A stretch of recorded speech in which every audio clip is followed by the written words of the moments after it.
Good evening, folks. Hello and welcome. It's episode 40 of Cometh the Fall, Heroes of the Ferry. Hello, everybody. Good evening. Just a Sad Lurker, Prostar, Sinju-itis, EMC, Askendale, Zebus. Howdy, everybody. And, let's see. Itis, thank you very much for the 11 months. And here we are just a month shy of a year. That's right. Prostar, thank you for the 11 months. EMC, thank you for the 11 months. Thank you guys so much for sticking around for as long as you have. I really appreciate it. It means a lot. Hello, Varus, AA Killer, Dave Poole, howdy. I hope you all are excited for episode 40. I know I am.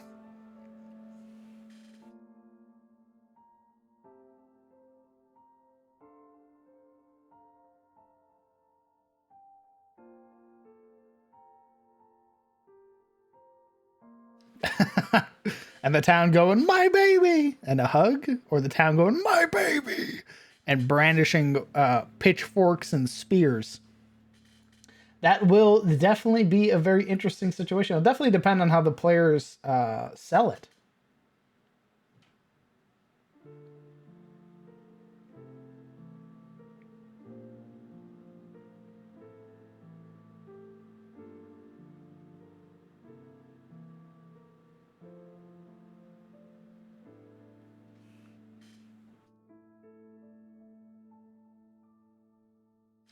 This is the episode where they discovered the last 39 episodes were a dream sequence. Holy shit.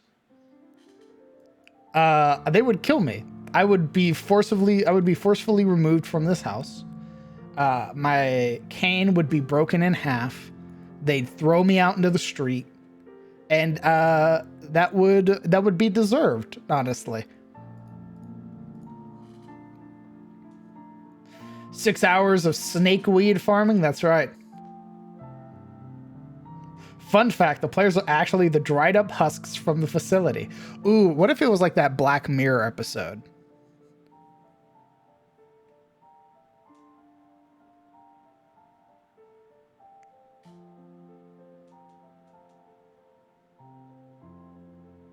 I don't do TV, it's on Netflix.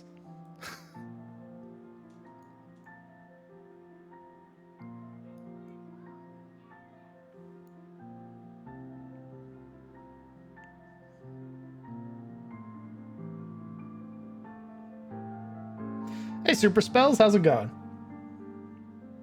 Welcome, welcome.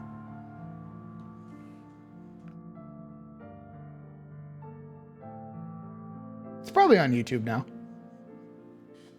Yeah, you can probably watch on YouTube.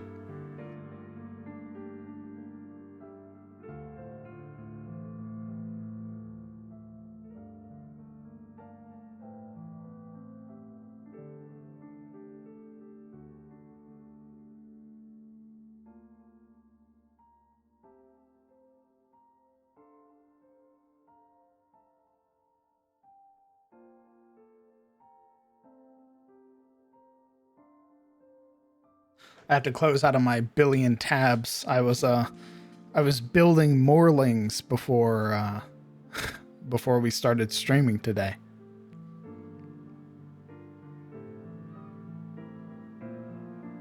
Watched the Wednesday game. I don't know what that means, Vers. I think I'd prefer Lesslings. No, sorry. I'm a little over 3 hours in episode 9. I'm so hyped for the siege. Sick. Hell yeah. Oh, no, Varus. I knew the game. I didn't understand what the last 3 words were in your sentence.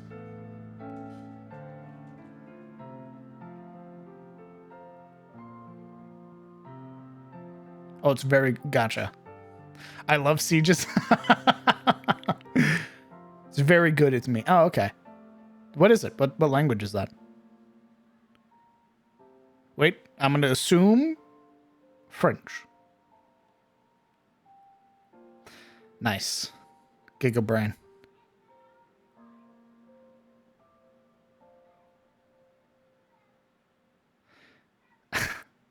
Yeah, my brain's huge.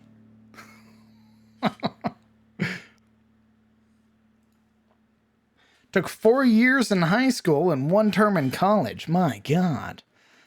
I took 4 years of Spanish in high school and don't remember a single word.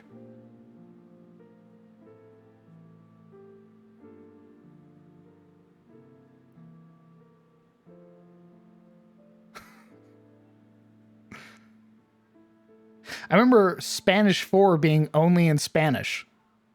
And I passed that. I passed it with a A-. I had to give my thesis or something like that, only in Spanish. What's up, Fundin? How's it going, brother?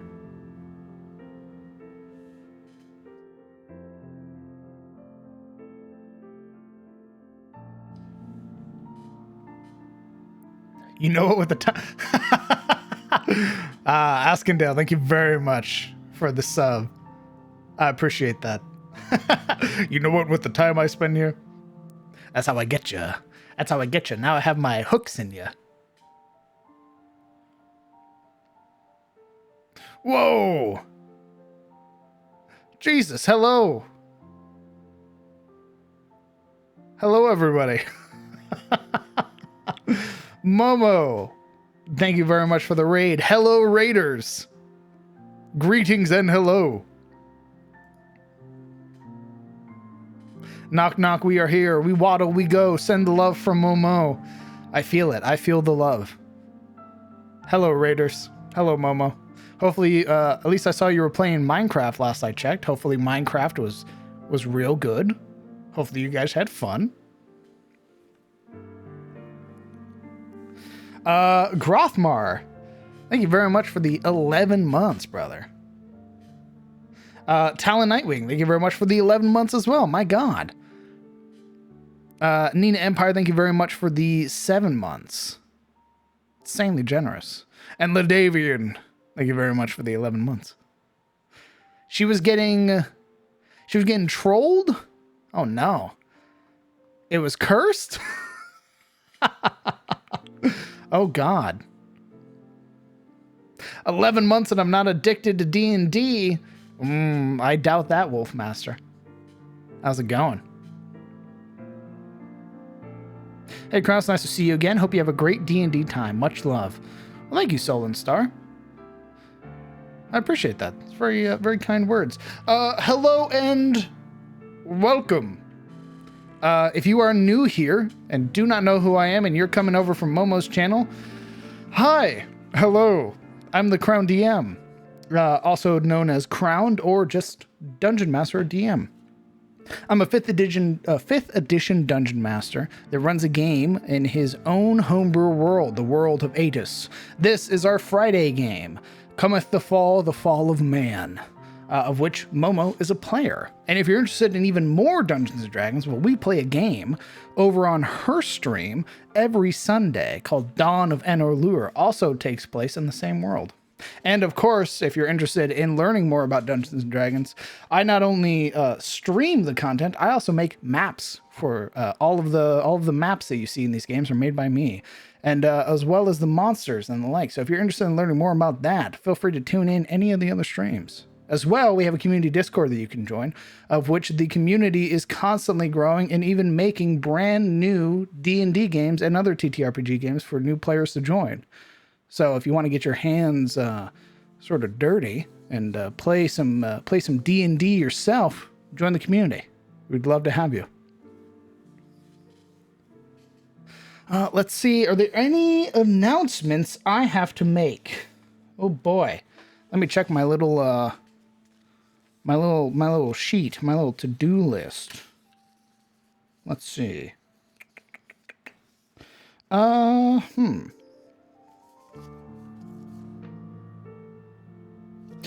I don't have any. The plan for November is still there. We're going to work on getting you guys some subscriber badges.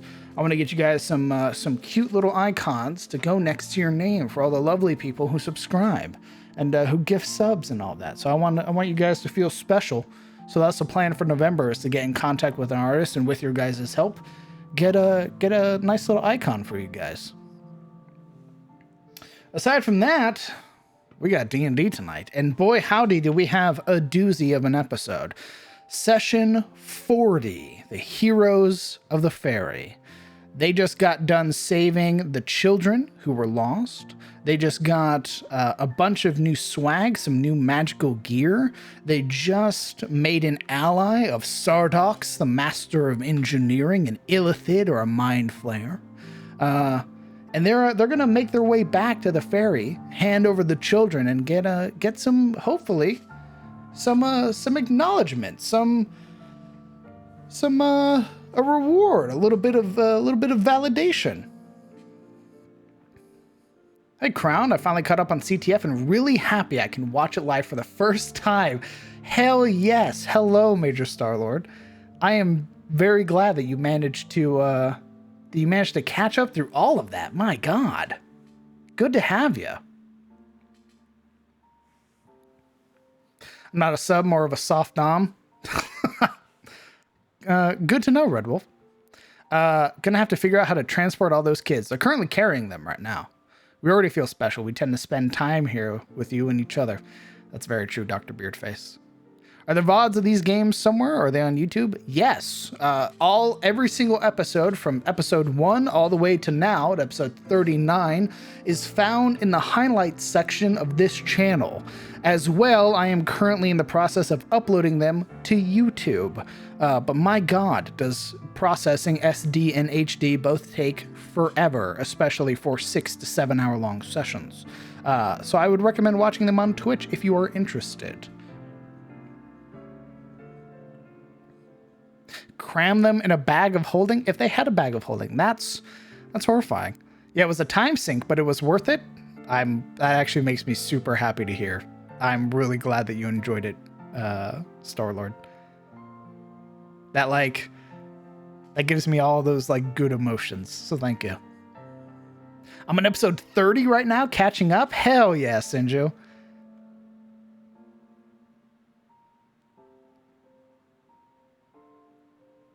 Still got to catch up on one of Brett's D&Ds. Yep. The Into the Shadows Reach has been a very fun game. I'm going to leave to not be spoiled. Have a great stream. Hey, Nova, I wish you the best of luck. I hope you enjoy and take care. All right, so the plan. Here's the plan, ladies and gentlemen. We are going to transition over. We're going to show off our map. We're going to show off the players, and then we're going to get introduced to all of them. We're going to have them go down the line and tell you a little bit about their characters. And once we've done that, I'm going to pick somebody for a recount of what happened last session. So why don't we go ahead, let's hop over, let's transition, and start showing off some of our players.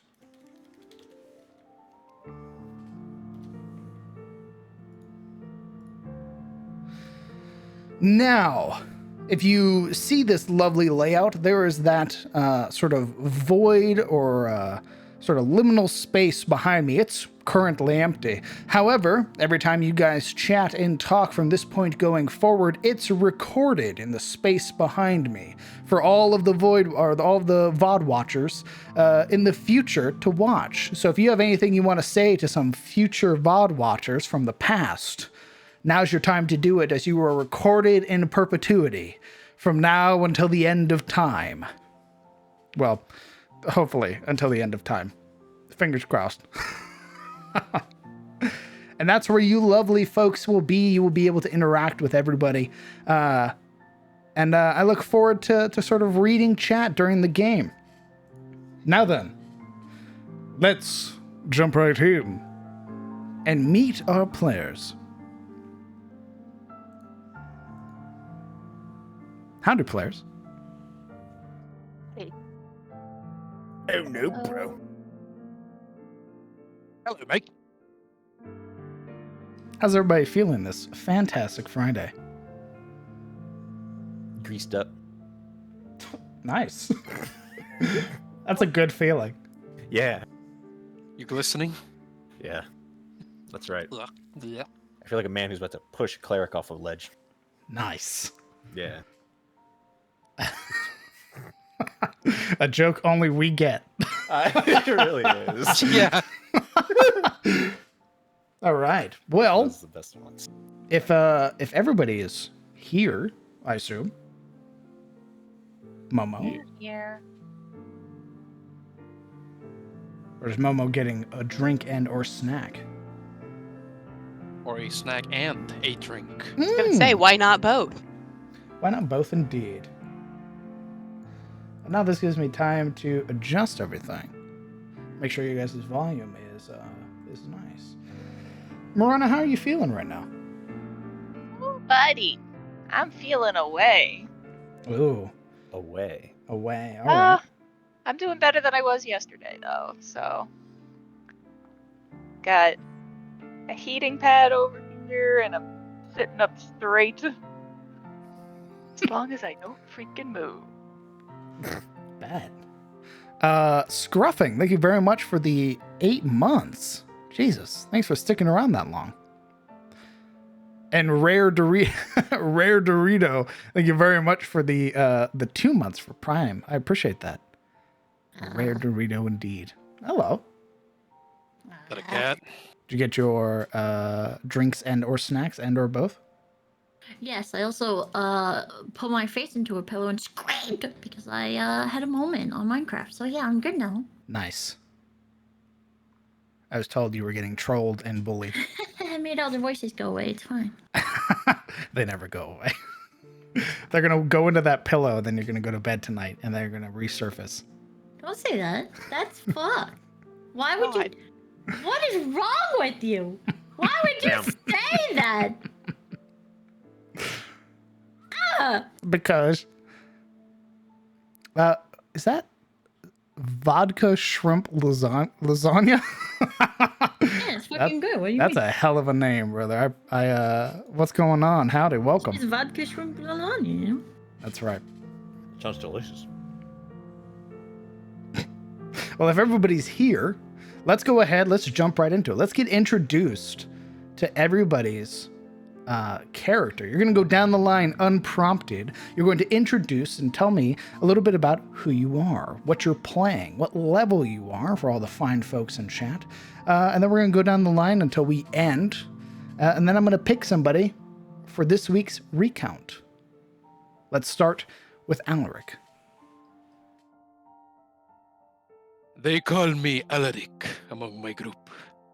Prince Alaric Cravain at home, and Squire here in the Southlands. But am I even that with my master dead? I cannot say. I am half elven, half Terosian and half island elf of Karim home. A worshipper of Shelier, but refused in his wisdom, and for that I am nothing more than a barbarian, like many that live in home.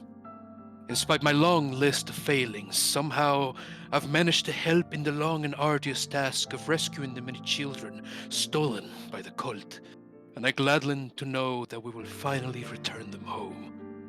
I wonder what Rioskar would say of me now.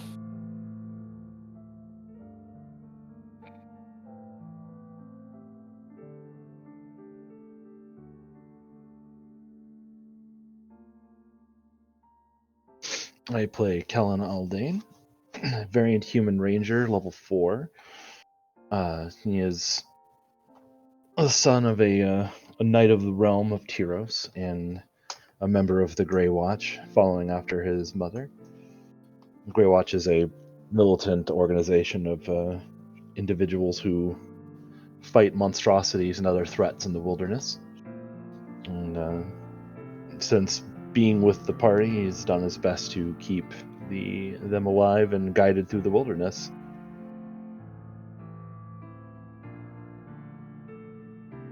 Hello, I play Marana Lamordia, a level 4 Dampier rogue, who hails from a distant land called Vinheim, more specifically Malgrove.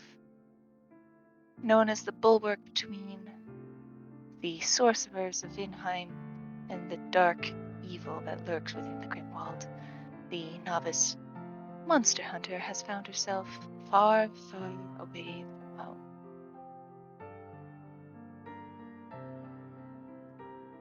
Play a shield at Iron Hands. Level 4. 3 wizard and 1 cleric of Arcana. Female dwarf scribe wizard and Arcana cleric. Grown up in Tharkin's Deep. I learned to craft. And then I went to study at Orias for a wee bit to hone my magical skills, if you would. I found myself traveling, have a little bit of a goal in life to try and give something back to this country, give it a little bit more. But now I find myself coming out of a deep dark hole with a few people that I've just recently met and questioning a few of my life decisions along the way. Greetings. I am Siluriel von Ashford, ward of House Ashford, this one blades. I am a level 4 half fighter who finds beauty in every battle, and I would lay my life on the line for house and home. I endeavor to seek the truth of the hidden malicious rot that finds itself squirming through my family and our Southlands. I will stop at nothing to find out why all of this has happened and how I can make that change.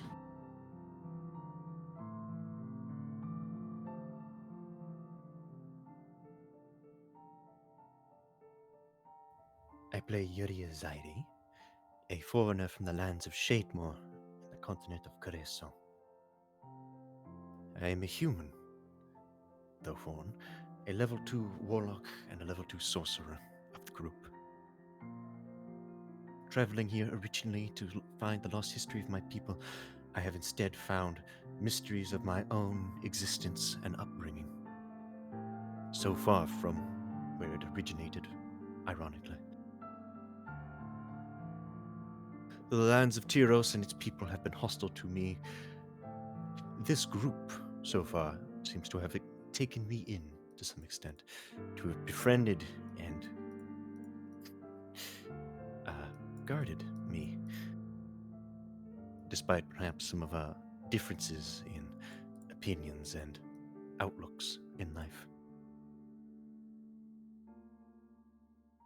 With them as one of my only lifelines in this continent, I will do all I can for them, in the hopes that they will do the same for me. Everyone else be damned.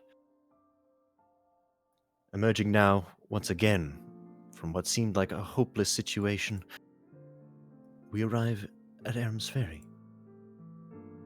Heroes, presumably.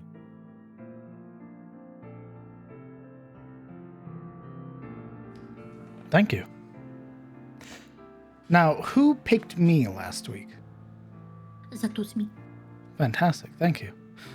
Ashilda, why don't you recount what happened for us last week? Right. So, if you would have told me I'd be making a civil conversation with a bloody mind flayer while trying to rescue some children, I would have told you first off you're daft, and well, pretty much in need of a proper sanatorium. But somehow, here we are. So, after helping Sardox get the body he also wanted, and watch him, well, literally eat a dead man's brain, which was quite frankly terrifying, we came to some terms in regards to goods in the facility. We also had some children in some wee dire straits, and frankly, I was grasping at straws because I'm as spent as an elf maid on a solstice. The others went to liberate Silveril from her mental shell, and I stayed behind and, well, had a pleasant conversation with Sardox. I told him I admired the progress his people had made, but it made me truly consider the means of progress and what feelings must be put aside to actually accomplish mastery such as this. Makes me think back to some of the craftsmen in Tharkin's Deep, but oh well, I digress. Some of the things that I've seen here are quite frankly awe-inspiring, and never in my life I think that I would have a bloody mind flayer offer to take me traveling the cosmos. But based on what I've seen, I had to pass. I like my body tadpole free, thank you. They eventually returned after procuring a few items for us to mull over, and Sardox helped us get the children out to the exit. With all that is said and done, that place was a nightmare, mixed with a dream and a wee bit of psychosis on top of it. let's just get these kids home before somebody starts crying. Maybe myself.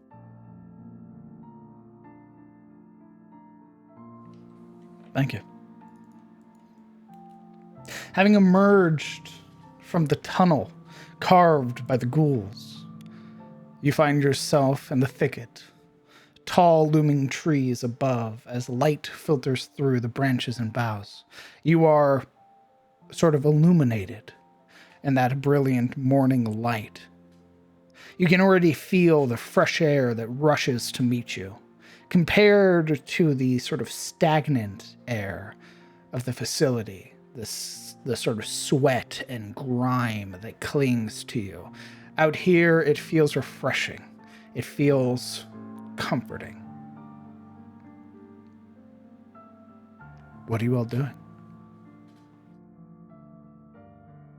Well, I've got 2 children, so I'm gonna breathe in for a second and wait for the others to get out. Or no, I was the last one out, so I would wait for them to move.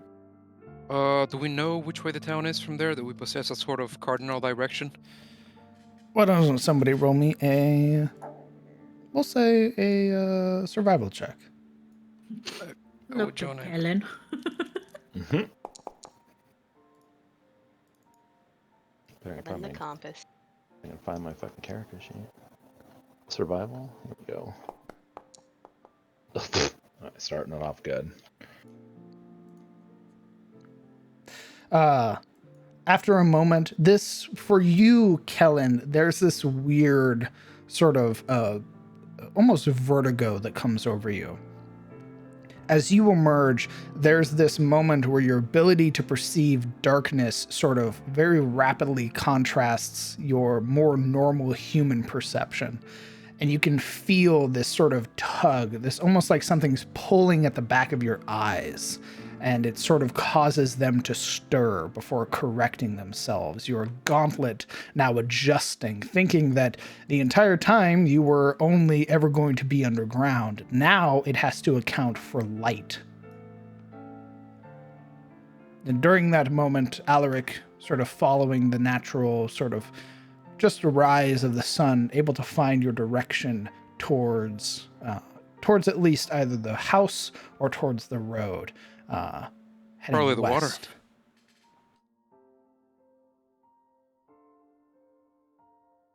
Yeah, as soon as he surges out and takes a sort of preeminent look around, taken in with heightened awareness their surroundings, he would look west, strictly, and motion vaguely in that direction. Down is that way.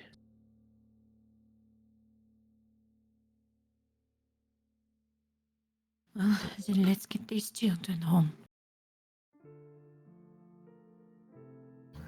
Still shaking his head from the confusion. He'll nod, and we should probably take them to the to the only place where we have a friend in this town. Are you alright, Kellen? I didn't expect to be underground for so long. I'm a little disoriented. Can take a small break if you need. I'll be alright. He nods, though he seems slightly worried still. Well, if everybody's ready, let's go. Alright, I'm coming as fast as my legs can carry me. I don't move so fast, and I'm also carrying one of these wee babes. I'm sure that they will be quite thankful for your short legs. She smiles at Ashilde. I don't know whether that's a compliment or an insult, but I'm going to take it as a compliment at the current conjecture. It was meant as one.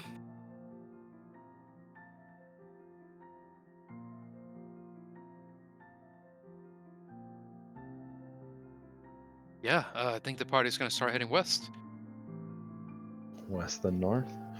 Or along the water, anyway? Probably want to hit the road first, right? Right. At least. That Is that would an eye from everybody? Hey. Agreed. Yep. That's a grudging. As the party walks, Yuria would take a moment to try to smear away the symbol on the halfling child's forehead that she carries.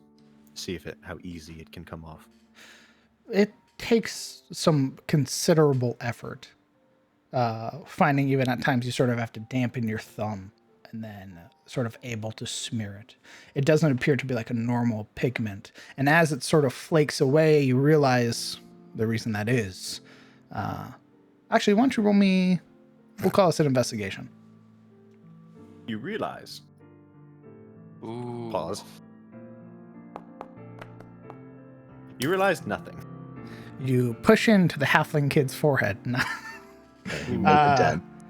It's sort of hard to tell, especially with yourself sort of just worn down. It's sort of hard to get a real sort of grasp of what this material just might be. But it's not like normal paints. Oh, gross. She kind of smears it between her fingers, unable to determine what it is. When at least it does come off.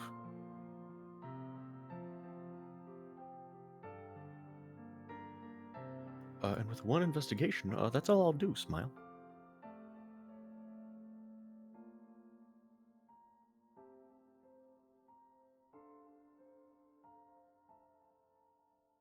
Once we reach the verge of the road, is there anybody around the house?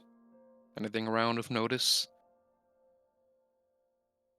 Roll me a perception or investigation. Like the perception from me. Give me just a second.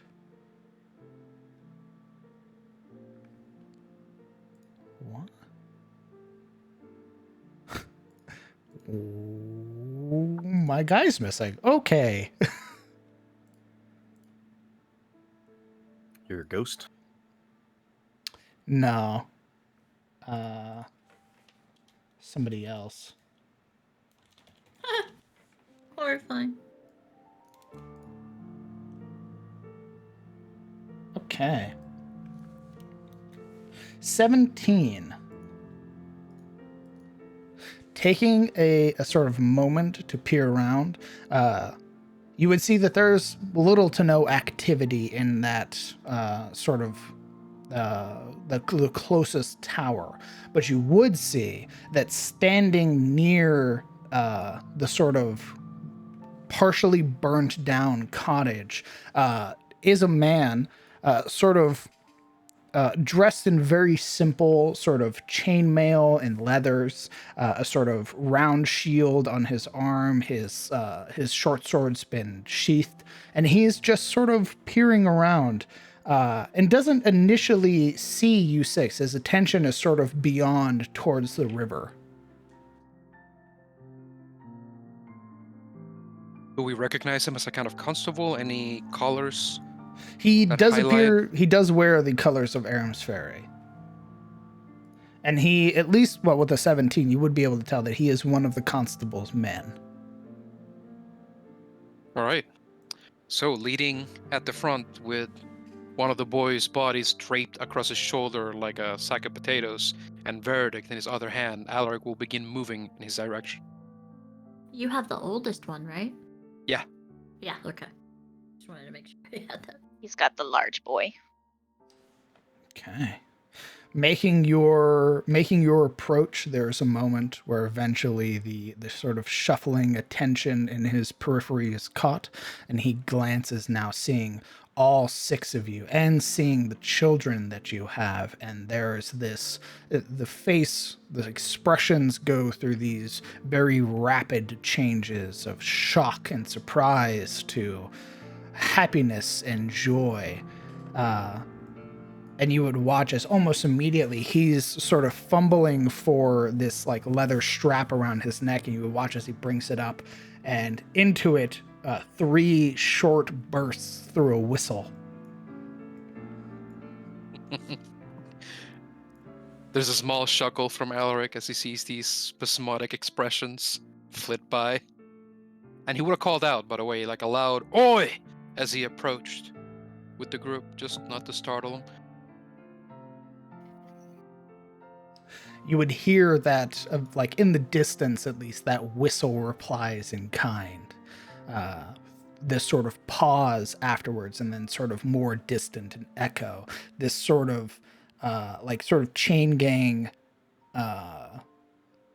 of whistles that eventually make their way back to the town proper. And he's already rushing over, and you can see he's producing the water skin from his belt, like uncorking it. His other hand's fumbling around for maybe like a wrapped ration or something like that. He's already like trying to offer these things to the party.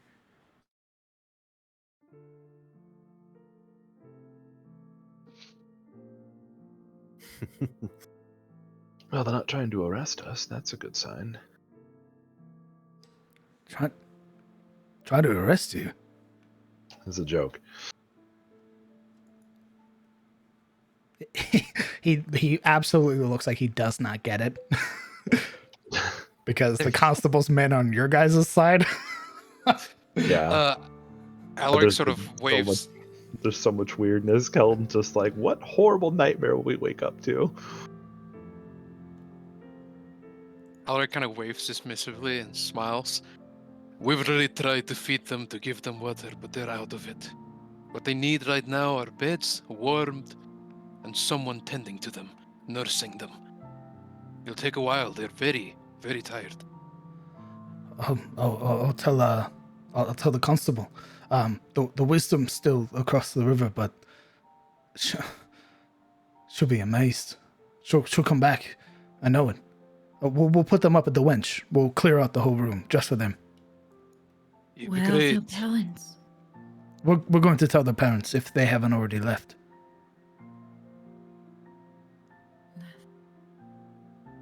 Uri would come in wordlessly and take the water from his hand and drink it herself.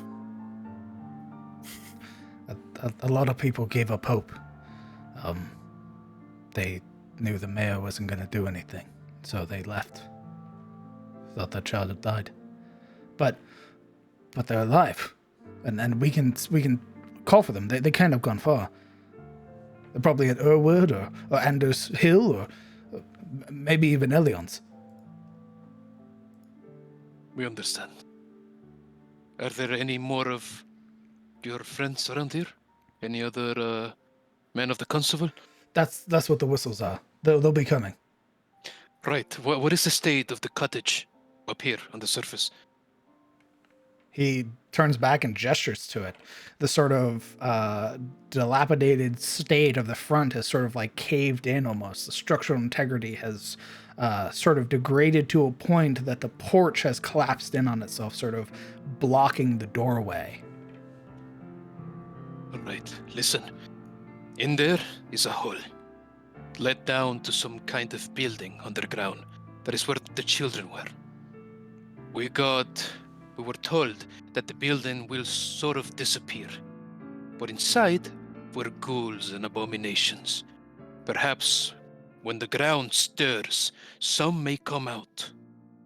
It makes sense if you were to put some men around that cottage. Keep an eye out in case any try to leave. Oh, all right. What's a ghoul? Yeah. I have an alternative suggestion, similar to Alaric's. It's already dilapidated and half burned. Finish the job. Collapse it. No one's going to want to live in there anyway. Did you not see how they carve out the cave with their hands? They Yeah. would shoot through wood like nothing. Yes, but at least it will give them some time. I suppose. Talk to the constable. We will. We'll figure out whatever happens after that.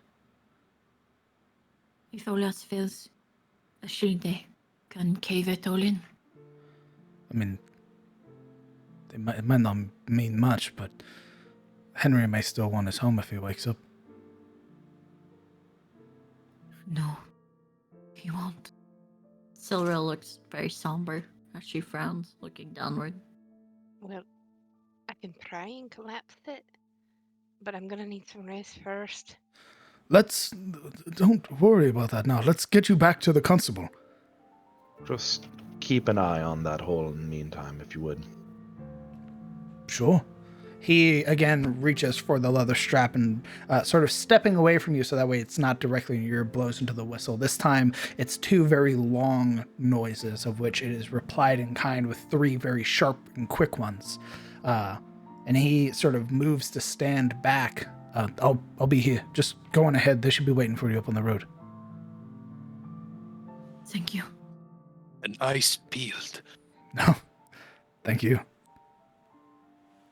Yuri would give him back his water can, having drunk about half of it, releasing it with like a long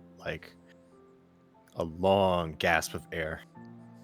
Like this is fresh. There's a nod of understanding. You notice that on the side it's printed probably whiskey, and you realize, uh-oh. Not everybody's telling us. Shut up! Yuria's actually now just telling us how she Yep. feels about us. You know, you're kind of shit. By the way, this place sucks. He sort of looks at your person for a moment and goes, just keep it. I see you don't have one. I think she does, didn't we? She bought doesn't. water skins. She does not. Oh, I guess she didn't. Scholar's pack, baby. Oh, fuck. Just keep it. I'll get another one. She looks to him, looks to the can, shrugs, attaches it onto her person, sort of uses her other hand to hoist up the halfling, slips on the helmet again. Okay. Does not say thank you. He doesn't seem to mind. Yeah, so I think we'll move. Follow Okay. the third trail.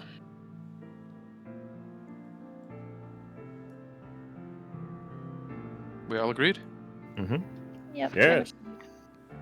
Silver's right behind you, Alaric. Lead the way. There is Let's this, as you're walking, that sort of mist from the river, sort of kicking up and sort of drifting through the air, very gently dappling your skin. It is this chilly touch, but compared to like the cold of the facility, this is sort of invigorating almost. Let's look at the tower here.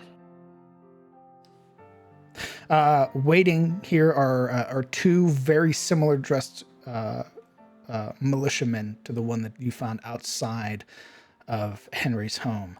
And they, again, very similar expressions of surprise and shock to excitement, this jubilation that just flows from them as one of them already approaches and is sort of like reaching for like a handkerchief and his water skin, and he's sort of like sort of coating or sort of soaking the handkerchief, and you would watch as he approaches the half elf, whoever's holding the half elf girl, and very gently is sort of brushing some of the grime and the mark from her forehead.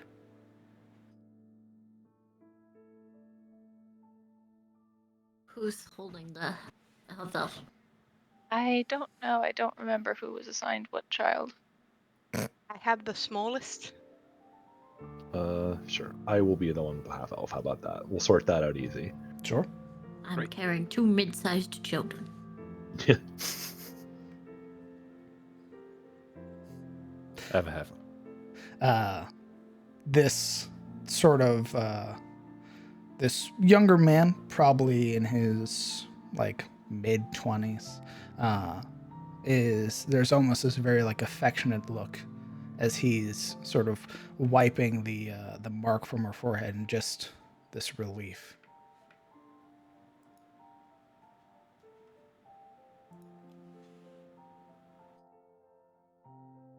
They're all exhausted.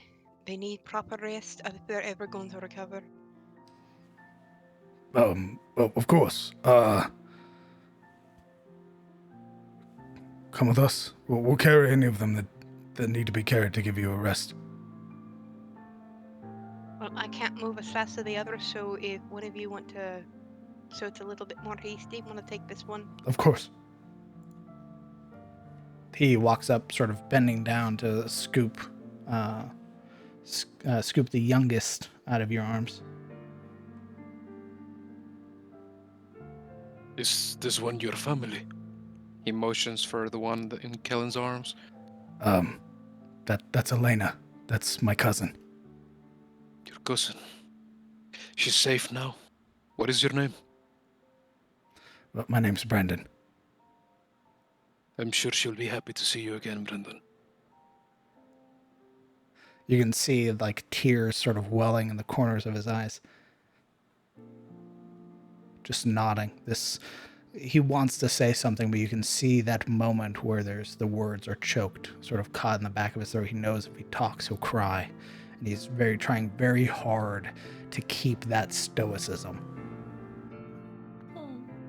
Alaric gives him an edged smile and, reaching forward, lays a heavy palm on his shoulder and gives him a sort of earnest shake, encouraging. And then he'll resume the walk, assuming he'll be coming along. He's carrying one of the children, so he absolutely is. You are Moving now party? You are now being followed by one of the other militiamen, and this other militiaman, Brandon, is currently holding the youngest, and he is following alongside all of you. Wow. I think we continue to make our way north. We do.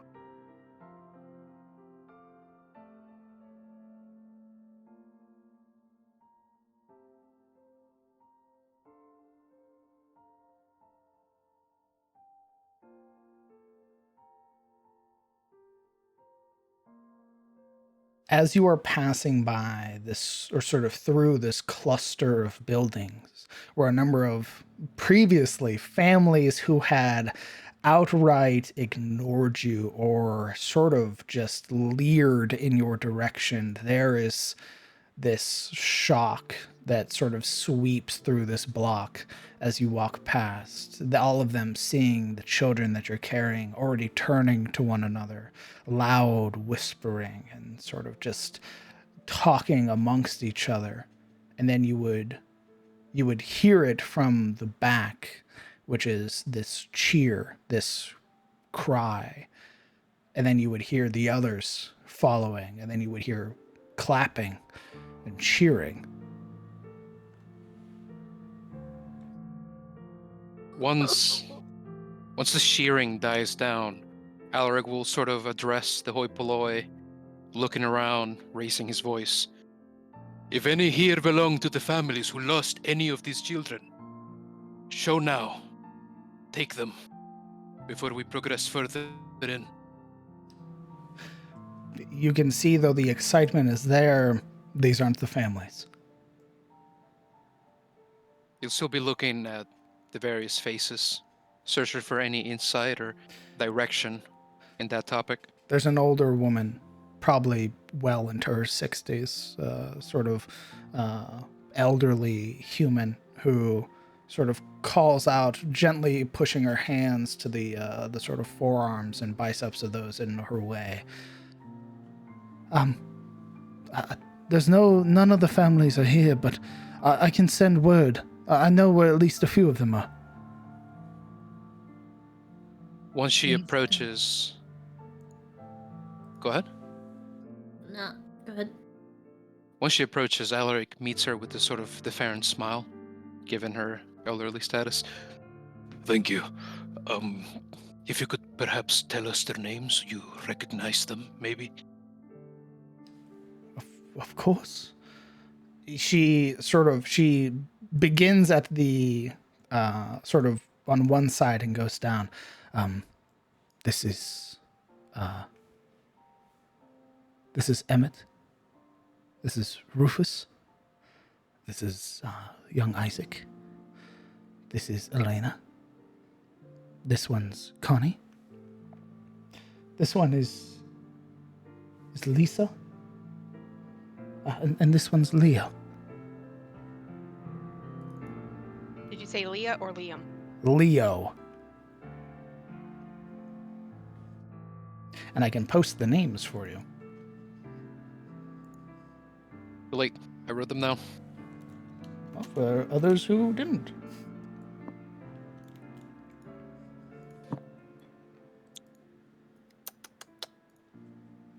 Oh, which one's the halfling? Hey, I just look, there's posted the it. halfling. Lisa is the halfling. Lisa.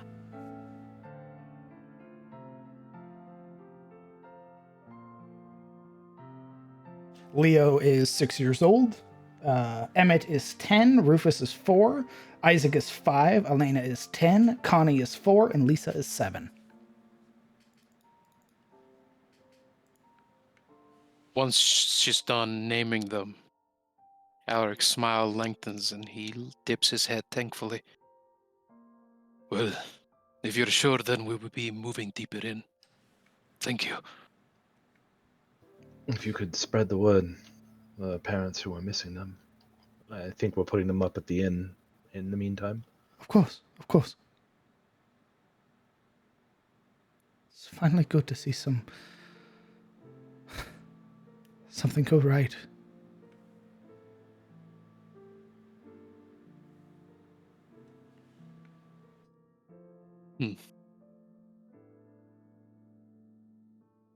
Trying to garner sympathy for these people. Colin just smiles and nods, and they proceed, I suspect, unless anyone wants to talk, of course. Take heart. Remember that there is Bahamut, and in his benevolence and understanding, our kindly grandfather of a god still smiled down upon us indulgently, even at this moment. And with that, Alaric will resume walking. Yuria gives a roll of her eyes hidden under the helmet and follows.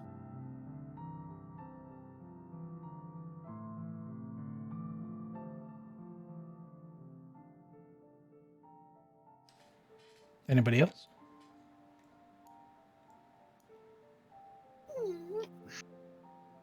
No, I mean, that pretty much covers it. Hilda's pretty much huffing because she's trying to keep up, so no words from her right now. Keep up, Stumpy. She's taking this break just to breathe. From all the power walking. Yeah, what's wrong? You didn't get enough cardio today?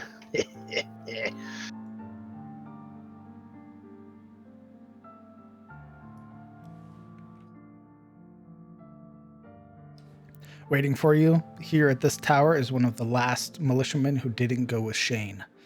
And seeing the others, it's the other 2 militiamen who call to him, sort of calling out this excited energy that just radiates from them. And it's immediately infectious for this other guard who almost looks like he's throwing his, like, ready to throw his shield away as he sprints across that sort of cleared, sort of dead area towards the party.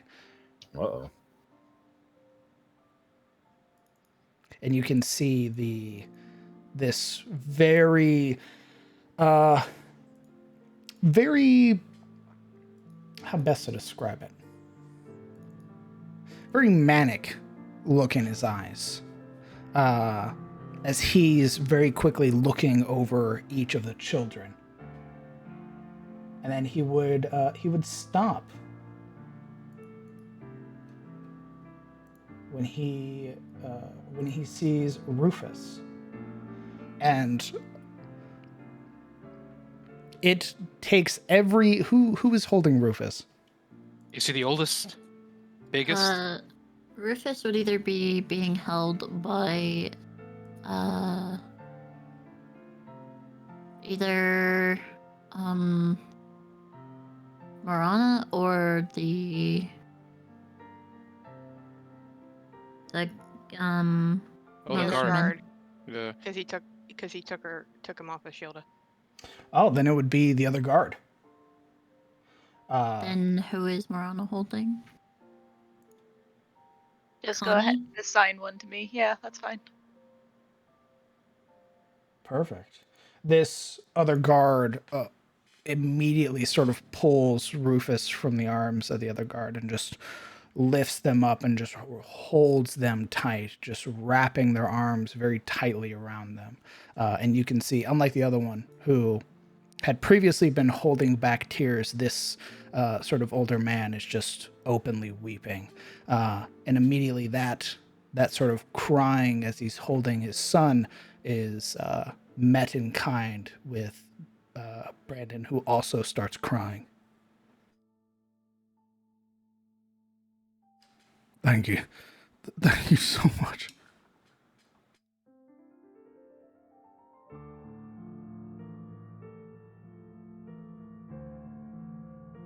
I imagine that the party sort of joins in a kind of compassionate and companionable silence as they weep for the return of their family members. You can see him cradling him in one arm, the other hand already pushing back these sort of dark brown or sort of ruddy brown hair from his face, this very sort of tender gesture. This large calloused palm sort of showing just the sheer difference, but the care of this father who cradles his son. Hilda would reach up and attempt to pat Alaric on the back as high as she can reach. You know what I mean? It's Ty. Kind of like a "you were right." This kind of worth it thing. In this moment of jubilation and wanting not to interrupt it, he just gives her a very subtle thumbs up. She didn't say anything. You know what I mean? It's No, kind of I know. it was kind of done with a look. I can stop praying. I can fall asleep. And now you can see just the exhaustion that has just sort of worn this man down. You can see the numerous bags under his eyes, the apparent age and stress that had taken him. And he No longer has to be strong. Indeed. And he begins to walk with you back to the constabulary, holding He took his Rufus. son. Yes. And you would know his name to be Christian.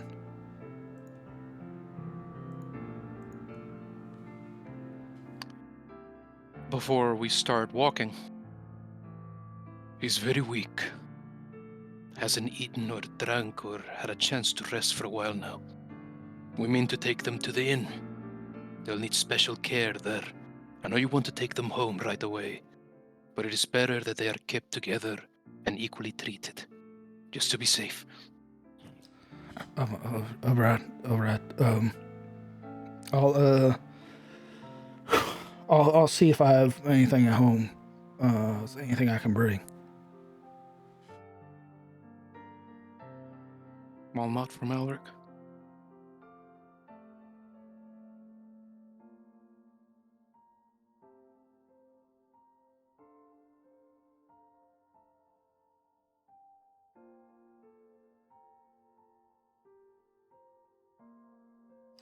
What say you, party? Are we walking? And we're walking. Lead on. All right. In the old trusty trail. Old dusty trail. Someone has to fill this saddle. Selling it just fine. Yuri is wandering along and following and sort of observing this praise very stiffly, very uncomfortably. God, I wish she wasn't wearing her helmet. Yeah. Probably why she's wearing it. she very much look like, with the helmet on, she very much looks like sort of like a proud sentinel, but underneath it's very very disconcerted look. Not used to this sort of attention or sort of the hero worship that she's suddenly receiving. This sort of thing does not happen in Shademore. People don't do. There aren't heroes in Shademore. So for this to be a thing is very sort of jarring for her.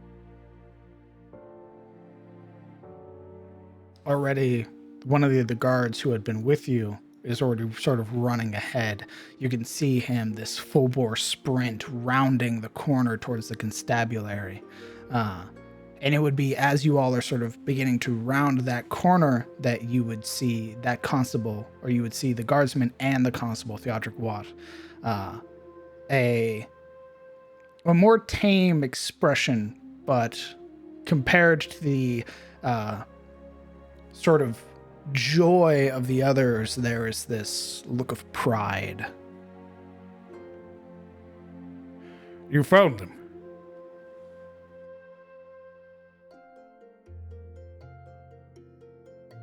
We found these, yes. Are there Let's more? find the girl. Are there any more missing than these? He takes a moment, counting over all of them. No. That's all of them. That's every last one. Good. We need to get them to rest. Of course. With me. And he begins to make his way towards the Ferry wench.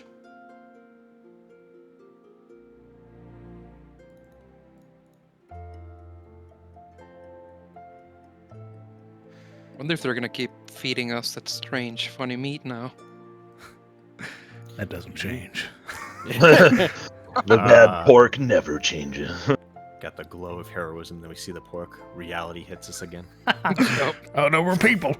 Well, everything still sucks. The finest around. Only got 3 bugs on it. Put extra bacon in it, just for you. Give me just a second. We will map transition.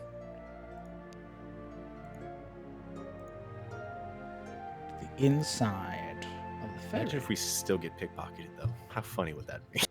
Heroes through and through. Anyway, I'll take whatever's lying take- in Anyway, that. what's in your wallet? No, Their hands are full. Get them. they can't stop us now.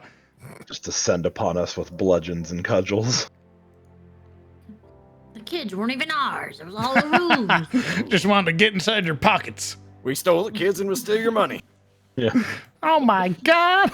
Next is your kidneys. Hope you like bathtubs full of ice. Yuria nods. Ah, yes. This is what I expect. This makes so much more sense. Shademore welcomes me home. I feel so much more comfortable now. Getting stomped on the ground. Nostalgia. Finally. This is what I've been expecting.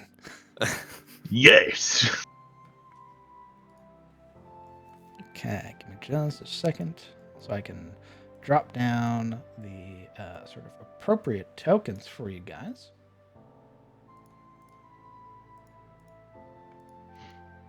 Kids wake up, pull guns. All right, race. Your pockets, run them. We were playing the long con. It's Billy the Kid. Literally. What are you gonna do? Stop me? Get spiked on the floor? I never liked children anyway. Yeah, well, finally an excuse. All just of them need wake to- up at the same time, daggers to the throat. From the pockets. Your money or your life. Yeah, they were your pockets. goblins. They were goblins the whole time. Dressed up as kids. Ooh. But we didn't roll those perception checks. We would have noticed. Sorry, y'all. I am just setting the scene. Give me just a moment. Really sorry.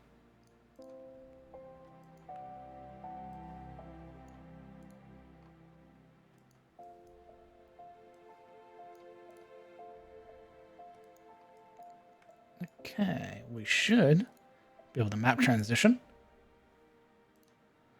The party should see lunch.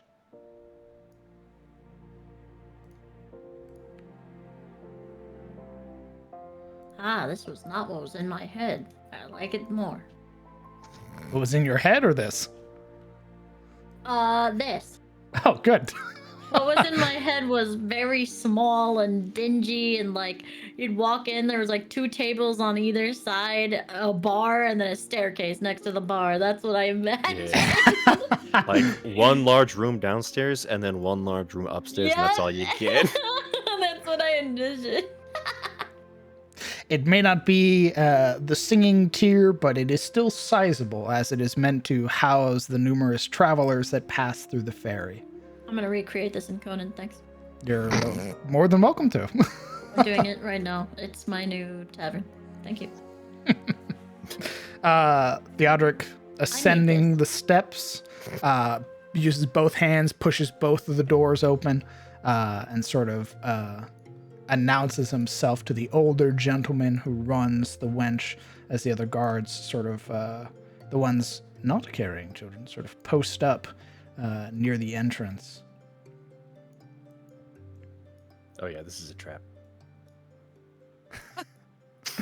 Jesus Christ. Sorry, done for, that lads. took my fucking knees out. Stop. Mr. Pearson, I require that the rooms above be cleared. We have those in need of them. You would hear an immediate sort of protest, and he brings his hand up. This very sort of commanding gesture. We found the children. Immediately, the protests silence. He looks back to all of you and gestures, he sort of waves you in.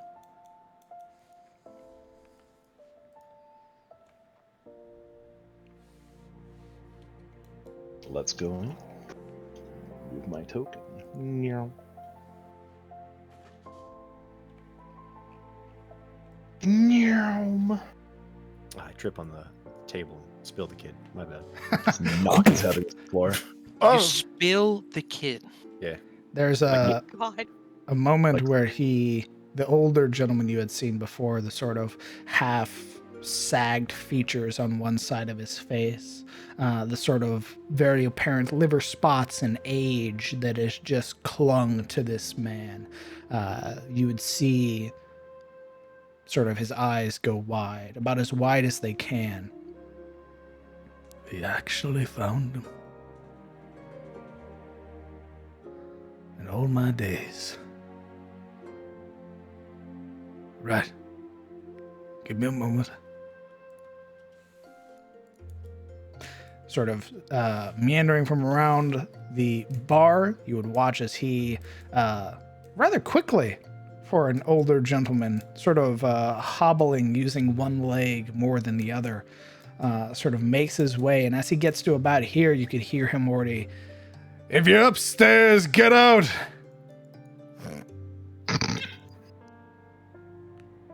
You know, if he's this spry for an old guy, I wonder if this is the crotchety old fuck that pickpocketed us the first time.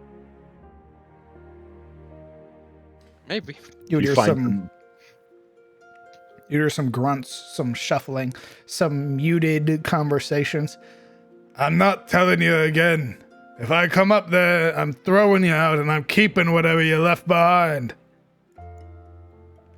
That sort of incurs a more rapid response. A It- scramble. Nice. As he's alerting his tenants that their time is over here, Alaric will look back to the constable. Have you summoned their parents, family, any next of kin to come forth? They've gone through much. They'll need them now, more than ever. I've already sent out the appropriate letters, but I do have good word that some of the families reside on the other side of the ferry.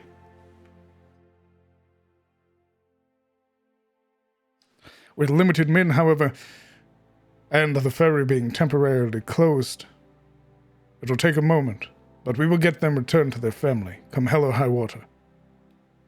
Before they are reunited, maybe friends of the family then. Any that could be here, a familiar face for them. I'll ask of those that wish to turn up. I imagine those that saw you will spread the word already. Thank you, Constable. It was a very dark and terrible place that we got them from. He Who brings a knows what hand they've up. seen? Tell me after you've taken your rest. I wish to hear everything. He nods. After a moment, a number of rather grouchy individuals descend the steps, this sort of muttering and bickering, already beginning to protest. And as they start against Mr. Pearson, he brings a hand up. I don't care. Out. And as about 3 or 4 tenants sort of huff and sort of bemoan having to be forcefully removed, they would look past and see the children, and most of them change their sort of tune. There are some that are still like, man, the fucking kids. Well, I don't give a fuck. Same, bro. And they sort of like shoulder pass and eventually all filter out. It's time to play Guess Who the people are just passing through on.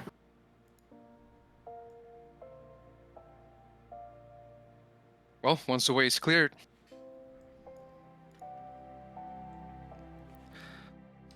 The rooms upstairs are empty. You slept in them before. Once you put them in there, I'll talk to Gretchen and get the bed in and everything changed.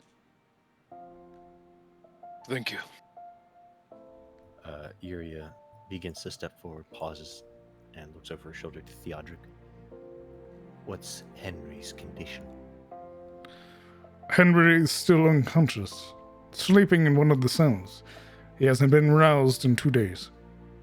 But I haven't checked on him this morning yet. He's been asleep for 2 days. Indeed. I'm leaving here just now to go check on him. Once you have the children situated, I'll be returning. Well, we'll tell you everything, I'm sure, but you should know now, Anne didn't make it. I understand. There's a nod. She nods back. A sort of very curt, formal gesture as he then turns. And you would hear as he's leaving, I want this place monitored and watched. We're not leaving them unguarded. you would hear the reply of all of the guardsmen in kind as Theodric makes his way out towards the constabulary.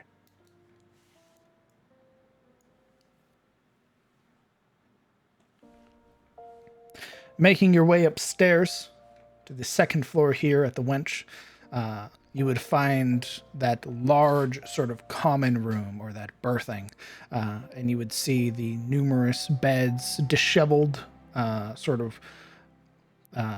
rather scattered given those that just recently had to leave.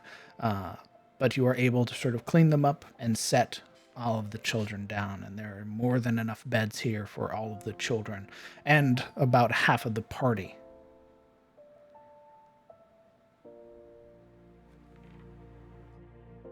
Hilda will scurry back to the one guard and ask permission to use magic to try and help clean the kids up.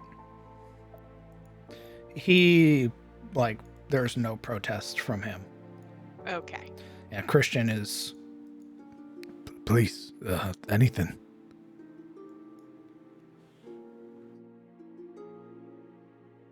I miss our wisdom already, so whatever you have that she might have, please.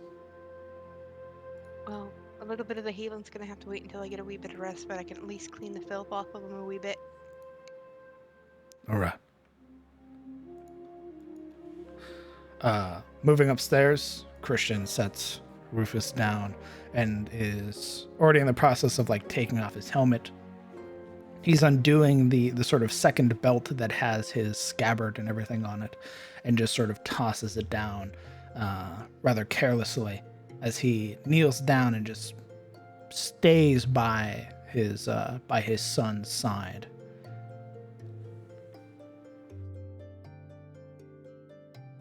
I don't think we'll have to worry about them not being watched over.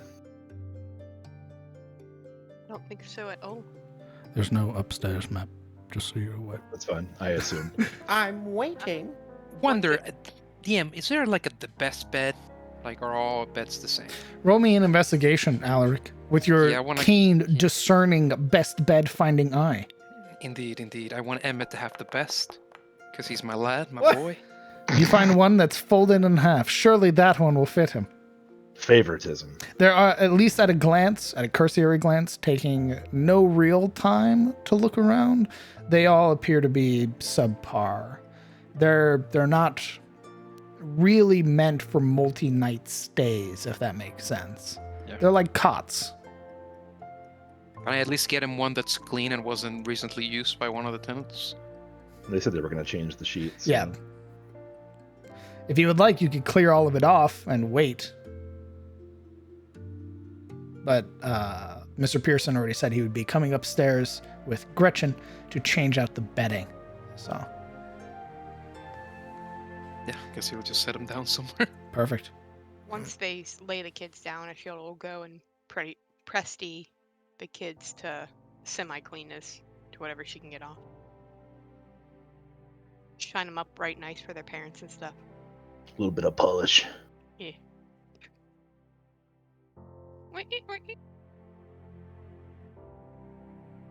Cyril would gently lay both her boys down on beds next to each other and just kind of comfort them as she stands there waiting. You can see their sort of haggard breathing. The more labored rise and fall of their chest. She would also use Presty, but it's almost as if her hand is holding a cloth, right? So when she casts it, it's like she's just trying to wipe away the grime. Rather than it just like dissipating like magic. Okay.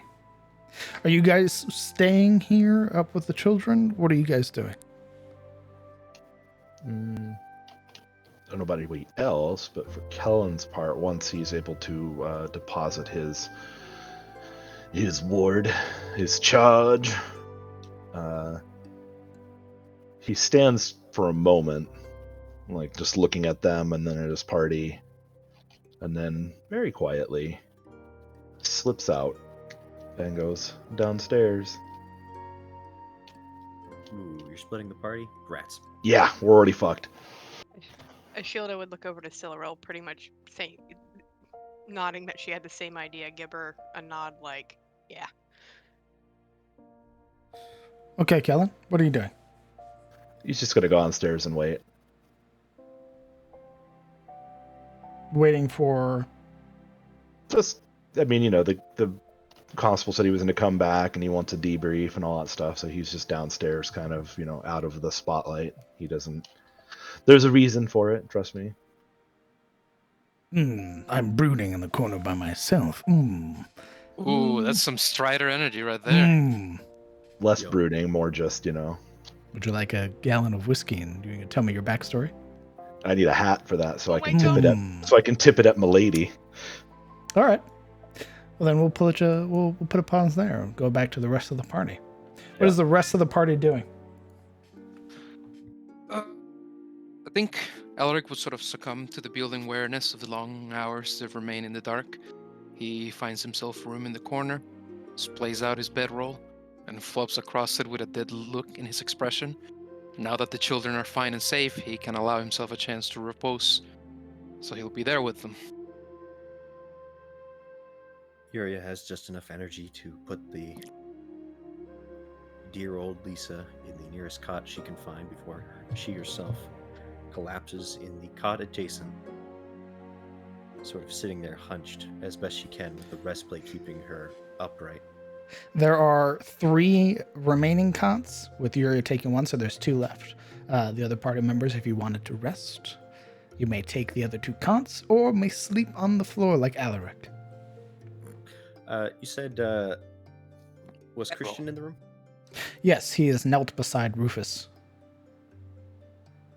You can see him sort of very gently, just sort of stroking his face and sort of pushing loose strands of hair out of it.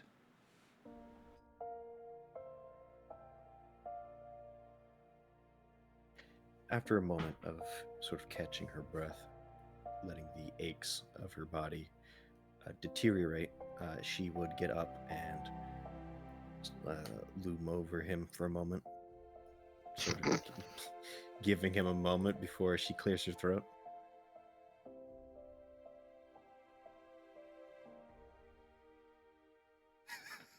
He pauses. Oh, yeah. How can I help? What's up? I hate to be a bother at a time like this, but do you know where I might be able to find a spare shirt? Sure. Herself still clad in the alien breastplate. Yeah. In the constabulary, we have shirts that we give to the sort of prisoners. Her jaw works at the mention of prisoners. I'm sorry, it's not anything fancy or tailor-made. I can give you the shirt off my bag. She looks at the shirt on his back. What's the quality? It's a very, very simple tunic. That's fine, she says in a tone that clearly states it's not fine. I'll go collect the prisoners. I insist, really. If you need a shirt that bad, I don't need one.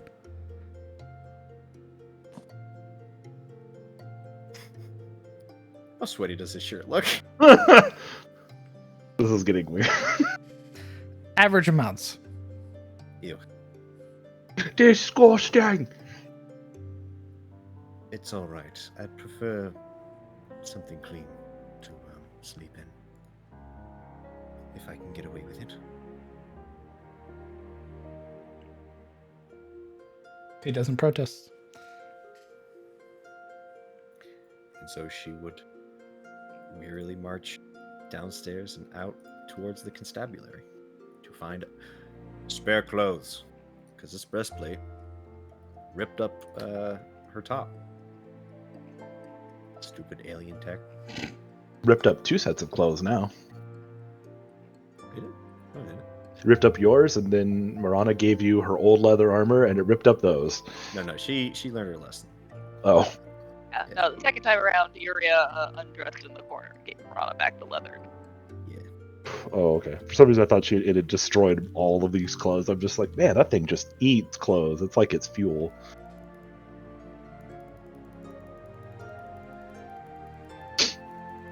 Anyway. We'll say for the sake of brevity, making it across, you would see the constable, who is already sort of making his way back, and you would see at his side an older gentleman, whom you would know to be Henry. I draw. Kill. He screams at you. No. Or maybe what's upset. We fight again. Not again. Fucking Jojo walk towards him. Do it He again. glances between the constable and the Le Henry.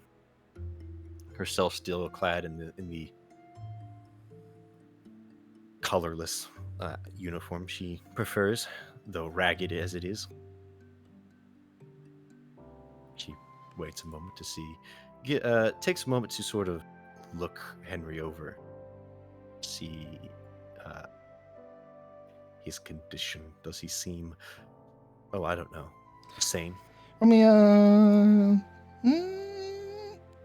we'll say insight. Oh boy, I can't wait to crit fail this and attack him. Let's go. Oh, thank God. 17. He looks lucid, albeit haggard. You can see already, as now under the direct sunlight, you can see that he's jaundiced. His skin shows considerable wear as there are like sores on it. He does not look healthy, but he looks in control of his own functions. The constable pauses for a moment, looking from Henry to you. I take it you were waiting with the others. What happened? Nothing, thankfully. However, our sojourn beneath Henry's home had a cost, and one of those costs was some of my clothing. I was wondering if you had a spare tunic. Of course. Give me but a moment. Taking a moment and leaving Henry there, he makes his way back to the constabulary. Herself and Henry alone in public, she eyes him, gives sort of a curt nod. Henry. Good day. Do I know you?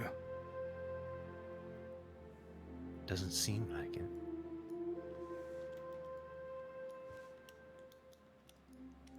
He nods again, this very weary look, given your very not friendly looking attire. How much do you remember? It's mostly blurs, really. Images. I remember sleeping, waking up and hearing screams. I remember seeing this flash, this bright light. You can see this lucidity take his eyes for a moment. And they took Anne. They turned her. They killed her.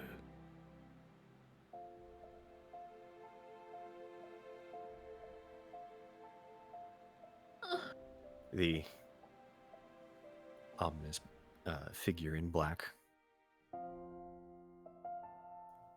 sort of pauses a moment, watching this man in distress. There's a quiet sigh, and she gently puts her steeled gauntlet hand on his shoulder in sympathy. I'm sorry. I tried to stop them, and the one all black, they said something, and it was like I was like a prisoner in my own body. I remember you. No, I hurt you. I blamed you.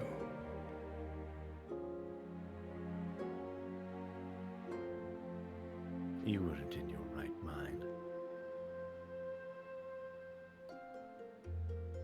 He sort of looks down, this slow, panning look towards his hands, seeing their sort of the lack of fingernails having clawed at the woods and the walls. Just sort of stares at them for a moment. Besides, we exchanged blows in our own way. I hope you can forgive me. I never meant any harm. I just wanted to know what they did with Anne. I just kept saying it. I kept asking, but all I did was scream. Every time I opened my mouth, I'd ask, and it would scream.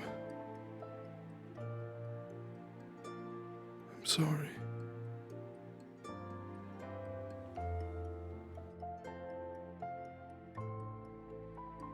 Think nothing of it. It wasn't your doing.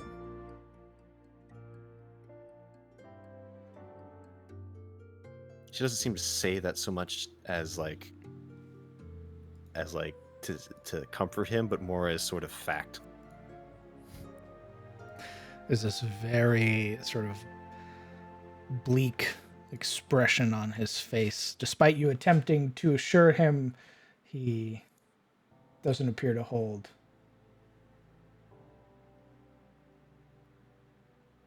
But he doesn't say anything more. And eventually, the constable returns, bearing this very simple white tunic, sort of holding it out in its bundled form.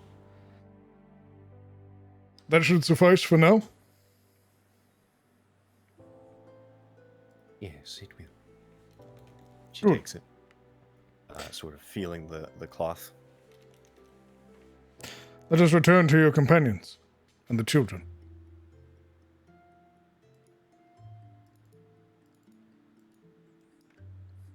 The fabric is sort of coarse.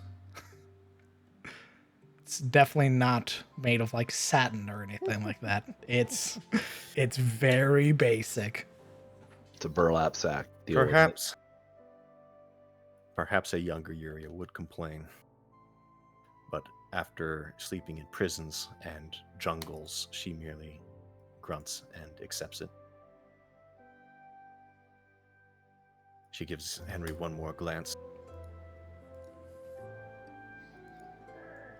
He looks at you only briefly, and then his eyes are downcast. You can see the sort of shame that lingers.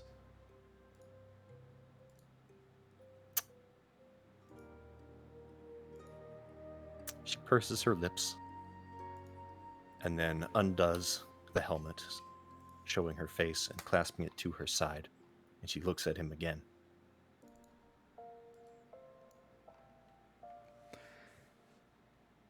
Are you attempting to assuage his fears? Something like that. Alleviate the guilt. She sort of stares at him with a sort of a tough love situation. Hard, but understanding. Why don't you roll for me a persuasion check? Very well. While I get his token set up. That isn't covered in blood. I'm trying to comfort you, but all that gore is really hard to look past. Oh, if only you would hug me. No. Look, I have the spare lung. I don't know where I got it. Is it yours? He blames you for not killing him. Why didn't you kill me? 15. Taking a moment, he does... Oh, nope. He does sort of meet or sort of match your gaze for just a brief second. Seeing almost this shock on his face with just how young you are. He gives a small nod. Thank you. I hope one day I can repay your kindness. Not my kindness. I am from a land where we do not give out vengeance. But we also do not give out free hand. We protect our own. I would have protected my own against you, but they insisted on sparing you. I am not your savior. But I do not blame you. You and your wife, you were not the perpetrators. You were caught in the storm, so to speak.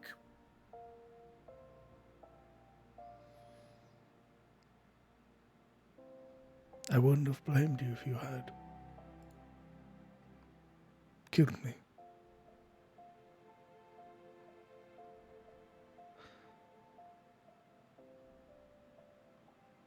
There's this pat along his shoulder from Theodric.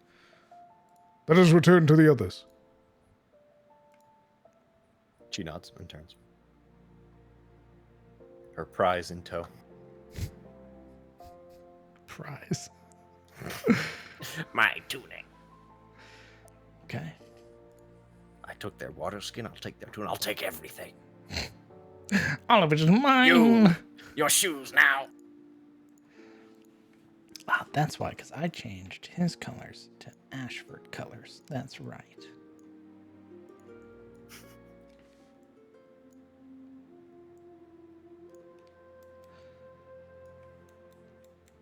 Stepping through the doorway, following behind Yuria, what is the rest of the party doing at this during that sort of exposition period?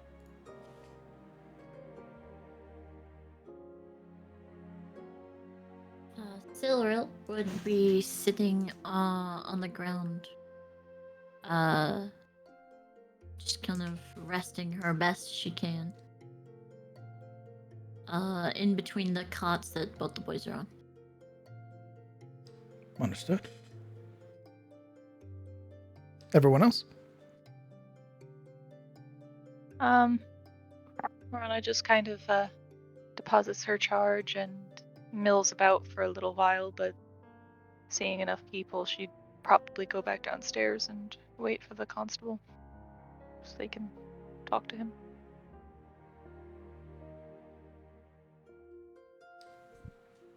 That's where Kellen's been. He's downstairs at a table.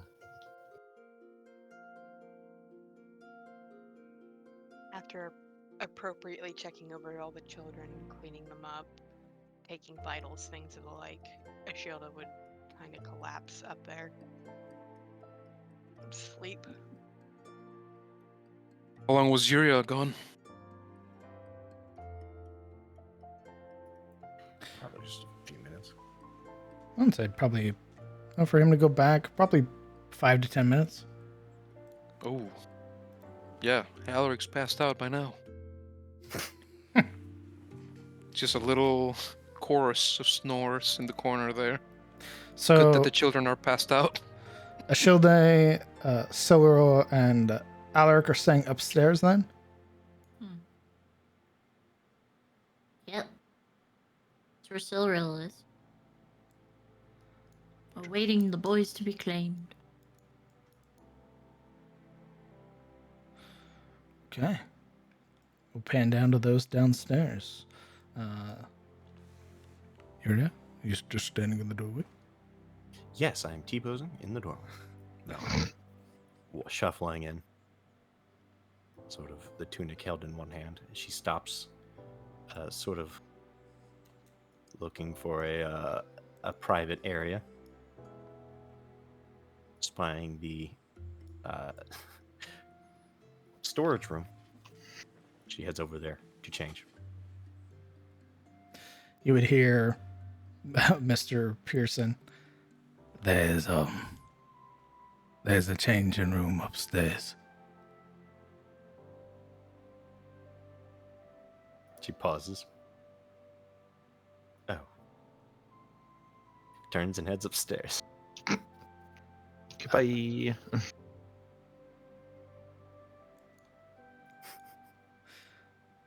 Constable sort of turns. Henry, go ahead and get a drink. And some therapy. The Mr. Pearson sort of preparing some water for Henry, the very dehydrated man. Stepping up for a moment, he looks, sees both of you downstairs. I take it this is how you take your rest, then? I just thought you'd need to speak with us. After your rest. Oh.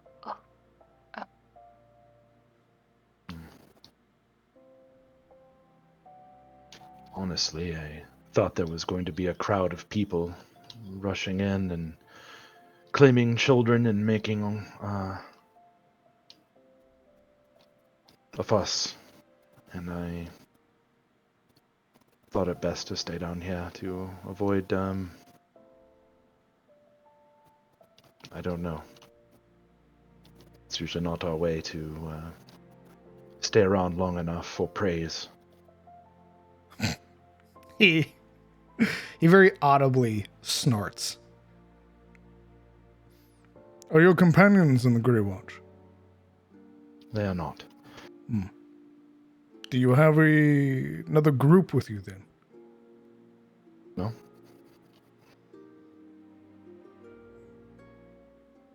So praise that you've earned.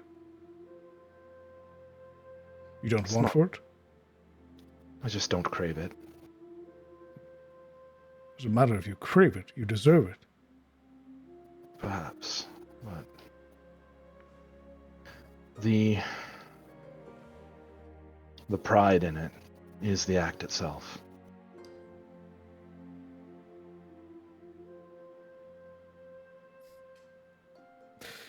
I'll be sure to let them know by your face that you are responsible.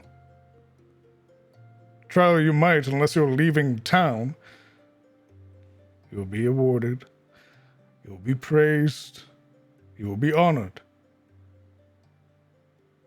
And I'll do my best to be humble about it.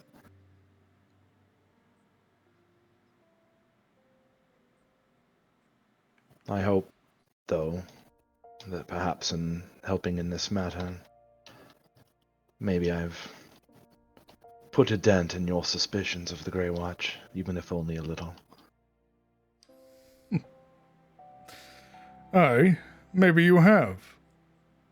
It would certainly do wonders more if you took some praise. If those are your terms, then I suppose I will have to accept them. Oh, a hard bargain, I know. But hopefully you'll come to live with it. Well, I'll do my best to suffer quietly and humbly. It's the least I can ask for. Why don't you and Morana join me?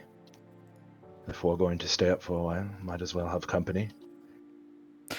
I'm going to continue my patrols, gather the rest of the men if I'm able, begin establishing some guard posts around the wench. Do not want this place interrupted unless by people of the Ferry. Once that's done, then I'll return. We did leave one of your men by Henry's cottage. The hole in it that the ghouls came out at first was of some concern. I don't think there'll be any more coming out. But maybe to be safe, it's best to seal that hole somehow. I'll speak to the others. Those more slacking of the guards, and I'll set them to shoveling duty. Shirley may be able to help in the morning as well. She has some, well, with your permission, magical abilities that may assist. I think it's best if you rest. Those guardsmen could use the work. Fair enough. Take some time for yourselves. Catch your breath. You've earned it.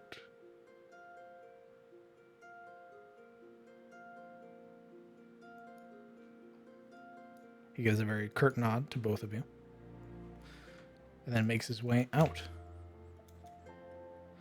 Henry, when you're done, meet me back at the constabulary. The older man nods.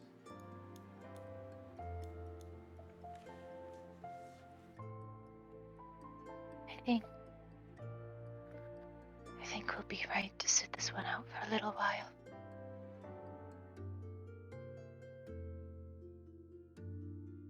Oh? You mean... We can tell him everything that's happened in the morning. I'm sure you're also exhausted after everything. It was quite an ordeal down there. Yes, an ordeal. You as well. How are you faring after everything that happened? A heavy sigh kind of escapes Marana. One of few. I don't know. I don't... I don't feel different, if that's what you mean. I guess I didn't expect you to feel any particular way. I just...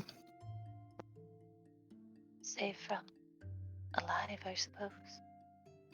Well, that's the only way I guess I would have hoped you would feel, at least. It's better than the opposite. You really, you scared me there for a while.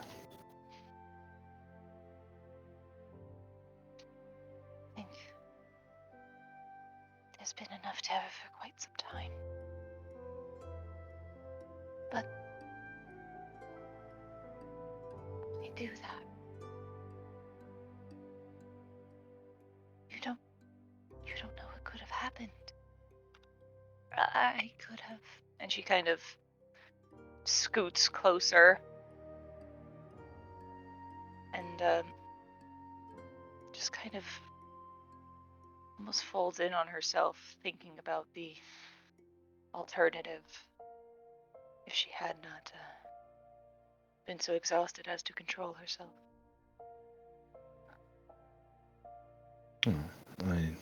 It's true, I didn't know for sure. But it also didn't matter at the time. Some things are worth a bit of risk. And some things are worth all of the risk.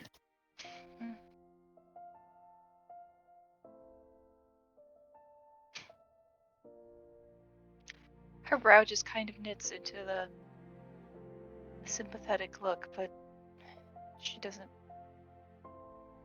seem to quite have the words. I'm back. I know we're going to have to talk to the others about it later, but thank you. It's the least I can do, say.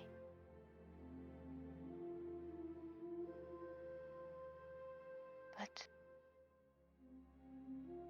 you know you can depend on me. I already knew that. She's just kind of wringing her hands in the cloak, kind of absently.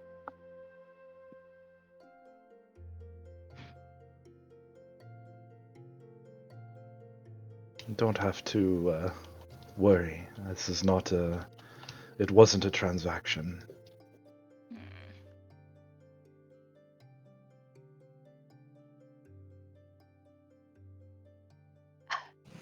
Well,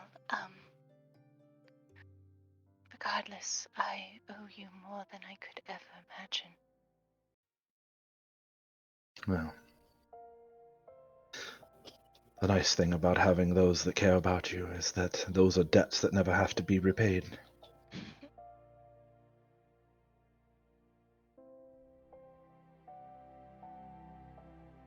Which sort of makes it not a debt.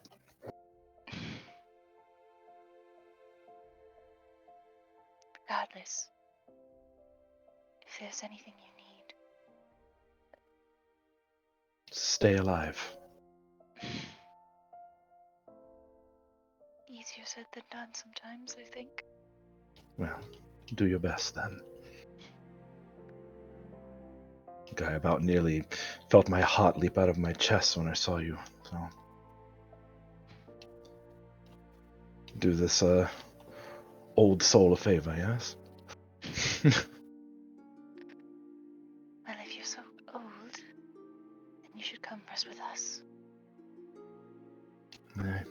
Very well. Compelling arguments made all around. After you. She kind of nods and just begins heading back to the common rooms.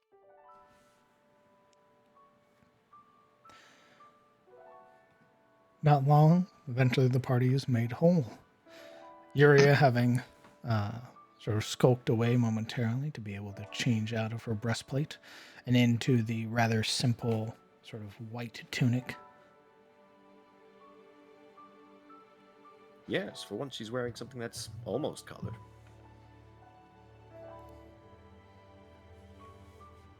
Finding yourselves in the common room with Christian, the guardsman. Is there anything else you guys would like to do today? As it stands currently, it is almost the afternoon.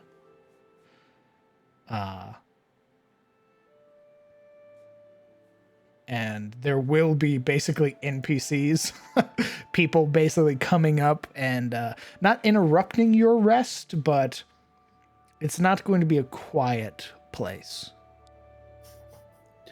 Just every 30 minutes. Oh, my bad. Sorry. Bye. Of people sorry, coming up, wait. checking on the children. Some families will be arriving. So is there anything else you guys would like to do today before you're basically bombarded with that?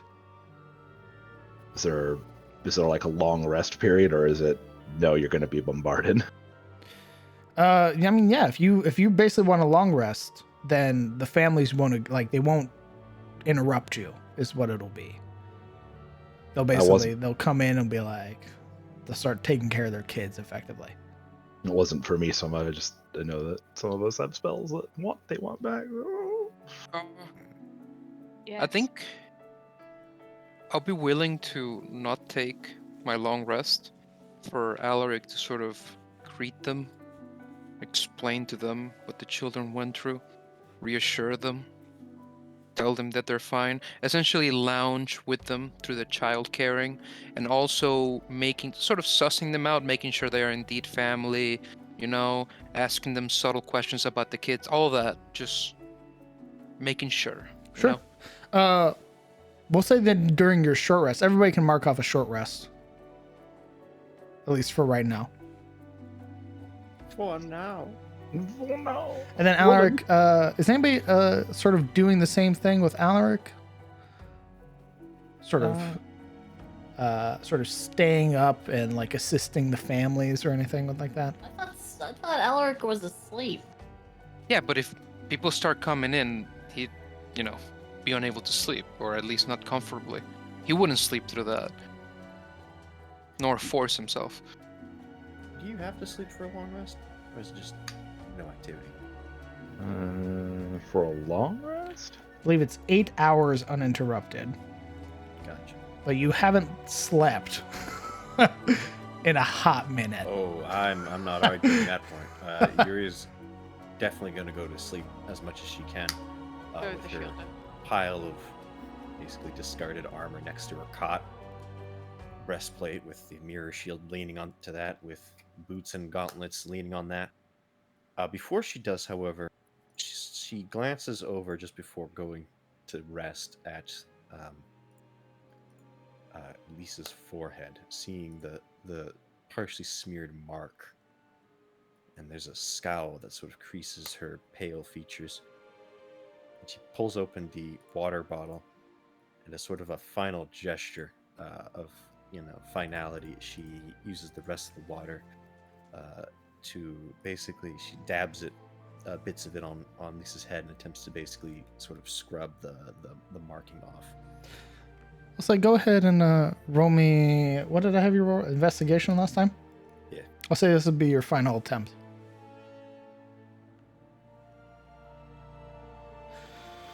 13.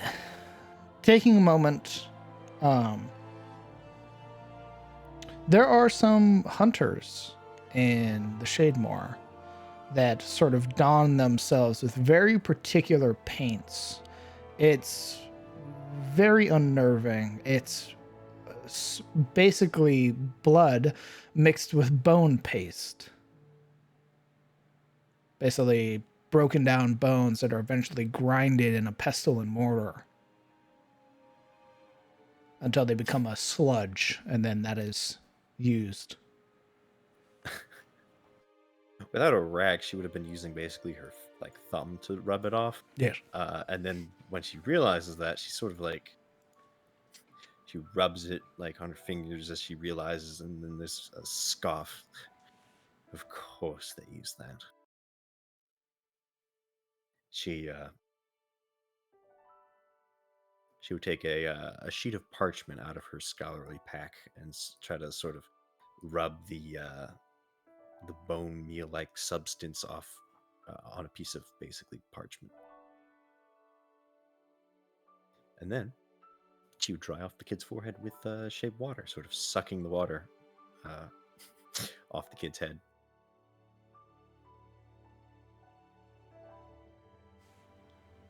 Easy enough. Once you've sort of pulled the water away, it basically cleanses that area. That sort of grotesque mixture being destroyed. Wonderful. With that final task done, you said it was like paint and bone? It's blood and bone dust and probably something else, but you can't really pick out what it is with a 13. Generally, the hunters will just use bone meal, basically just mixing whatever they can, usually mud or dirt with the bone fragments to make this sort of very chalky residue. But this is mixed with something else. Almost like a very sort of staining fluid. What color did you say the paint was? Now it's sort of like a ruddy brown. Well, what was it before? Like what was on their head? It would have been red. Oh, okay. Yeah, that makes sense. Well, with that task done, and that information kind of sorted, she would then turn to the task of sleeping. So you're one of the people taking a long rest? Oh yeah. Okay.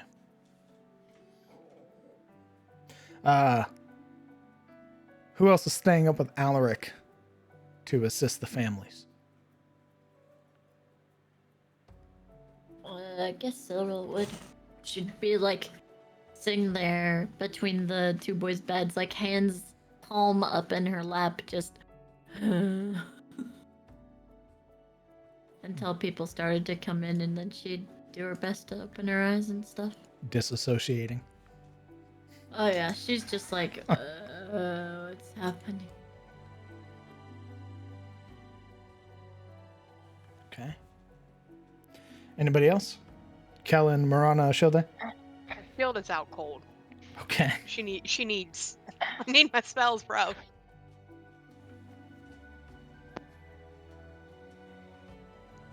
Marana, Kellen? Sorry, I'm dying. 1 minute. Oh, good. Take your time. Kellen? I was waiting for her to think. I didn't realize that she was having a death. Yeah, I mean, if people are coming and going, I think it's only right and proper if he follows the constable's words and tries to help and all of that. All of that entails, etc.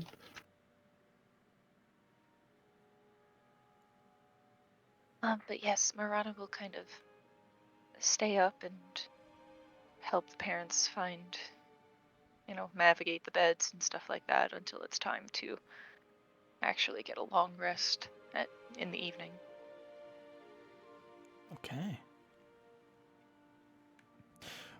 Over the course of the next 10 hours, Holy fuck. the party is waylaid by numerous peoples, distant relatives, and families of the children you saved. Distant relatives first, those in the immediate area, as many of the families had sort of gone across the river, either demanding help from the mayor or going beyond, having realized that nothing could be done. Their children were lost. So it will take time for those families to come back to the ferry. But there are some that return. Of them,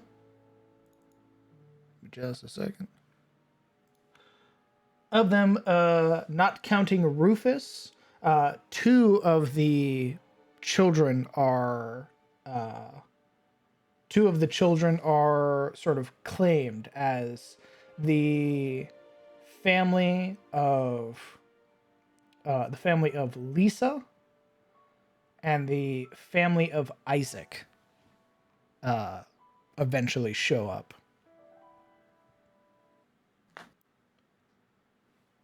And it's in this moment, it would be Lisa's family that shows up first. This sort of older halfling couple that are sort of dressed in very simplistic garb. At least judging by the husband's garb, he is probably a like a wheelwright, some form of carpenter. And the sort of older halfling woman looks like her hands are very much sort of dyed or sort of tinted by soil. Definitely somebody who probably works the fields or farms.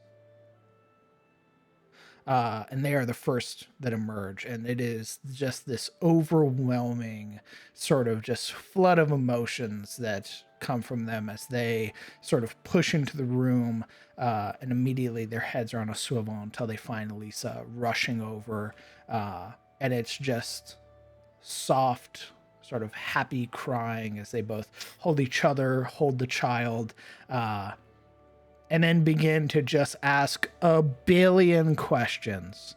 It is, what happened to them? Where are they? Or where did you find them? Who took them? Are they like, where are the people who took them? I want to give them a piece of my mind. I want them to, I want to give them justice. Like, basically this whole list. Lisa in particular, with the vicinity to Yuria, rouses her as she sort of quietly groans from the noise, peering over her shoulder at the Part family. There's a I'm assuming they're asking this of whoever's awake, so probably Alric. Yes, It probably. would be the four who stayed up. So it'd be Alaric, Siluril, Kellen, and Marana. Oh, yeah.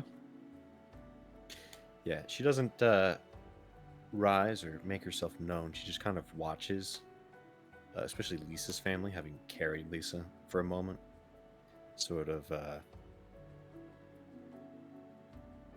taking in the emotional scene and trying desperately not to be affected by it and failing. There is a moment where the older halfling woman, sort of hearing that creak of the cot, sort of looks back. Oh, I'm so sorry. I didn't mean to wake you. She mutters, "It's fine," probably too incoherently for the woman to hear, and then sort of waves her hand lazily. Having been caught, she kind of pretends to go back to sleep.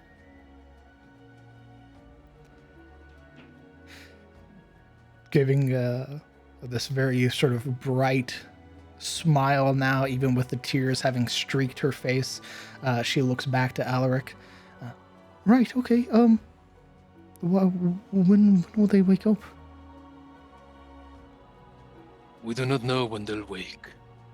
We just know that they need rest, and that they need to be fed and given water once they're able. Of course, I mean, look at her. She's as thin as a twig. She is. But she's alive, and we are all gladder for it. By the way, Alaric would have tried to placate and appease the father in his forming vendetta, letting him know. It is this building fury, or had been, until you sort of that more earnest placating and sort of stifling the flames that were beginning to burn instead of sort of fanning them.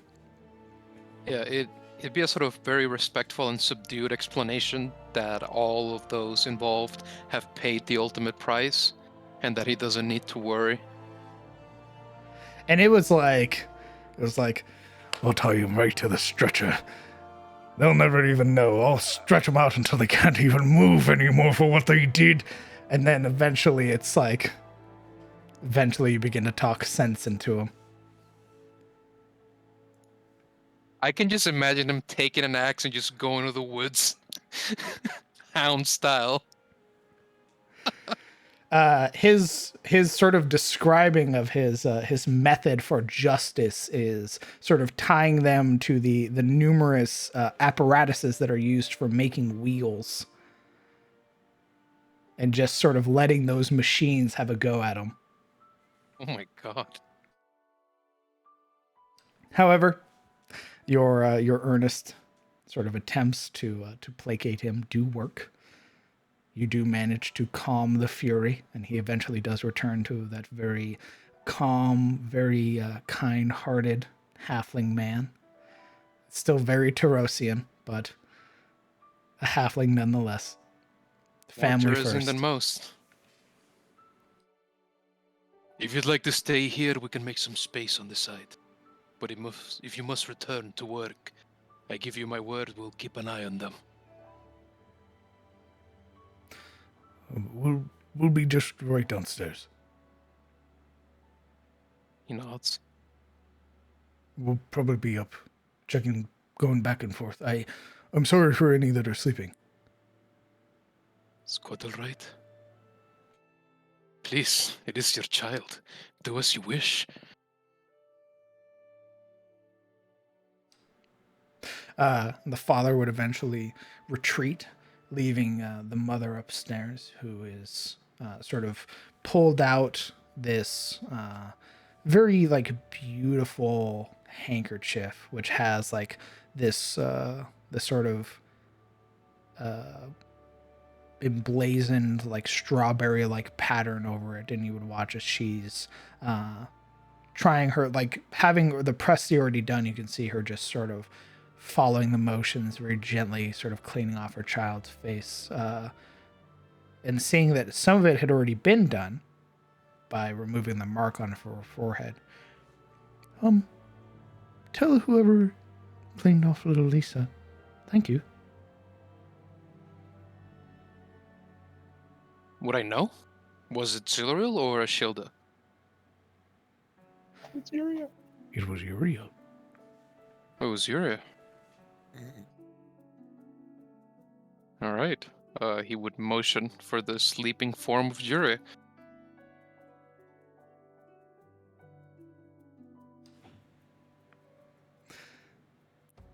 Like the presence of eyes, the back of your head, Yuria.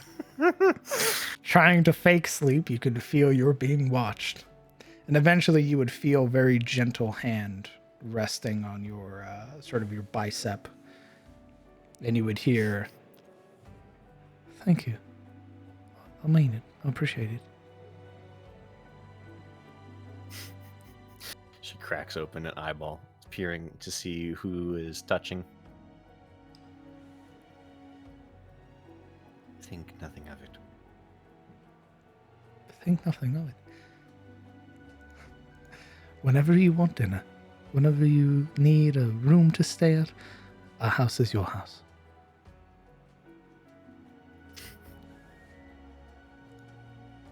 She almost narrows her eyes at the. I'm assuming it's the wife.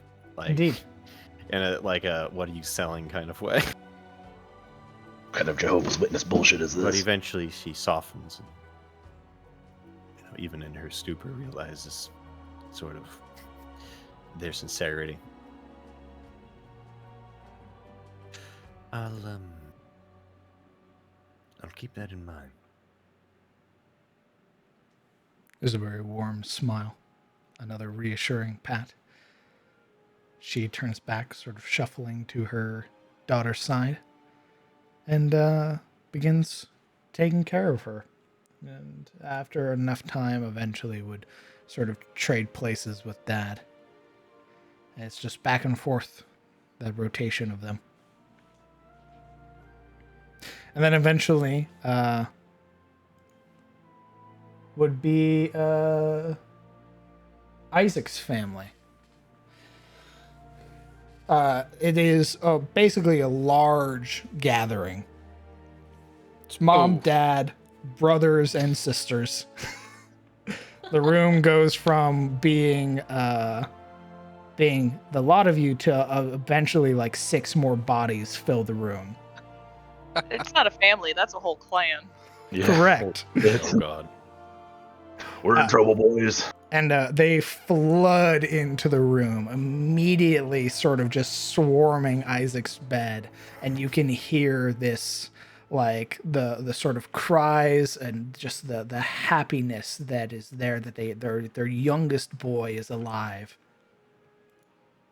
At this point, Yuri gives up sleeping and eventually just sort of leans against the wall, sort of using the cot as a seat to watch. Silra would get up and give them room. Immediately, with like the moment you stand up, it's the mom and the dad who like pull you into a hug despite your best efforts. I don't get a lot of hugs. This is weird. And basically holding you tight, you can feel how, like, as the mom's holding you, just her shaking, just sort of weeping against you.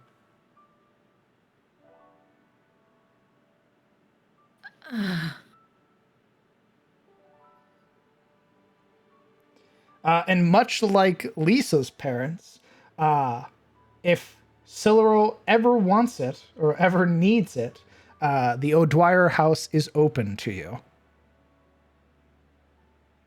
Basically, anytime you're in Aram's Ferry, the O'Dwyer clan is basically will always have room and food for you.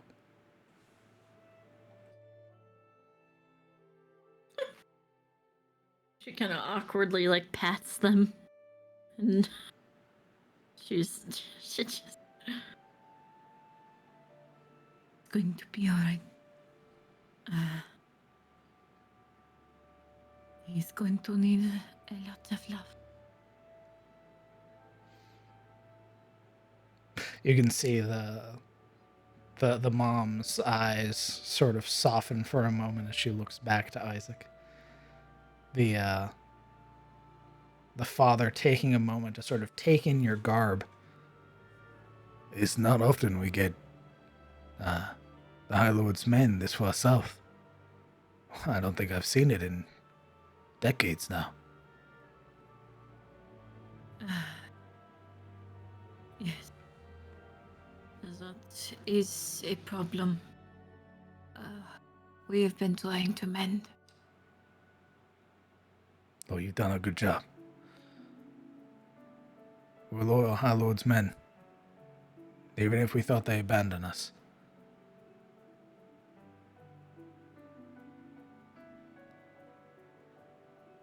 We appreciate that. We are nothing without. And she will turn to look at Isaac with this almost confused expression. We are nothing without all of you. It is our duty.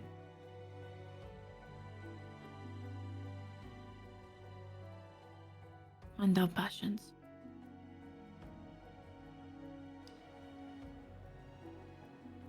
There's a very warm smile that comes from the father and the other children that are there. Though much older, you can see that they're probably 16, 17.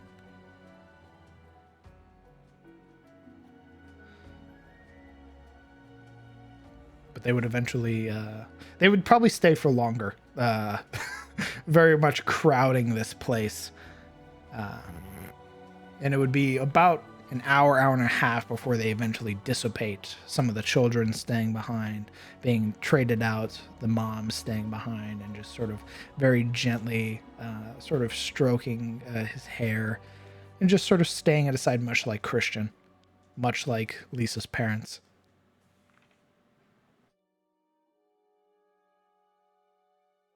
We definitely make room for them. It is cramped, but they do eventually give you your space. Is there anything else you guys would like to do tonight? before I give you guys a long rest.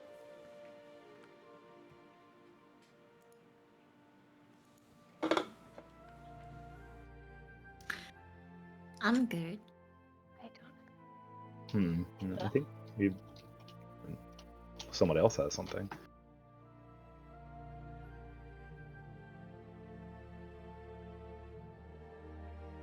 I don't.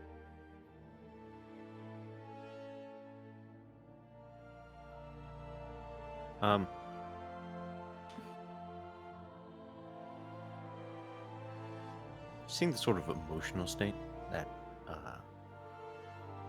this extended period of sort of relief and joy and just emotions, Yuri would take a moment to sort of step out of the room,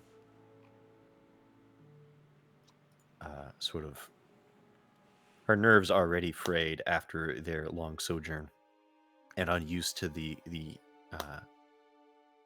hero praise, it would kind of get to her, and in order to sort of keep her cool, she would take a moment to sort of stay out of the room for a bit.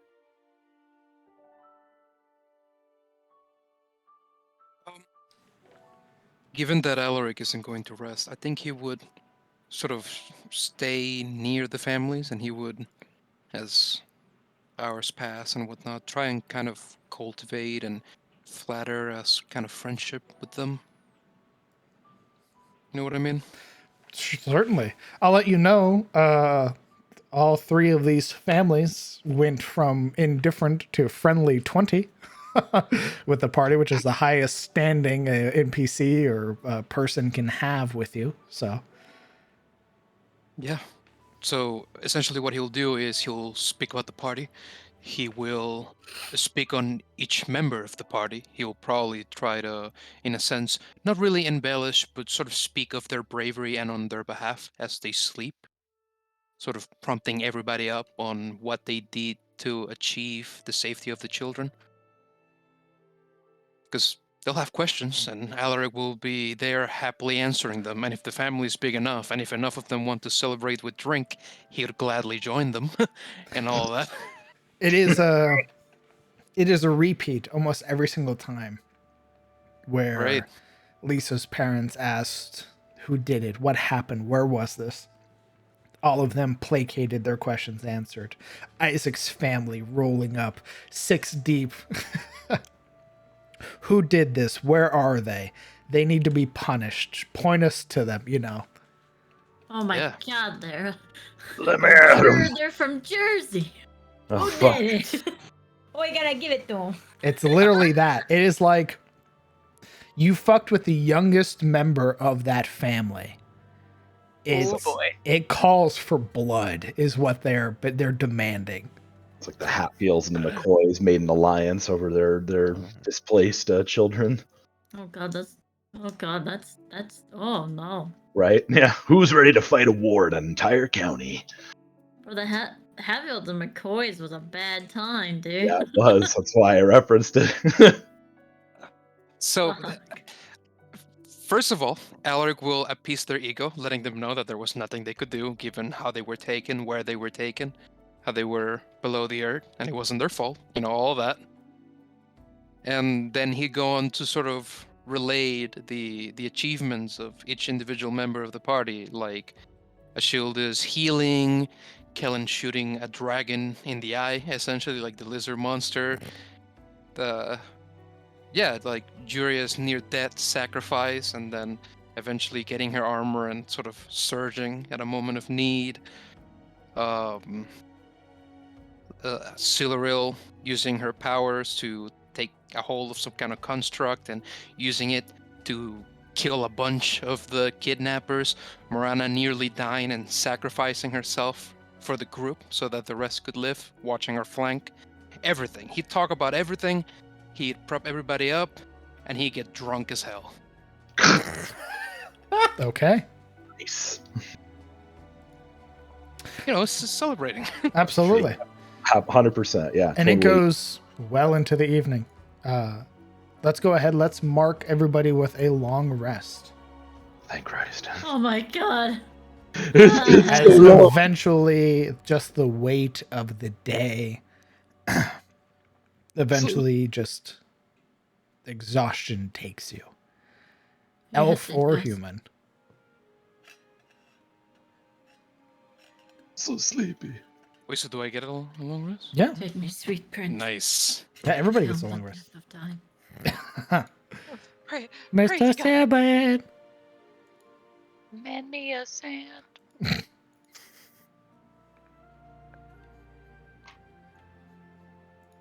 I can't laugh. I'm Shame. sorry. Can't laugh, I can't cough, I can't do nothing. That is stitches, I'm afraid. It is. Did you already mark an additional hit dice on your sheet? I did. Perfect. Oh, yeah. You only get half your hit dice back for a long rest, right? Correct. Marana has an item that grants her an additional hit die when she long rests.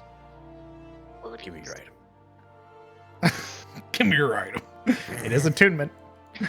It's like, I'm gonna Stands max on ceiling. No. Come up here, get it. Shakes fist. Gets a broom. Get down here. Eventually, the morning would greet you. Some of the children, at least a little bit more, not nearly as rested yet in terms of exhaustion. They are at 4 instead of 5. So it'll be a couple days before they're back on their feet fully. Very tired children. Absolutely. I believe with exhaustion 4, their speed is reduced. No, their hit point max is halved.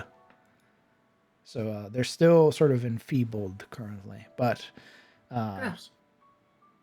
in a couple more days, they'll be hale and whole, lethargic but upright. What is the party's plans for today? Did all the children get next of kin? No. In terms of families, only Lisa and Isaac's families showed up. Rufus's dad is obviously there. Fielda will take her time checking over all the children one by one, medically and everything. Go ahead and No roll one's me a medicine confirm check. it. Is it a new day? Yes. What day is it? Wouldn't you like to know? Is it the 18th of dawn? You've been underground for a while. Is it the 18th of dawn? Why don't you go ask somebody? It's the 18th of dawn.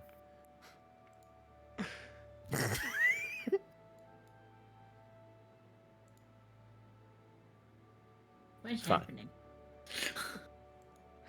I'm trying to flex that I kept track, but maybe I didn't.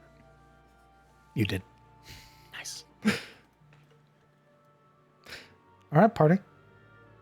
It is the 18th of dawn, early in the morning, as you have you basically slept, and you're waking up before even the fairy's awake, probably around like 5 a.m.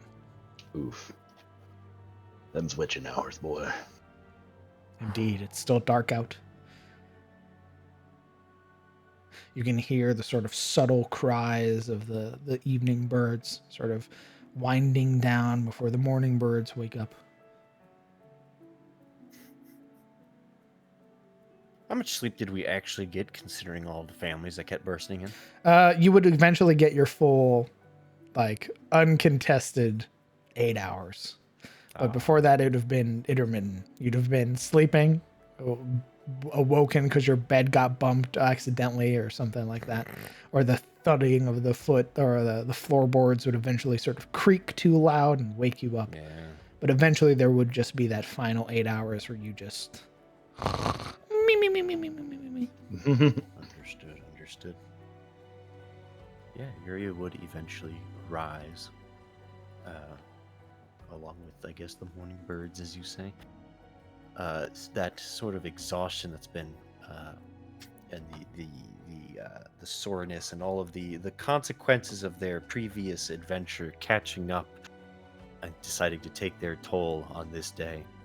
She would rise with a long groan, stiff and sore, rubbing at her back, probably much like Henry would in his old age. Quietly, she would check over her pieces of armor, slipping on the boots and gauntlets and hooking the helm to her belt.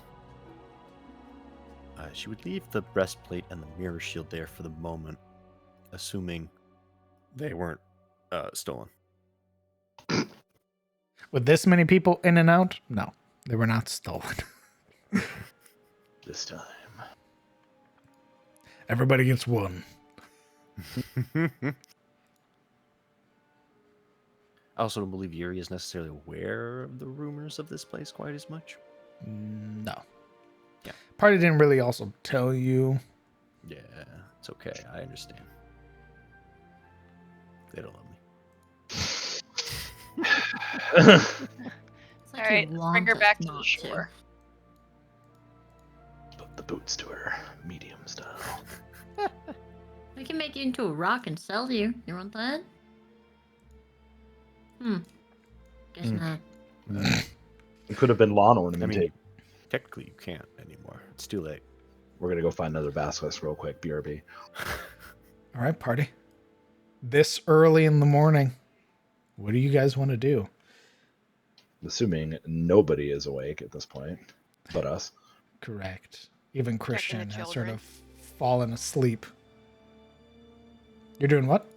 You'd wake up and immediately start assessing the children to see if they're getting better. Sure. Oh yeah, roll me that medicine check.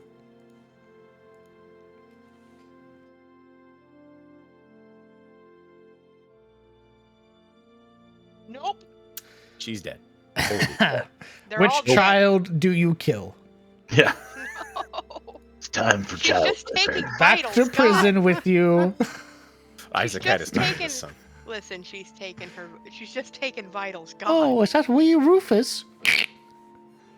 Just gonna check your pulse snaps neck. Like, oh fuck! On the wrist. Not dumb. Break arm. Yeah. Their condition, you've probably never seen this level of exhaustion before. Especially in children. You've probably never seen children before.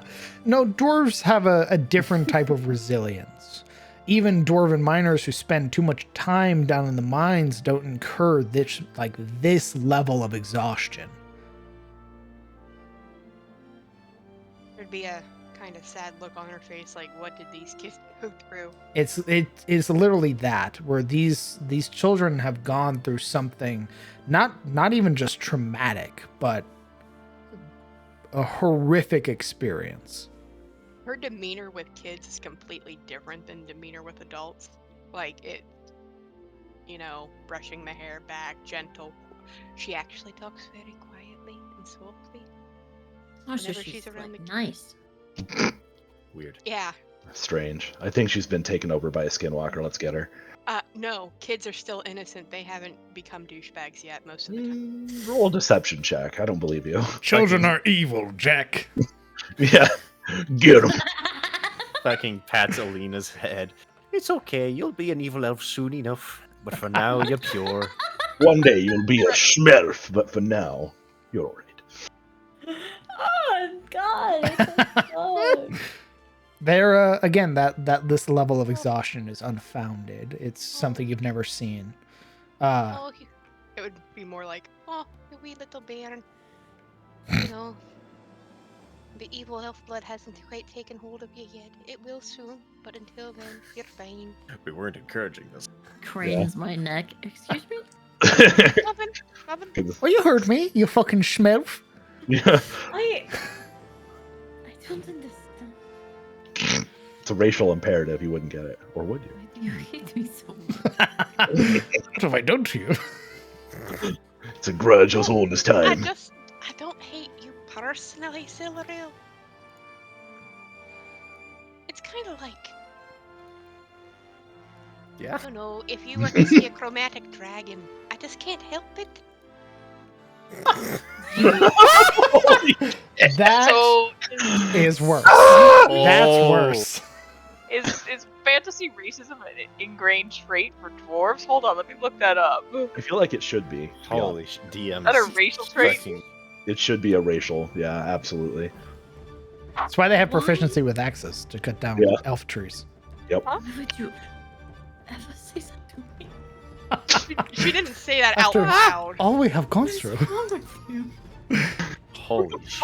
DM is fucking frantically looking through his notes to see what dwarves are innately racist in his notes. Where did I put this? I don't remember it being in my notes. Oh, the fuck? Who hurt you? Okay. Silveril, you get dwarf Probably pass. Okay? The dwarf pass! All right. Reel it back in. Honey. What do the heroes of the Ferry?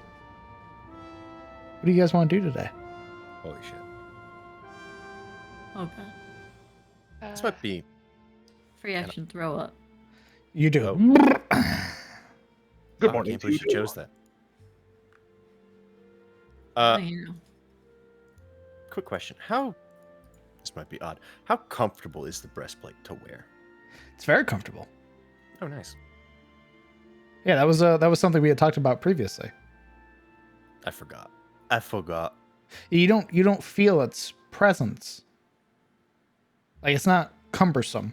Right. Oh, okay. Well, in that case, with people either waking up or barely awake, she would take the time to change out of the tunic and put the breastplate on, then returning to her metal goth attire. Corporate goth. Yeah, corporate goth. Shit. Executive goth. And then she would wait to see if the others were waking up alongside her, or if they were fucking zoinked. Well, Kellen will be up. I think Marana is going to be in the fucking zoinked category. I see. Understandable. Did you go downstairs? If you're about to tell me that you were sleeping on a table, Oh, fuck. Mr. Pearson would have beat your ass. Would have beat the shit out of Alaric then. Beat him bloody, beat him bloody, beat him bloody. Because you wouldn't be sleeping on a table. He'd have pulled you off the table and let you sleep on the floor. He'd be sleeping on the floor by then. Oh my god.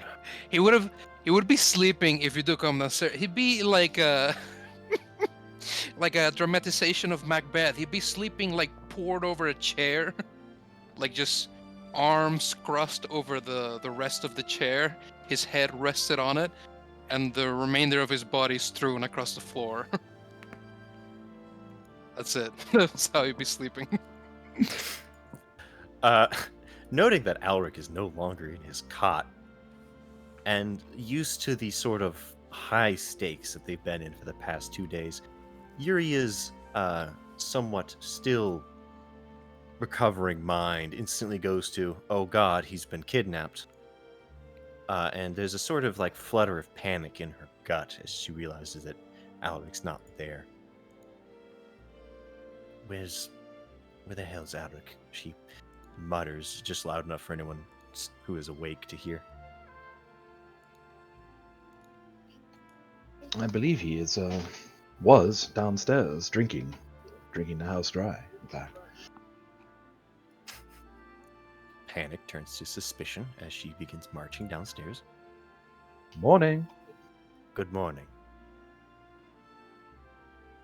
she says as she leaves.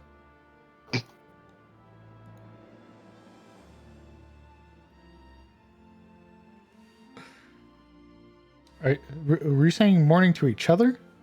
Yes. Okay. I'm assuming Kellen said like good morning after the conversation while Yeah. Yuri was basically out the door. Yeah, exactly. He was like, Understood. good morning to you too. Yeah, pretty much. Coming downstairs, you would see a grumbling Mr. Pearson behind the counter. You would see a partially sort of sack, like potato sack sort of draped over Alaric in lieu of a blanket. The farthest kindness that Mr. Pearson can show. And then at the sort of waiting at the larger table is the constable, Theodric Watt, who is in the sort of throes of drinking some delicious coffee. I thought you were going to say ale. I'm like, he's a morning drinker. That explains a lot. I probably would be too here. He does not drink. Then he's not trustworthy. He's not trustworthy. I don't trust him. Send him out with the rest of the riffraff. Yuria sort of takes the time to admire, and by that I mean observe scornfully Alaric's disheveled appearance before tap, the metal boots run across the wooden floor. He's not necessarily asleep, but in his closed-eyed state, there's like this very, like, glow of health to his expression. But his eyes are closed. And he, like, drags out a smile when he's, like, tapped. Yeah. No, the boots tapped against the wood. He would not be tapped. Okay, good. Yuria would grab him by the hair and pull his head up to see if he's still passed out or not. Sort of observing his facial features. Violent. He winces once he's held onto, and one eye blearily cracks open to look like towards his dead angle, not quite able to see Yuria. But I imagine he realized from the grip. What? Yeah. She does have pretty small hands, so. What are you Baby hands. What are you doing?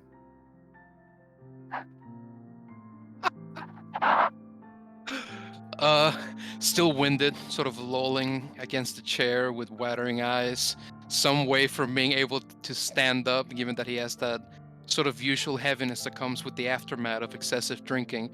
Alaric instead tries to roll onto his back and sit up, using Yuria's grip as a way to balance the movement. Unless she lets go. She tries. You try to roll to like. You know she has your hair, right? Like. Yeah, he's like laying against the chair with his chest. Okay. And now he's trying to turn around. Oh, I see. Yeah, no. She'd sort of brace herself so that just like his sheer size doesn't knock her over, but she would keep a grip on his head. Why are you? Why What? do you look like a soaked pig? He looks up to her. He's squinting really hard. Hard to tell if he's even looking, really. I was celebrating with the people here last night. She looks around. People, huh? You would see Theodric, who is nursing his coffee, and you would see the sort of grumbling Mr. Pearson, who's just, Whether or not you're welcome with what you're doing, you're laying on my table, my chairs, with your giant self.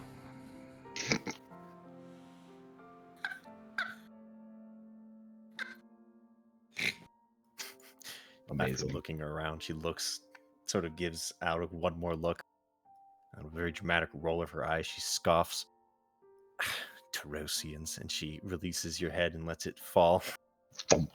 The rest of him goes, just thumping onto the floor. There's this groggy and comical look of amusement in his face. Eventually they all had to leave, and I conducted myself to the best and nearest table, the one furthest from imminent collapse. Old man by the counter didn't like this. Kicked me off with a broom. Stronger than he looks, by the way. You sleep outside, you fucking fuck.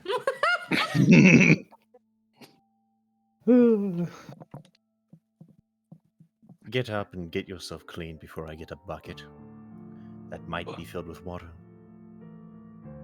She You steps around him and curtly stamps off. he blindly grasps at the air in her direction, and all he manages is like pathetically like tapping at the floor, achieving nothing other than rolling onto his chest. He doesn't move.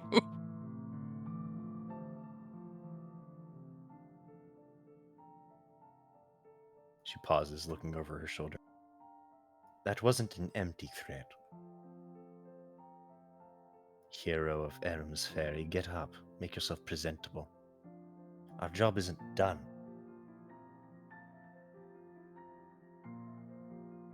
It's about 10 seconds of no answer before Alaric begins sort of steering bodily, reeling in his legs, kneeling down on the ground to support, eventually standing up as best he can.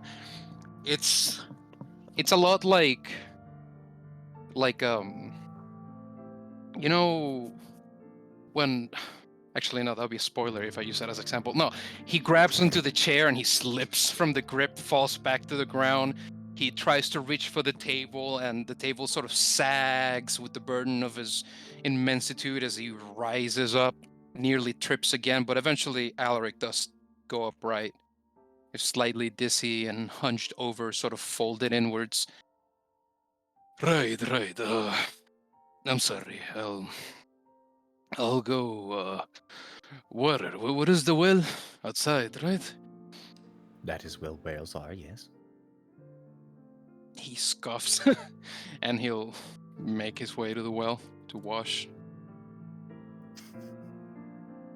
stumbling into things on the way there. She winces as she watches him undo the innkeeper's work. Just him grimacing, glowering the entire time as Alaric fumbles his way through the store or through the building. And he's got like this hand stretched out all the time, kind of trying to locate himself with the wall, the chairs around him. His vision still sort of adjusting to the light of awakening. So he's not really looking. All he sees is this glare as he makes it out. The constable, holding a rather amused expression, does eventually wave you over, Yuria.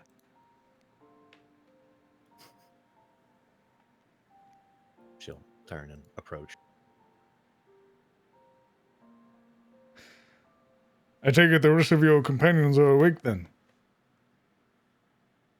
Waking, yes. Good. Won't you join me? Sure, but first, do you have any more of... She sort of sniffs the air, smelling the brew. Any more coffee? Mr. Pearson. The grumbling old man turns back to the kitchen.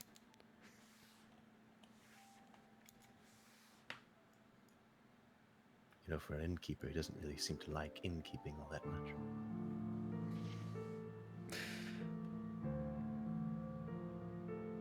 It's his business.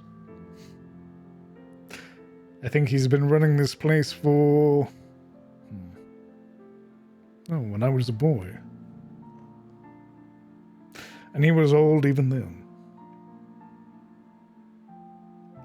I see.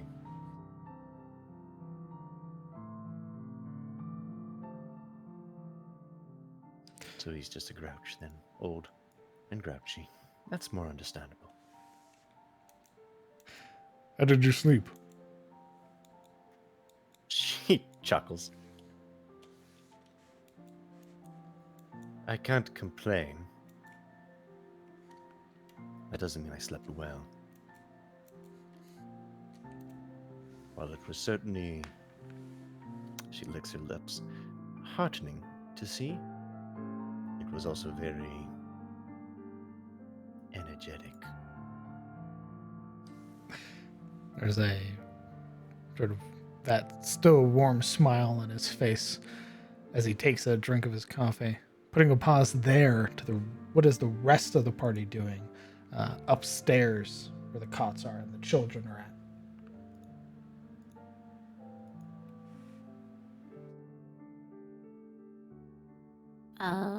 I don't know. What is the rest of the party doing? I guess it just takes Marana a longer while to stop snoozing and wake up before noticing that some people are already awake and some people are headed downstairs, or at least gone.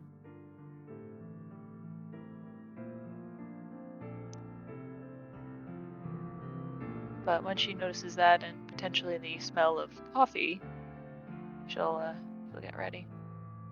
I just imagine the rest of the party standing over Marana's bed, Like, you wake? waiting for their last party member to load in. It's kind of like that, actually.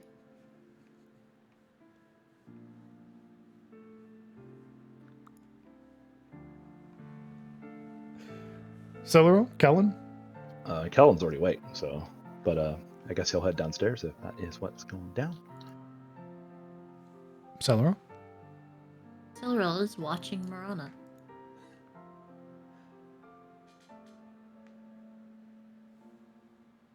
Takes a while, but she eventually seems to stir and give that bleary-eyed look around the room of almost not remembering where she was, and then seems to click that they're back at the ferry. And just put her boots back on and roll up her bedroll. Get ready to presumably meet the others downstairs for breakfast, or what constitutes as such. She notices Siluril, but it's more of her gaze lingers on her for a split second, and then she continues getting her things together.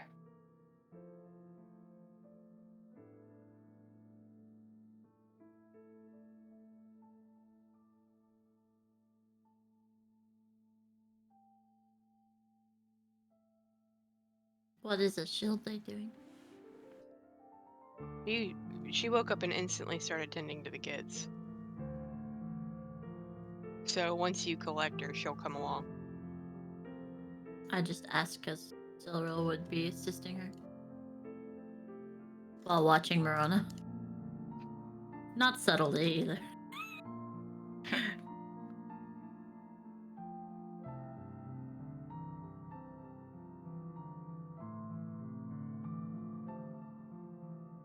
Seems our companions have woken.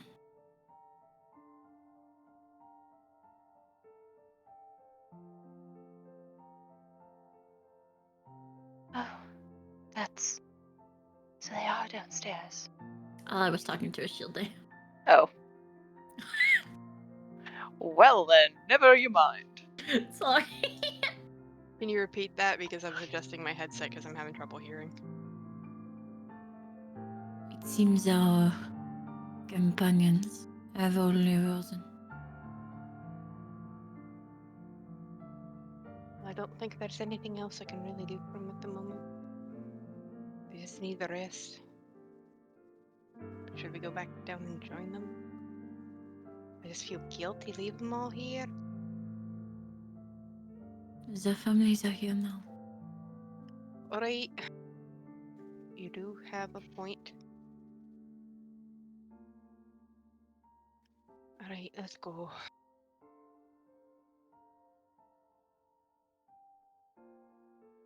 Silril offers a soft smile before kind of putting a hand on Ashilde's shoulder. She's not crouching down or anything. It's just like a hand there. Don't patronize the door. Shilda will look up and give her a... Probably, it's like an approving nod, like, you're okay. And a smile. Like a genuine smile.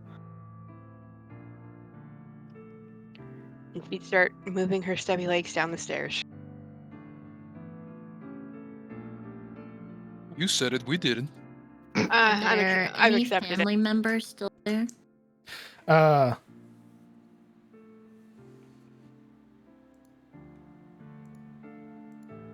Yes. I imagine so much. Yeah. Christian is still like sort of propped up alongside his son's bed. The other family members have left, sort of gone home, but you know that they'll be back. There was little to no room with all of you in there. They didn't want to kick you out, so they basically were like, we'll go home, then we'll come back. I imagine they'll be here bright and early. Exactly. Like the Casseroles moment, in hand. yeah, the moment they're able to, they'll be back. And you know that for a fact. Is he awake, Who? Christian? No, he's asleep. How does he look currently? Like, what's he doing? Well, you would have known from when you had first met him that he had been exhausted, basically just been stressing about his son's disappearance.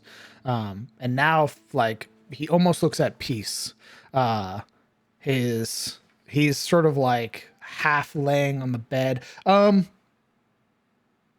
It's very much like what parents do when their child is in a hospital, sort of half laid on the bed. Sort of arms folded, sort of resting on his folded arms. Just staying by his side. Silra would just make sure he's covered with a blanket and stuff, and then she'd go downstairs.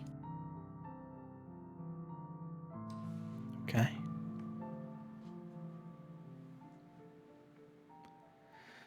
Making your way downstairs, you would see Yuria already sat across from the constable, who both are in the process of enjoying some coffee, and seeing all of you emerging, Mr. Pearson grumbles and goes to refill the little pitcher to make sure that everybody gets some coffee. Well, that's happening. Alaric, what are you doing outside? Alaric is rinsing his mouth with well water from having puked on his way there.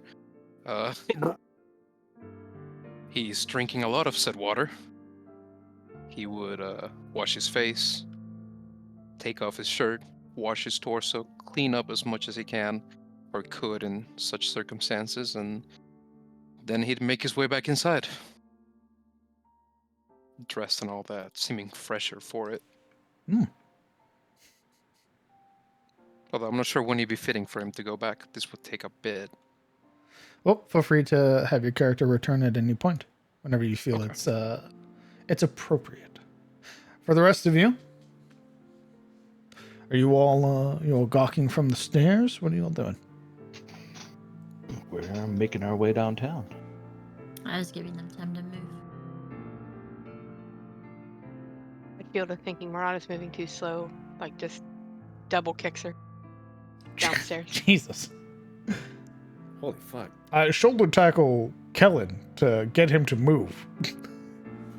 Boot his ass. Taurosians have a certain way of moving. It seems more like violence. Such charm and care. Yeah. Put yourself on the fucking... Not around the kids anymore. She's got a lot of pent up. Starts beating the shit out of each other. Wait, are you serious? You just kick Morana? No. No. That'd be hilarious. Holy fuck. They'd be like, wow, I see who's a fucking snack this morning. I'm feeling peckish. Grabs the dwarf. Jesus Christ. Immediately no longer heroes of Aram's Turns Fair. undead.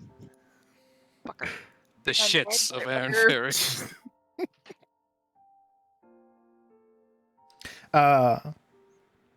The constable, sort of enjoying his coffee, sort of pausing his conversation with Yuria, turns to the rest of you. I hope you all had a good sleep. Yeah, for the most part, yes.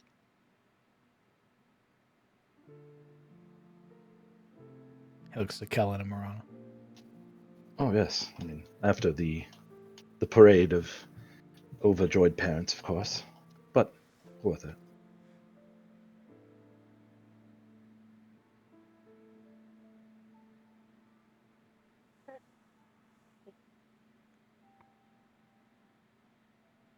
One more time.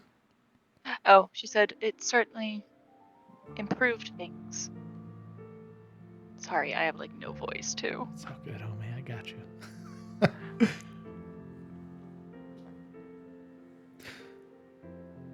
Well, I'm glad you're well rested. You certainly deserved it. And the praise that came with those families visiting. They told me in confidence that you assuaged any fears they may had, that those who were responsible would return. And I'm thankful for that.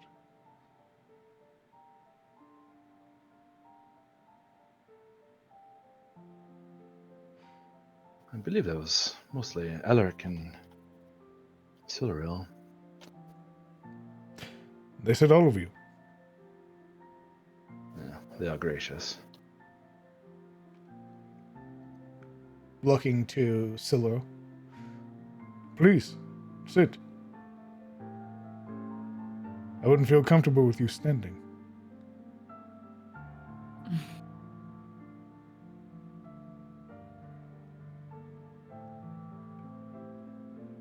Begrudgingly, Siluriel will approach.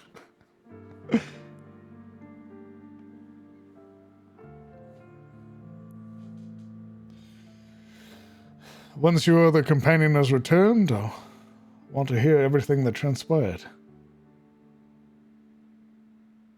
You might be here for a while. I've cleared out the day.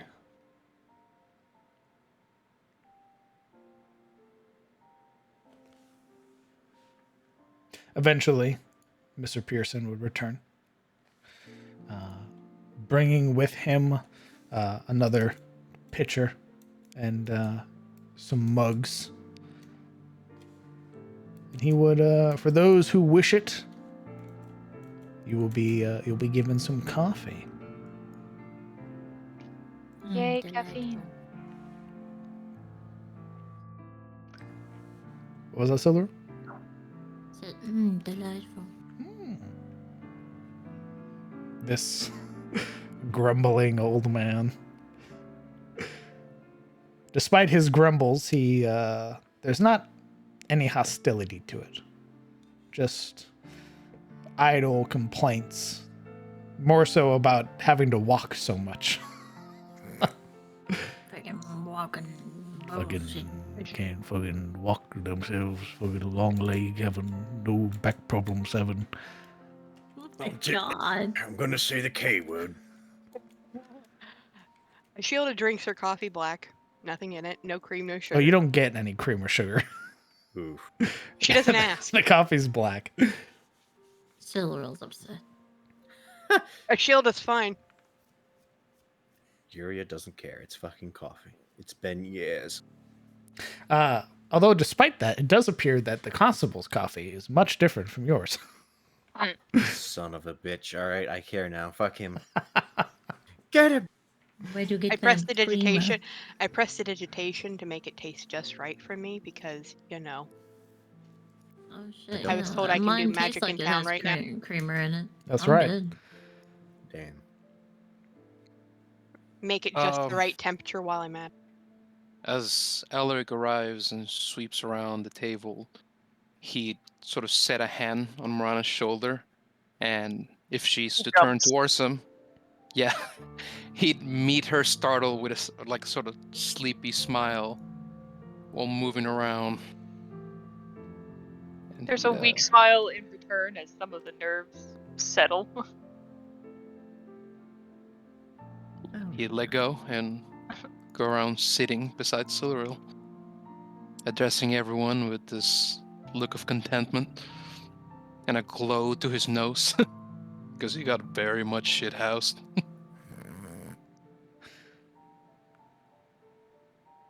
I'm glad that you're all well rested. Now, the story. What happened? I had my men investigate the hole. It's horrific. But when we dropped a torch down, all we found was stone.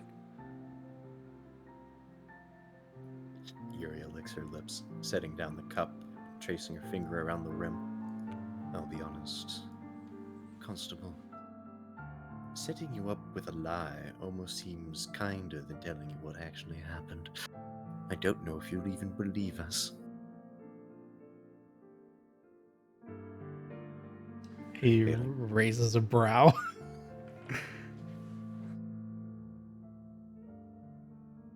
Before we begin, I would like to ask your permission for,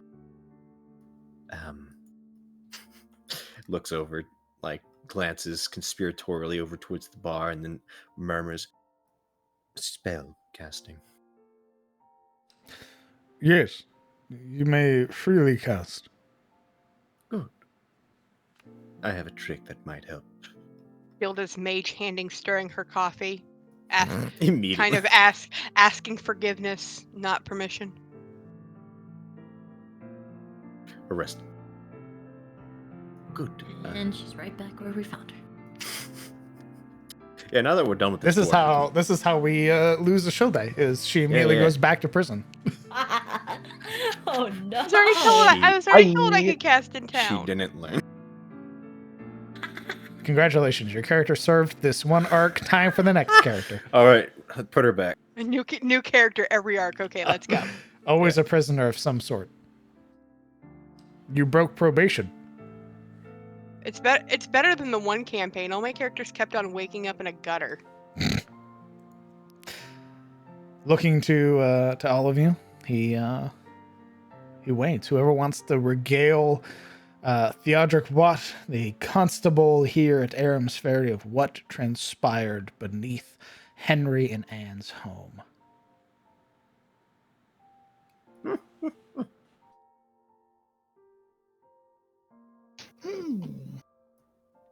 Uriel looks to Siluril. Silver looks to Alaric. Oh god. Here we go. In his state, it takes Alaric quite a bit of time to realize the Never pair of mind. gazes searing Yeah. down on him. Silver looks back at herself. Alright, let me tell you exactly what happened as Shilda gets ready to talk if nobody stops. Silver would offer a elegant hand bow towards Ashilde. Right, so we went back down the hole, and we get down there, and there are a bunch of undead ghouls as well. It was a strange place, but there was some sort of faction that I have nothing to know, I really don't know about, working down there in regards to your children. After fighting our way through the place and a wee bit of monsters and undead, we found them hanging above something. So we eventually got them down and we brought them back out. And the place just disappeared. Silver's eyes go, what? Well, that was abridged. Even Alaric is frowning hard across the table at her. Bless her heart, she Right. tried. Okay. I'm not really good with. No, it's to be fair, you are lacking some details that we, the rest of us, have. She kind of awkwardly pats Ashilde on the shoulder before, basically, unless someone would interject, taking the reins. Mm-mm. She turns to Theo. Right. When we entered what was left of Henry's home, as you knew, it was mostly charcoal, and plummeted down into the pit that was present in his bedroom, of all places. At first we were met with what you might expect, a deep hole of stone. When Alaric here let loose some loose stone, a fake wall, what we uncovered was I don't think anything any of us could have expected.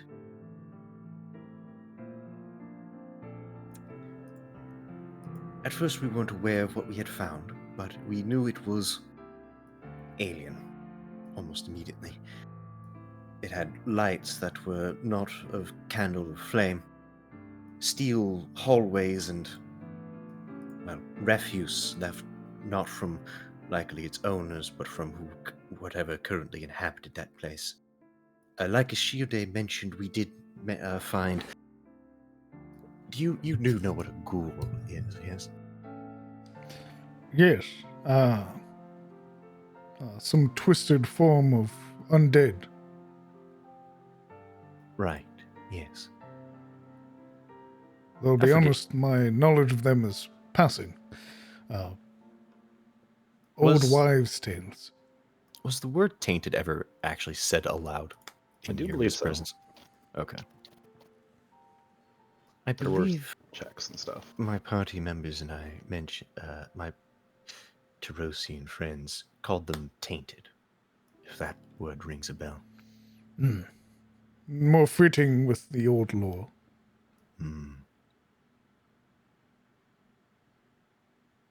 Well, at first it seemed an infestation of these tainted were the reason for your children's disappearances, but things, as we plunged deeper, got exceedingly more complicated. She takes a moment to sip on her coffee, both to clear her throat and for dramatic pause.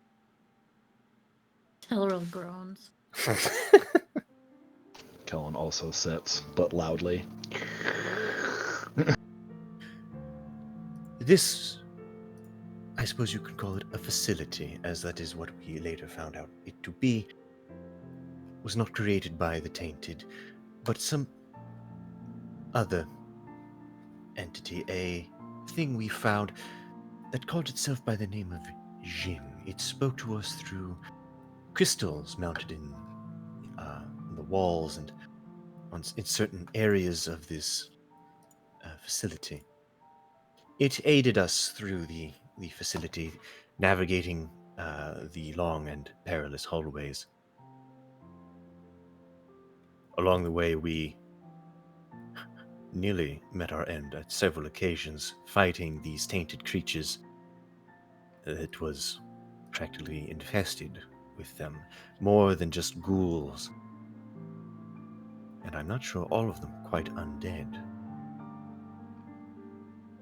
They had a certain intelligence about them when they fought that does not resemble what perhaps common rumor of undead give.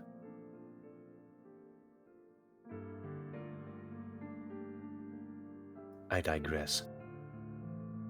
We aided Jin in, how do I put it, giving life to this facility that was near dying, in order to help it help us find your children. This aided us, but also gave us a larger problem, as it awoke in a steel creature that Jin referred to as an Epsilon unit. I won't go into the details, but I'll show you what it looks like. And she waves her hand, and on the table, sort of a puddle of darkness, like dark cloud, stirs and then rises and makes the shape of the Epsilon unit. She twists her hand and it gives it coloration and the illusion of the Epsilon unit, like a miniature of the Epsilon unit, is displayed to Theo. My God. This isn't the actual size, I should let you know. Far bigger. Bigger than me by a lot. I would rather not spook your bartender, though, so.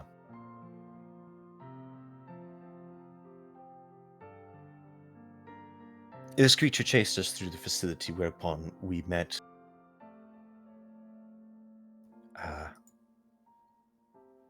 perhaps, I think, your kidnappers.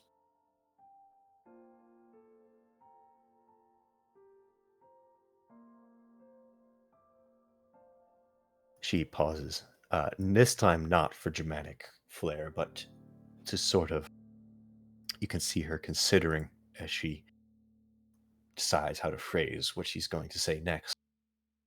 He is watching very intently.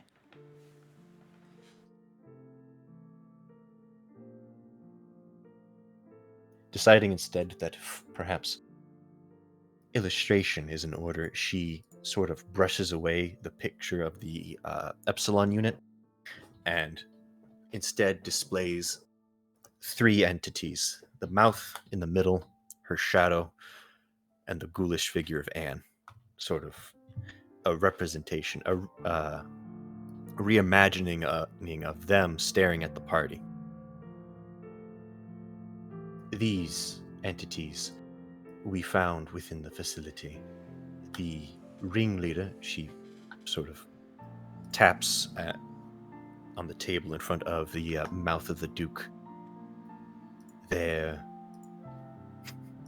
right hand, as far as we can tell, she taps in front of the shadow. And That one. I believe so, yes. That's the Certainly one I saw. her finger curls. You're not the only one.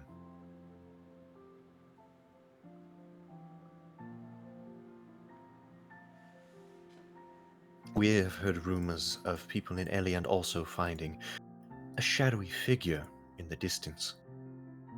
We ourselves have been stalked by this thing during our travels. He seems to get around. We attempted to find the man that he was speaking to. They've both gone missing.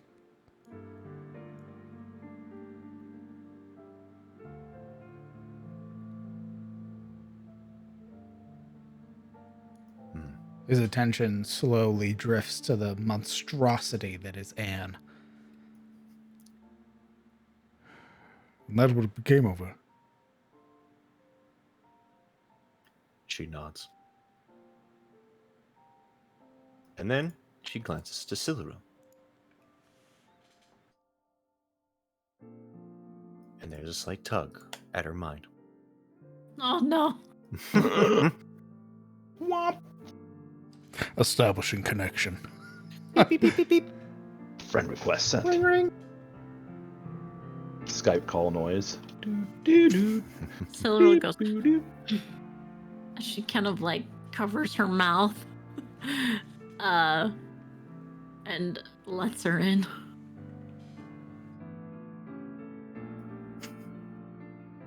You are the ward of Ashford, so I have gathered, and Terosium. I'm about to tell this man everything, if you think it wise.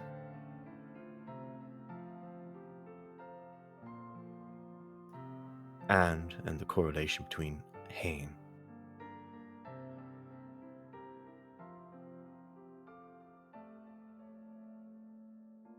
No. No? Tell him of this being. We are not here to bring discourse into their lives.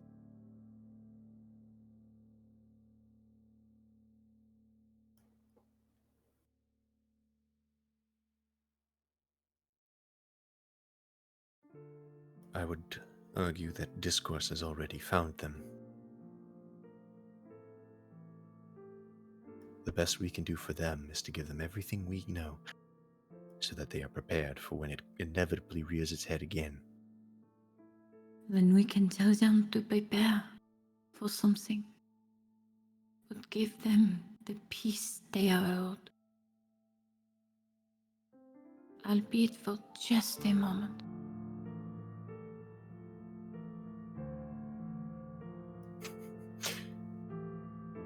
There's a slight twitch of her eye. You realize Theodric's been watching you this entire time, sort of waiting for the conversation to continue. Very quizzical look on his face, sort of glancing to the others. I almost want to start talking because I know this is happening like Yeah, this is just an beyond. awkward silent moment for everyone Yeah, else. I feel like Alaric would have picked up the conversation.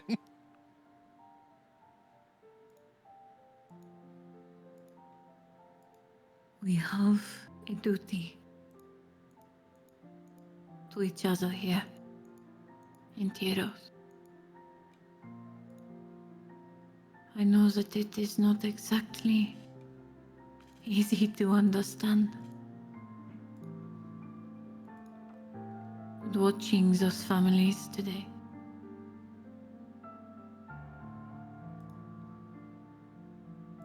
how we failed them, I beg you award them some peace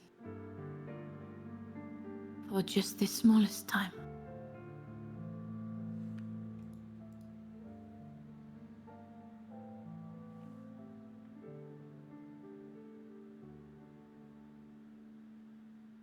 There's a pause in your own head. Often.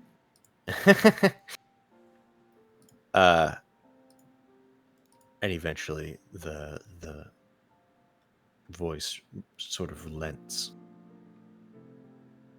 Fine.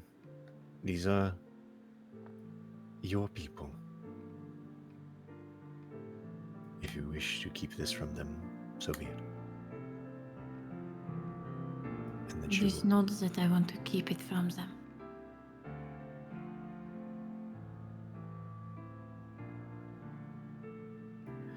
You want them to be happy. Since you are in her head, there is an overwhelming flood of emotion that would come to you. Yuri almost stiffens at this sort of alien sensation of someone else's emotions spilling out through the connection.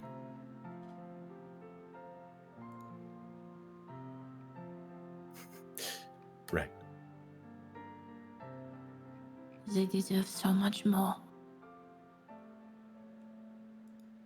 than we have given them time to have.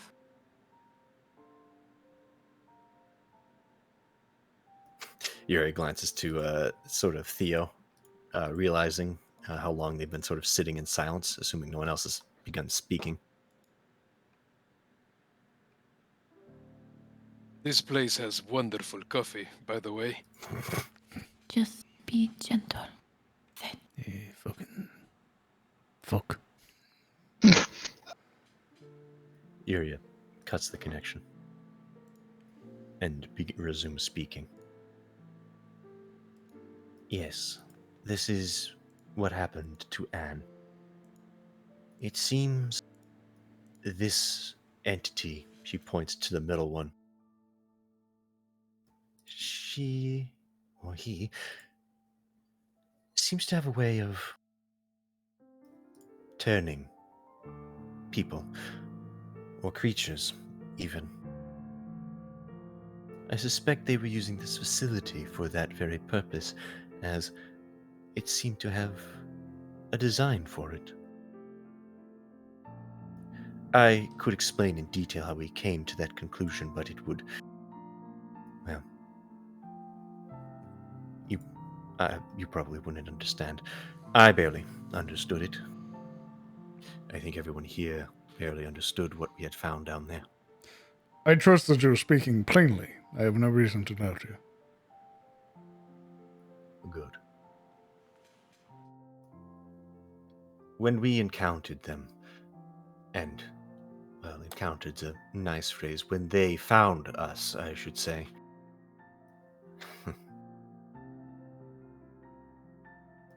This one claimed herself to be the mouth of something called the Iron Duke. They mentioned that they didn't mention, but they suggested they had a hand in, you know, of the rumors of the Basilisk King, the monstrous thing to the south of your town. Some recent discussion had been brought about it, yes.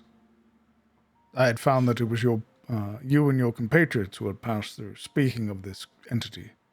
Another dragonborn entity. She kind of winces, trying to recollect, and then realizing the state she was likely in when they first came by, she kind of grimaces. Right.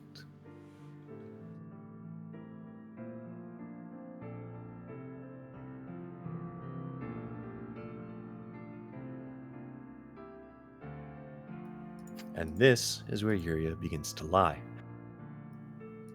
She also boasted about having an escort of Morlings under her charge. What? When? There's a purse of her lips. Tilral will place a hand on Elric's forearm. Some of us pay more attention than others. She cuts him a sharp look. It's this moment of like interconnectedness where Siluriel's hand is rising up to touch his shoulder, and Yuria scoffing at him with her comment, I pay plenty of it. Oh, all Please right. roll me a deception check.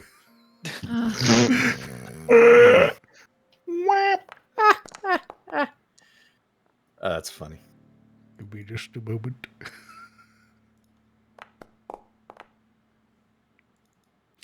His attention, though brief towards Alaric, sort of takes in the words of Yuria saying that some don't pay attention.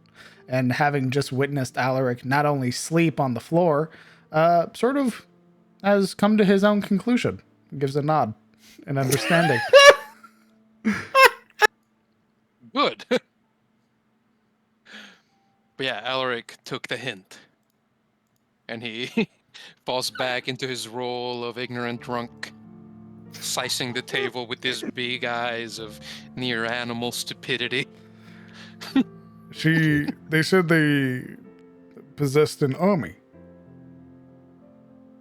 She wasn't clear on specifics, but suggested, as one does when they think they have the upper hand, that she had something to do with recent Morling activity in this area, I presume, as well as having a hand in the Basilisk King, though she admitted that the king apparently had, how did she put it, its own ideas. I suppose it decided to work on its own. There have been no reports from any of the men about Morlings. We did catch a few strange boars tearing into some of the fields, attacking some of the livestock, but they ran off just as quickly as we saw them. They were large, though. Strange spikes on their heads. It's talking of Morlings as Kellen like leaning back with his arms crossed. Like, Right. Well, I can't give you specifics. It's not like they laid out their entire plan before us. I can only tell you what they boasted of us before they, well, attacked. And attack they did. And a ferocious beast, this slavering, gargantuan ghoul. Well, I can't swear to what the woman she was, but I presume it was not. Well, I presume she was not a warrior in her past life. Not from what I know.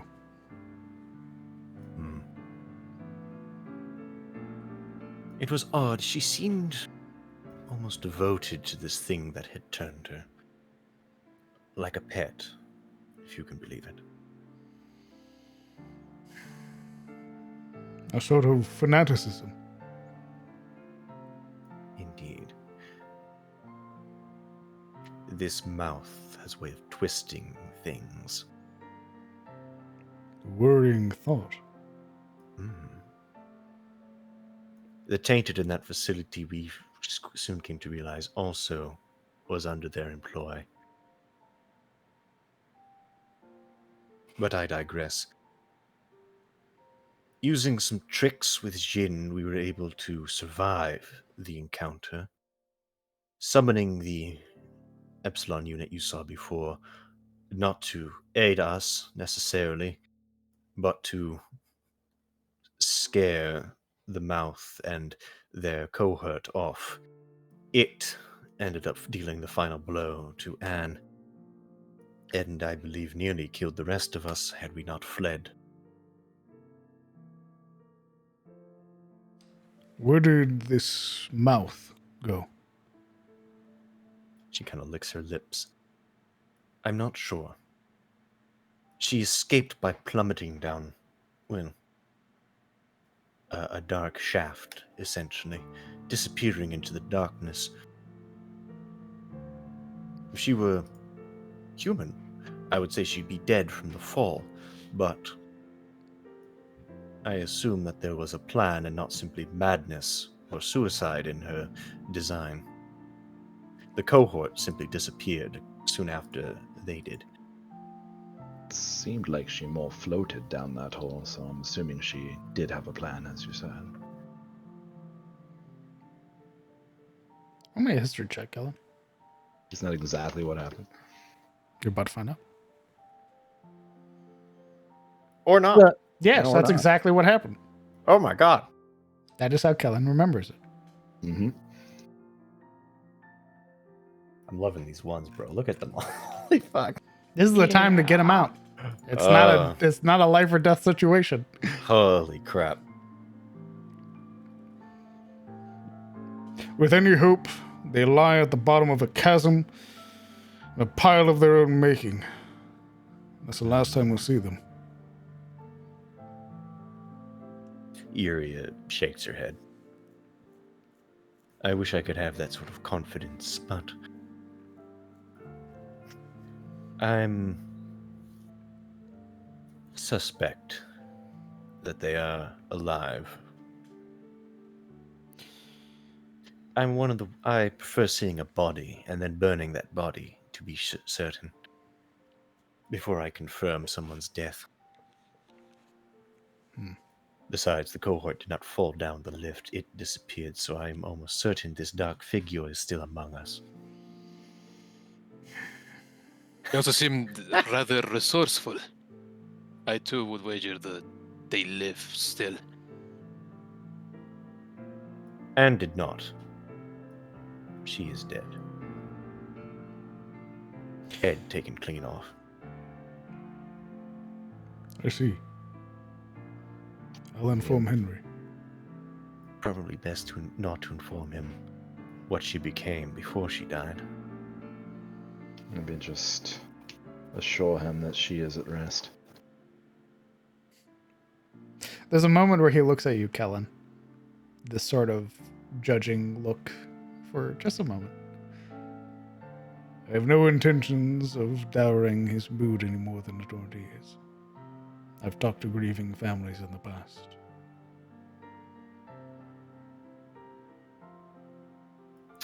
Where was I? Oh, yes. We were split by this Epsilon unit. Siluril was chased by the thing. We had to recollect ourselves, barely alive as we were. Somehow, though I was not there to witness it, Siluril managed to further aid this Jinn thing. And after she aided it, it was able to help us. It sent us, well, this, and she again twists the shadows and shows the trauma unit this time. The writhing thing of tentacles upon the table. He looks visibly disgusted. She kind of chuckles. It's better than it looks, I assure you. No, it is terrible as it looks. All right, never mind. Despite how it looks, it did heal our wounds, so there's that. Took its price. Felled nearly a pound of flesh each time it healed you. Well, not literally, but it sure felt like it, yes. Right. Well, it wasn't pleasant, but it did keep us alive. At Jin's orders. You can see by this thing the sort of bizarre nature, perhaps, of the rest of the facility that we were in. This place almost designed not to be understood. Creatures of metal and hallways of steel. Anyway, having been aided by this thing and our aid with Jin requested one final thing from us. We gathered in a secluded area, a small area where Jin revealed his true name. A being by the name of Sardox. He was I don't suppose you know what the term lithid is. He shakes his head. Of course not.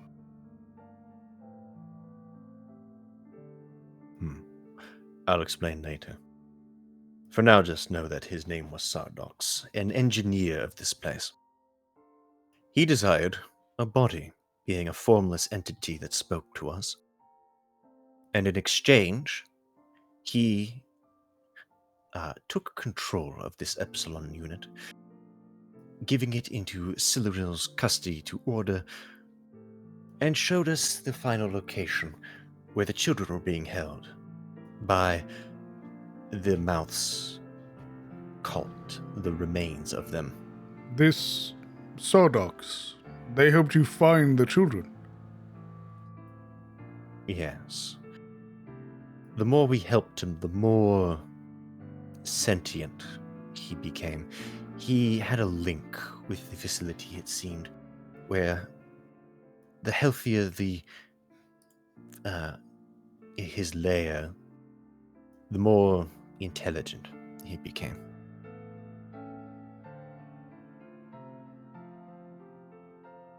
When we gave him what he wanted, he was able to locate the children within the facility. You should show him how he looked. Theodric, you will not believe how Sardox looked. It is terrible. She smiles. I'll get to that, Alaric. He nods encouragingly. He has this strange, morbid excitement looking at Theodoric's expression, just waiting to see how he'll react. Oh, God. Right. Jin guided us and to what he referred to as a bio lab, a medical ward, I suppose, though very alien in design. She sort of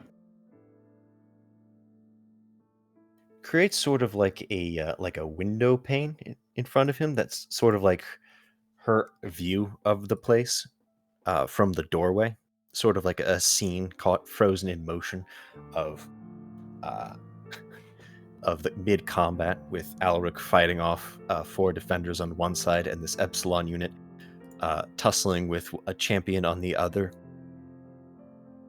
And then she twists and the scene reveals the moment when the dragon emerged from the briny depths. This is an illustration of the fight. Sorry if I'm being a little dramatic, but it's good to know what they had down there. An entire dragon. It was terrifying. It was also, I doubt, completely whole. I questioned Sardox during the fight, and he called it a leftover experiment, so I suspect it had been down there for quite a while. This entire mouth, then. They possess the ability to corrupt dragons. She shrugs. Maybe. Though I suspect whatever happened in this facility corrupted the dragon. The mouth just took its, tamed the creature, so to speak. This facility, you understand, is likely older than Adam's Ferry.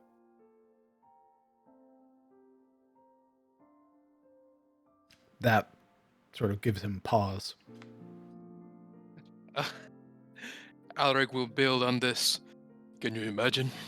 All these years, right under the town? All the people here none the wiser. Could you even imagine more of these facilities scattered across the kingdom, right under our noses? Prefer if you'd stop. You have to be realistic about these things. Alaric. You do, but not say it with such enthusiasm as if you're eager to see more of them. I am not eager. Just imagining the possibilities. Yuri rolls her eyes, even though she's being just as dramatic. You're both dramatic. She just pulls away. What am I saying? Removes the scene of the fight before him. Regardless, it was yet another hard fight, and we were victorious, mostly thanks to our stunning combat physique, and of course, the Epsilon unit that we were allowed to use. That thing, it is lucky we did not ever have to face it in combat.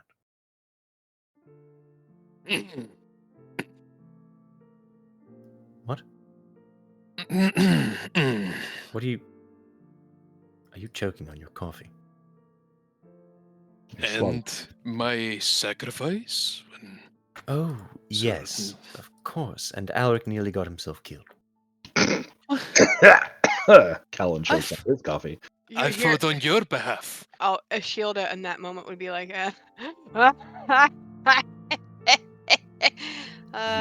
right. Oh, it's hilarious, isn't it? The one with the temper as short as her legs, laughing at me. Oh, that's racist. She sighs.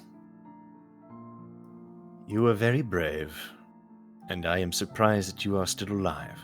Your fortitude is truly remarkable. But your brain is truly small. Oh my goodness. You would know of size, wouldn't you? Correct. We're getting off I track. also know of stupidity. Learning it better. We're getting very off track.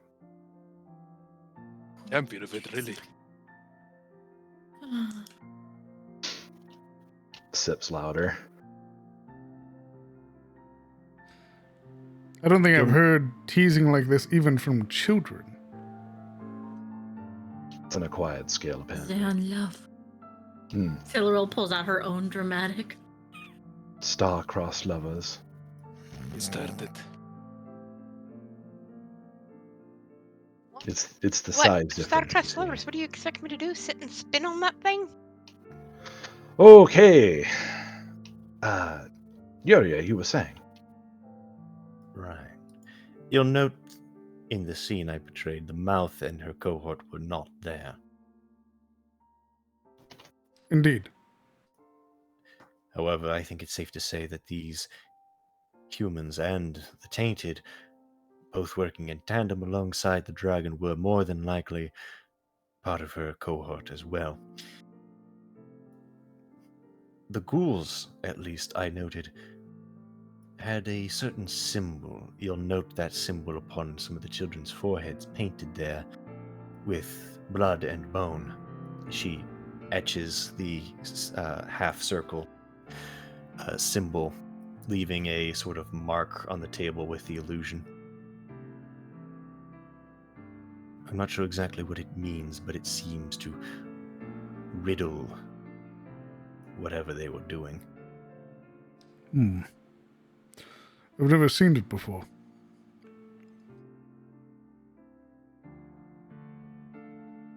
Neither have I. But I know the mouth has something to do with it. When we fought her, she placed that symbol above Alric's head with magic, and Alric turned on us like a savage beast, nearly choked me out.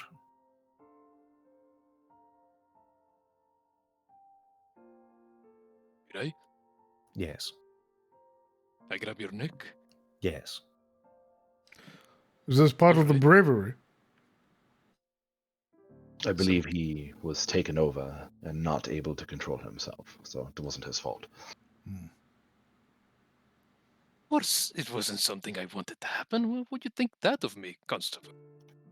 I think he was just maybe concerned. Right. Well, it's not Alric's fault. She just thought he was a good target. Anyway, the point is that this symbol bodes ill and is likely the source of your problems here in Aram's Ferry. After we dispatched the foes, it was time we paid our due, finally, to this Sardox creature.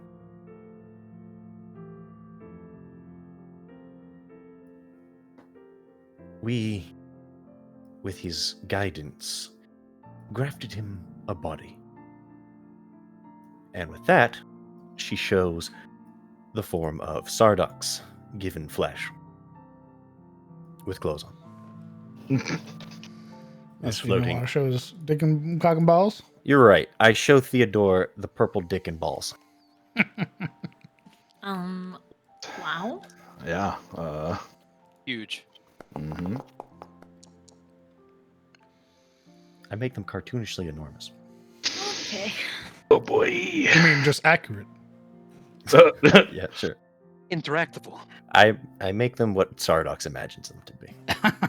What Yuria hopes. You don't know what he imagines them to be. Like, what are these? Despite the reveal of an illithid, of a mind flayer being shown to the constable, his expression is rather stoic. He almost gives it a more like studious look than a sort of bewildered one, taking this sort of idle crane of his head from side to side, sort of inspecting its strange features. This was the thing that was helping you. Yes, though before now it did not have a body. It was like a spirit seeking to possess, well, a body. I And need the we books. crafted one for him, in a way.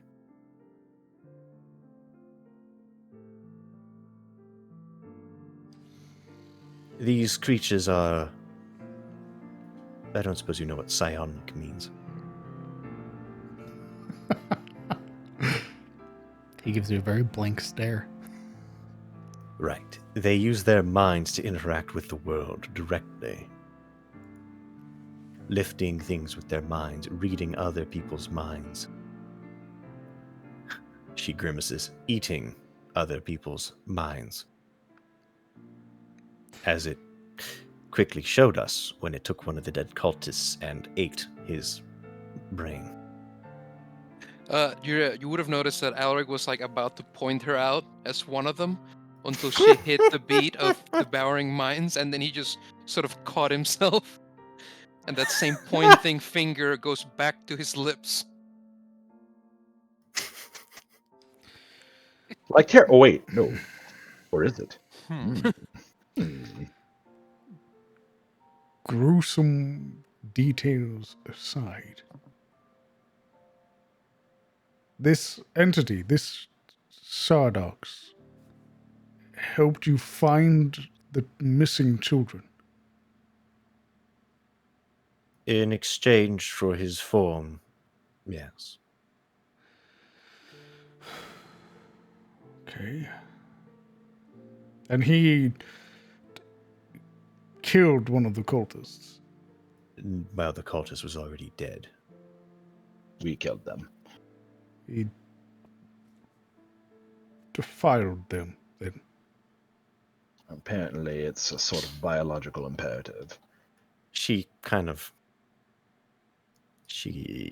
shrugs and winces. Well, is it really defilement if they're cultists already? You beat me to my point. I hold no love for them, human or no. How did it react to the children? Did it threaten them? Threaten No. you? No.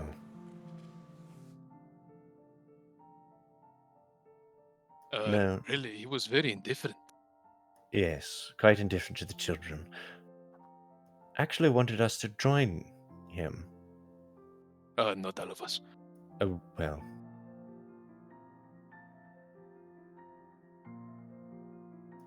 He wanted those of us who paid attention to join him. And given that you're here, I take it you declined. She sighs dramatically. Well, unfortunately, these Tarosians of mine claim to have business here, and I suppose I owe them a bit of debt. So I stay, and declined his invitation. There's a very subtle smirk on the edge of his lips.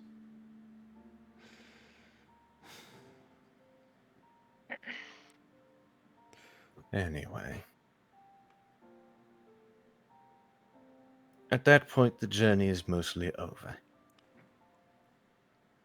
We saved the children, removing them from the perilous position they were in, though you saw the condition they were in when we dragged them out. And Sardox aided us in that, and even allowed us to take away some, I suppose you could call it treasures from the place.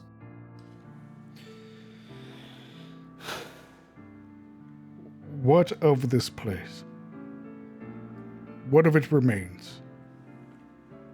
She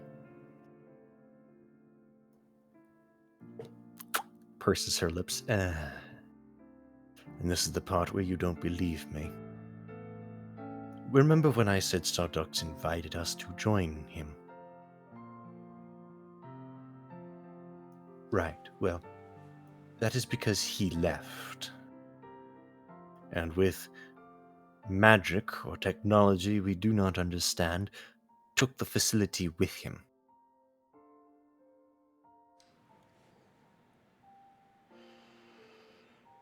So, the short of it is, there is nothing of the facility anymore, not here. Roll me a persuasion roll. Yeah. This is the part where I wish I just said it was a hag smile. I'd like to help How are you helping? by adding to the conversation. Oh no. By all means, add to the conversation. We'll see if it's worthy of advantage. All right. While we were speaking to Sardox, he also told us that he belonged to some kind of empire, but not the elves. I thought it was the elves at first, I know, but apparently there is more of his people.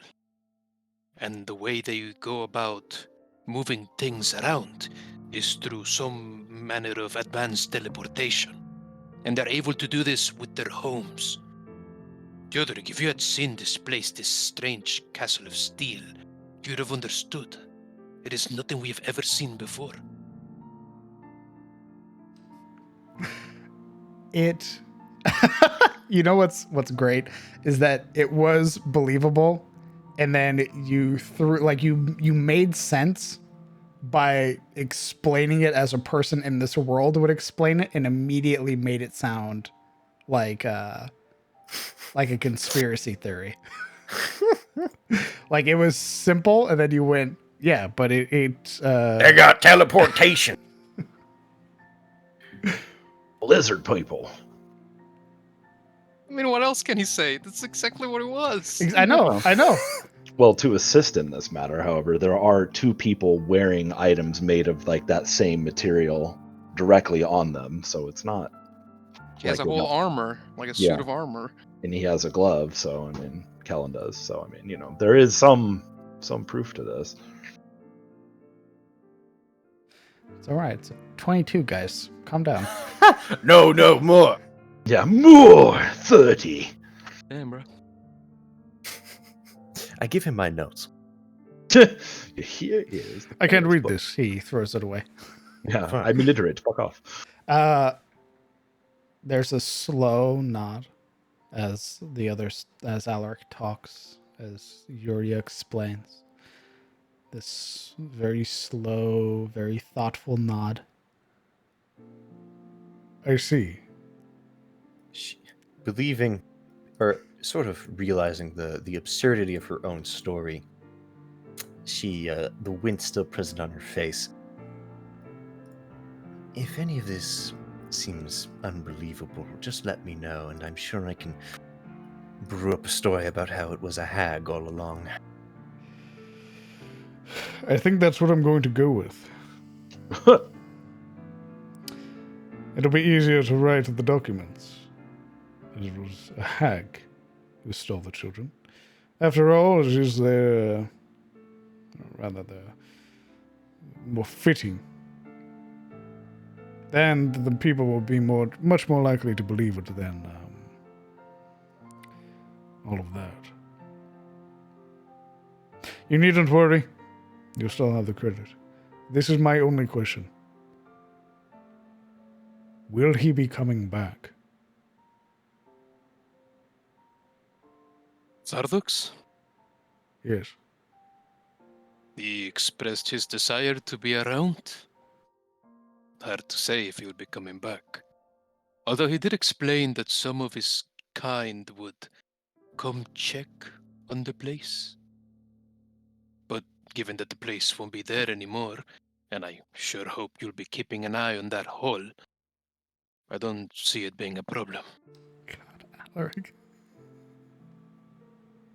There's this weird energy I'm getting from Alaric, where it feels like he's like, I'm going to say the most chaotic shit and hope to God that it causes this man to freak the fuck out.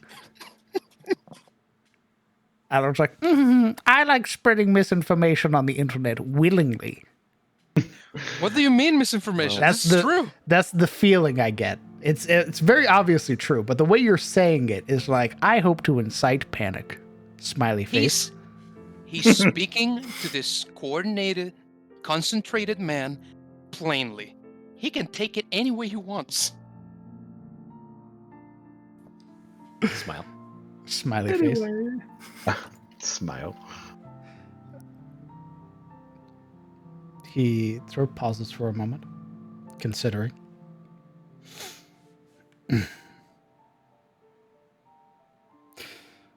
I've already sent out missives, ravens, to some of the other families, if possible, and across the river. I have a couple of things for you. I imagine you'll be leaving soon. We have some things to do in the area, but probably need to get back to Elion's at some point. Well, He reaches down and produces two things. First is a rolled, what looks to be a scroll of some sort, and sets it onto the onto the table. Who would like to take it and read it? I'll grab it. Very well. I'll put it in your inventory. Marana reaching to the other end of the table. Gimme! Just go gadget Marana arm.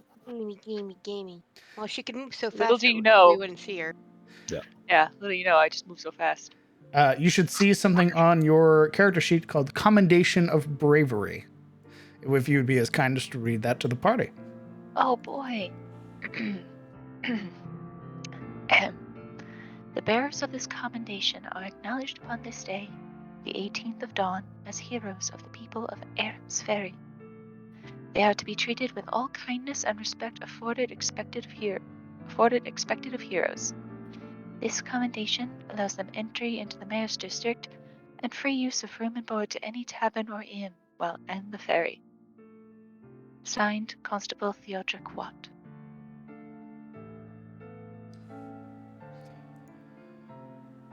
Well, that's very kind. It's not every day you get heroes. I don't believe I've given out a commendation in over 3 decades.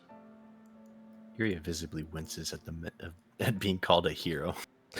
And He tosses a very hefty satchel onto the tabletop. the bounty. 120 gold. My God, we have money. Holy shit, we got pay, guys! Fuck! Oh my god! The entire party starts crying. I could just weep. Fielda just Obviously, you'll Casually have to hide- split it up between each other, but it's all we could afford. I mean, if it's a hardship, perhaps. No, stop talking. No. Helen just shuts She up. gives Kellen the coldest stare she can summon. I wouldn't feel comfortable taking it away from you anyway, even if we were struggling. It's yours, by right. Have you perhaps considered doing some trade with Elion's tier? I am not responsible for trade, as many of our people rely on the rotating caravans that come through. But now that this matter has been dealt with, I can finally begin broaching topics with the mayor, at least in earnest if he'll listen, once the ferries are restored. What happened to the ferries to make them not usable? The mayor put a cease on their movement. For now, at least. Was there a reason? A rather vague one. Worry over the well-being of the people of the ferry. Interesting.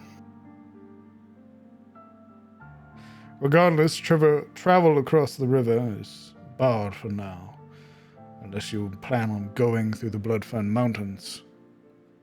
I'm afraid you're stuck.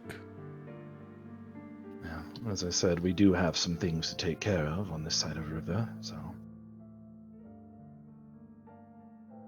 Suppose it's not a total loss.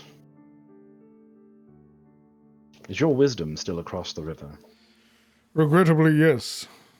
My hope is that I can get a small ship across to retrieve her. I don't suppose, with this saving of the children, that the ferry will be persuaded to be reopened. It relies on the mayor and his willingness to do so. Do you have communication with him, at least? If he deigns to answer. Interesting. Not that I expect the DC to be very high, DM, but I'd like to insight check to see what the constable's apparent opinion of the mayor is. Roll an insight check. I think I can guess, but Yeah, judging by body language and the resentment lingering on his every word, it's very obvious. Theodric Watt, the constable on the east side of the ferry, does not like the mayor who lives on the west side of the ferry. God, it is the Hatfields and the McCoys. Holy shit. I'm shocked.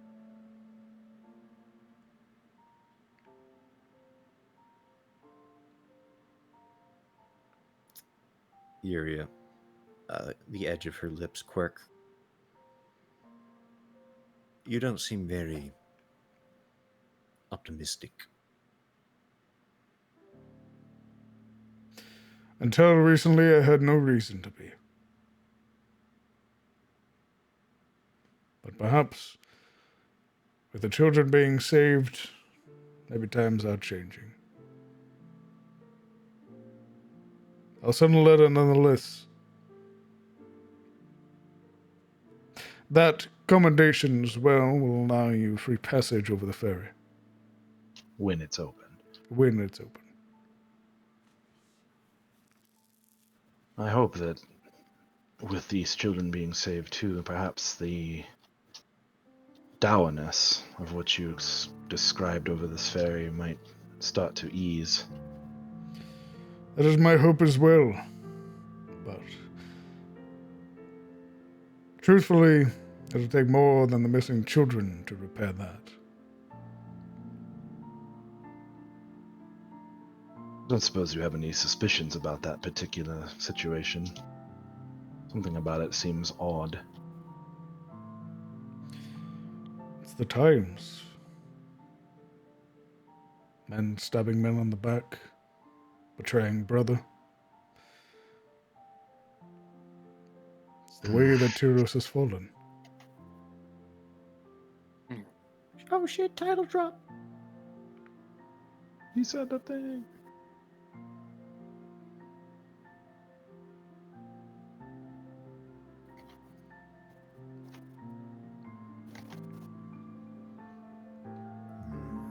Grimacing, he eventually sort of relents, sort of wrinkling his nose and then exhaling very sharply.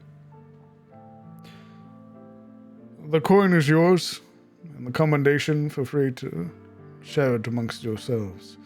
As long as you're all together, the mark will allow you passage, rest, and hopefully some better treatment at some of the shops. Perhaps. But, is there anything else that's been troubling the ferry in the meantime?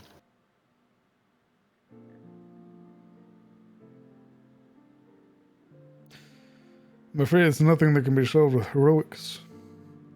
Unless you can suddenly rouse 30 plus men into being actual helping members of the community. Perhaps the children's retrieval will galvanize some of them? That is my hope. Compel them? Might as well. By the way, have you heard any word from Shane while we were away? The words that came back. I imagine they're more than likely finishing up their travel now. They more I than hope likely nothing have happened. arrived at Allianz Tea as of today.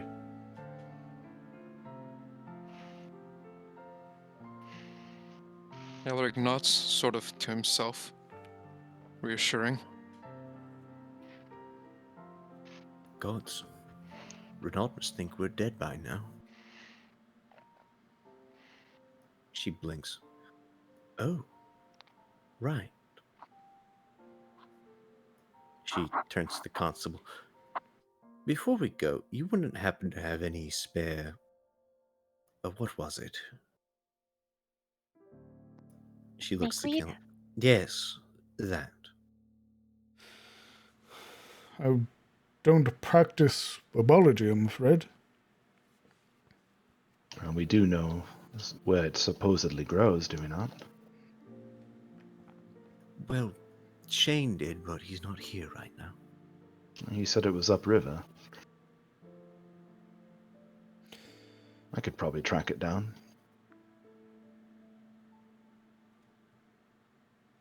There's also some other business to attend to that way, if you recall.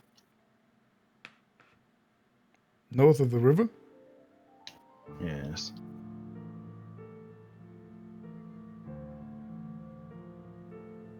In a similar vein to that Basilisk King, other creatures are troubling the region.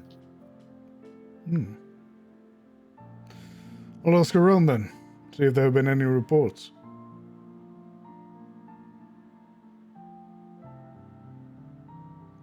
He pushes himself up to stand. Don't go too far out of your way. These things can be very dangerous, and you have only so many men who seem to still be unafflicted by this. He brings a hand up. I have no intentions of running off and dying a hero's death. I very much intend on going now to the constabulary and writing up my report, sending it across the river to the mayor. As well, documenting any apparent losses, and ensuring that patrols continue apace. You needn't worry about me. You should worry about yourself.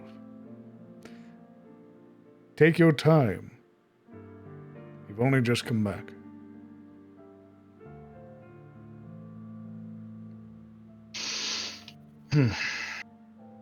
Well, suppose we'll have to figure out our next move in the meantime. I leave you to it. I'll be in the constabulary if you need me. Constable, you asked about saw dogs. He looks back to you. She leans forward. I doubt he'll return, considering the nature of why he left. But for whatever reason should he? I know we said he helped us find the children, but that entity is largely unknown. I would treat any creature you see that looks like Sawdox with great suspicion, if not outward hostility.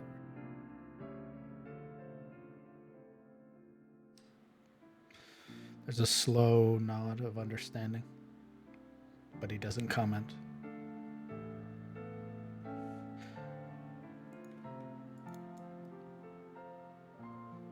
As he walks past, there's this sort of firm clap of his palm onto Silural's shoulder. And this sort of singular nod that speaks for him. One of, you did well.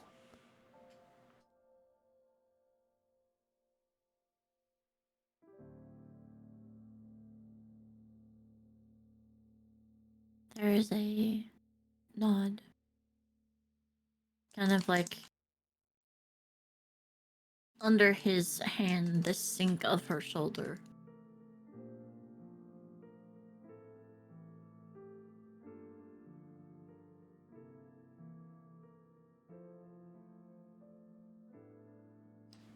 A very soft smile sort of graces his lips momentarily, and then he resumes on his path,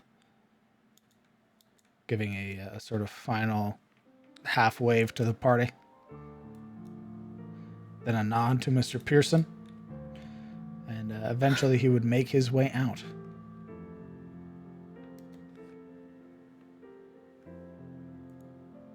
Exit stage right. Bye-bye. You took all of that rather well, no? Mr. Pearson, grumbling, Totally wasn't eavesdropping the whole time. shuffles into the back. Wasn't dropping no eaves. He's also going to write his report in his diary and then gossip about it. Fucking fucked venture. We, as the party is finally left alone, we're going to take a 20-minute break. Oh my god. Oh, thank fuck. I'm You didn't- starving. You can leave at any time, by the way. You don't have to, like, wait for a break. Just tell me you're leaving and then come back. I literally peed my pants. We'll be back at 50. And we'll go from there. Hell yeah. I peed. I need to lay down. Yeah? Yeah. Dang, Kieran, you really take like acting like I just came out of a dungeon a 2-day trip. Oh, You're doing great. I'm doing great. Loving the role play. It's not like it's a it almost would think it's a lived Yeah. experience. Yeah, it almost sounds like you got actually stabbed. That's crazy. Yeah, like 3 times. Wow. One of them also had like a tube and an alien camera. So, you know. That's crazy. Look into the nozzle.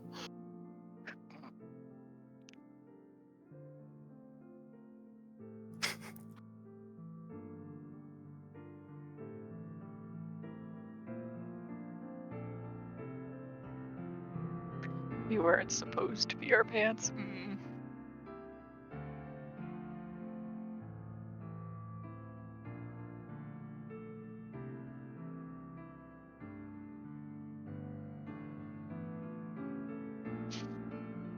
Well, well, well.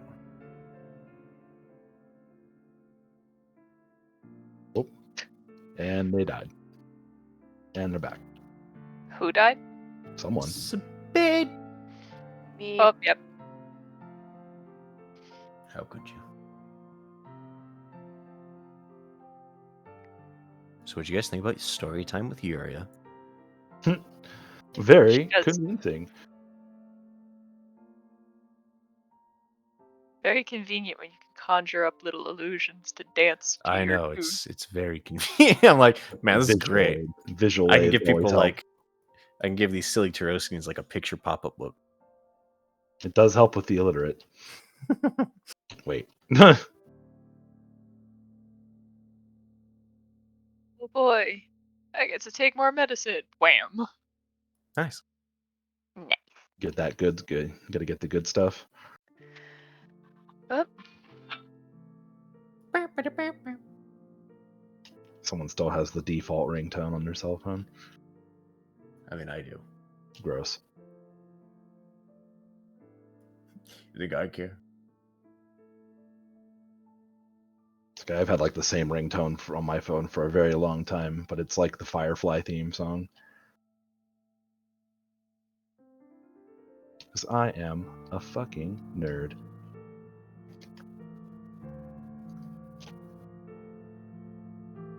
Yeah, you kind of are.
I'm back. Yay. Fair problem.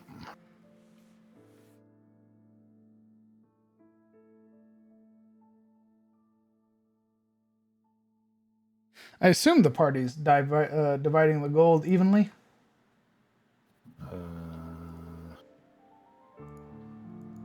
I guess.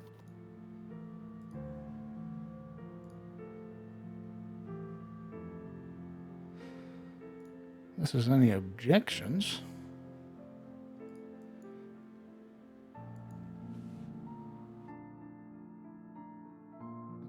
Objections? To what? Dividing the gold? I mean, some of us deserve a little bit more than others, Oh, I boy. feel. Here Some we of go. us are more deserving of the horde. I think some of us have sacrificed more than others in order to acquire So all of it this goes to gold. Marana. Got it. So yeah, so Morana, having nearly died, she shouldn't be getting the usual percent. She should be getting all of it, is what you're saying. No. Because I'm she saying, sacrificed the most. Quite literally her life. What do you mean? Alaric also nearly fucking died. Yeah, but you didn't go unconscious, so you don't Yeah, get but, any. okay, what is the science behind this fucking logic? She went unconscious and she came back. Alaric went unconscious and he came back. It's the same. At a Alec never glance, went the same. unconscious. Yeah, he did. I had 2 death saves, my friend. So you're not paying attention to your own sessions. Oh, it's always throwing me under the bus. I'm like your object of abuse and obsession. You're right. When it comes to just shitting on a player, it's like because you know I can take it, so it's even worse. I'm like a punching bag. That's right. I feel like 3% more for both, maybe. We can work on those numbers.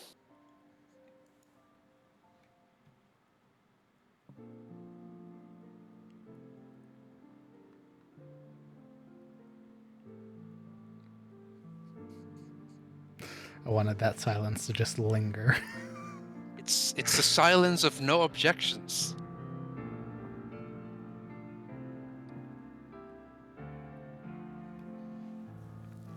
Let's see, what have I missed?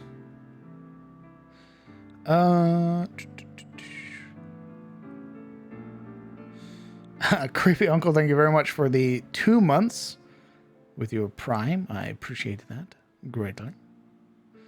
And that guy Zach, thank you very much for the 8 months. Jeez, thanks for sticking around that long. I appreciate that.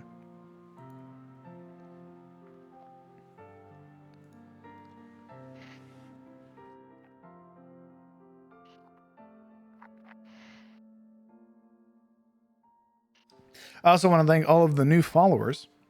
Hello and welcome. If you have any questions pertaining to the game, pertaining to any of the players, characters, etc., feel free to ask them using your channel points. Go ahead and highlight your question, and we'll answer them to the best of our abilities. I'll hydrate with my soda I just got.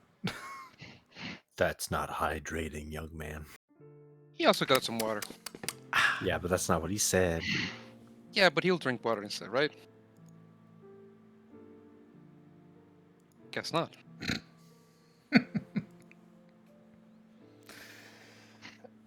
You got it, Fundin. Nice. We save here, boys. If we die, this is where we start again. Thanks, Foodin.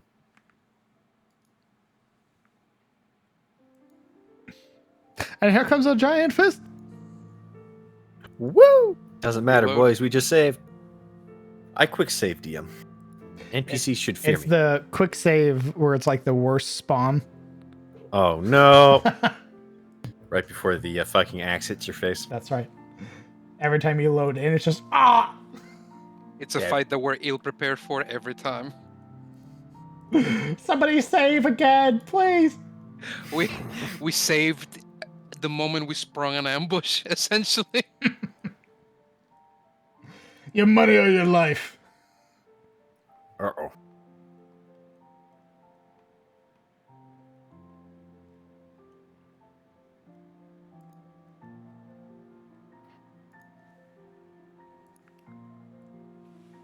I love story time.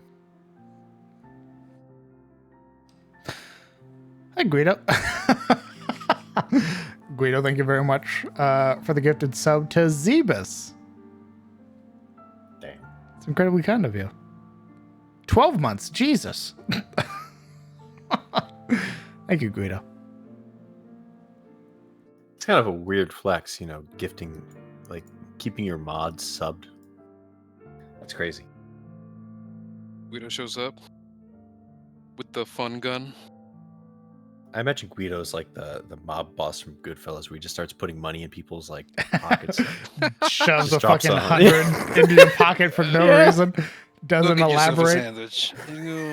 Get yourself a soda. You like open the door for him. He's like, thanks, and like Yeah, he shoves gives the you- money into your yeah. pocket.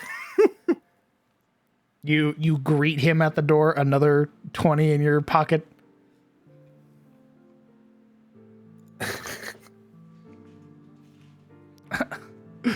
Please, Mr. Capone, I couldn't.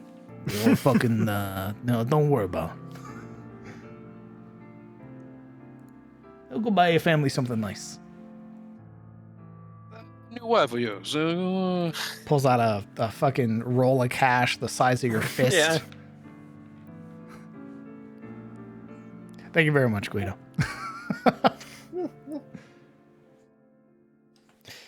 Boy, oh boy. We got some decisions to make. Ooh, we're good at those. We got some controversy, some roleplay, some strife. We do? I don't know what you're talking about. You're right. I imagined the last 8 sessions. I already forgot them. A fever dream, if you will. Yeah. You're just dying for us to do that, huh?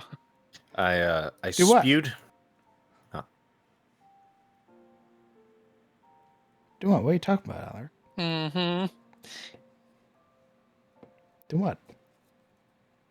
Pushing for this harder than a purple heart. I know what you're doing. What are you talking about? Okay. Hey, Rousey.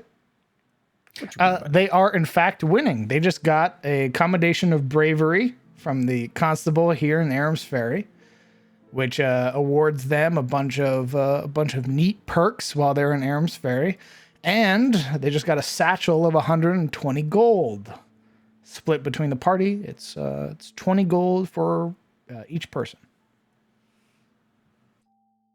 I nearly died for 20 gold twice. And prestige.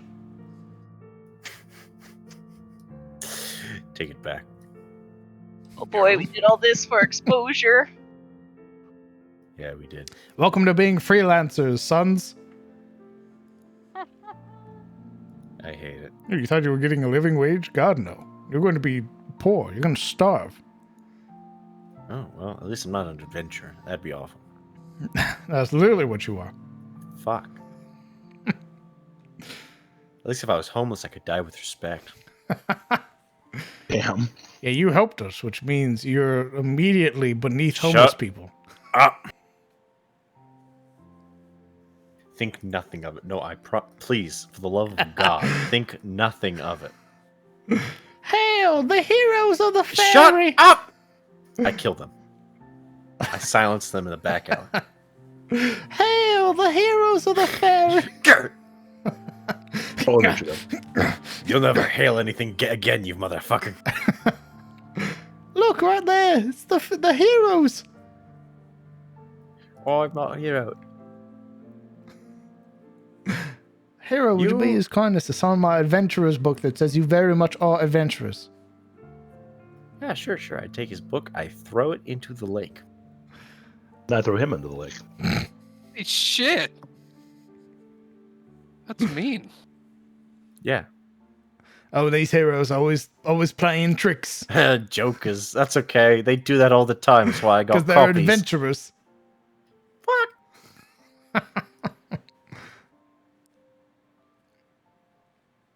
It's okay. I got a copy.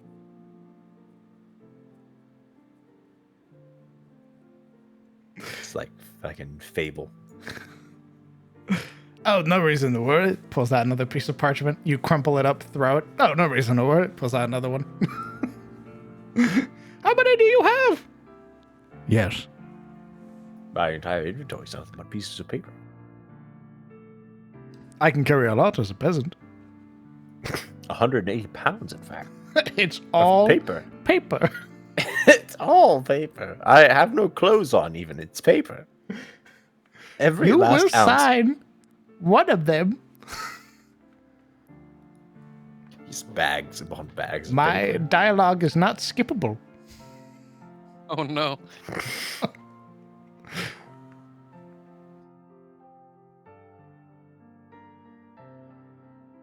And I'm one of those quirky games where you can't, like, exit out. Like, you have to finish whatever thing you're doing. I have to finish. I can't even skip dialogue. I have to wait for him to say it That's slowly right. in a shitty accent. Wow. Will you please sign my paper, Mr. Hero? It's the hero of the Ferry. I've heard all manner of story about you. No reason to worry about it. I have a piece of parchment right here. In the Get me out! I got a head here. trying to treat it like Lost Ark. G. Now you can talk to this Stop person. fucking talking. I beg you.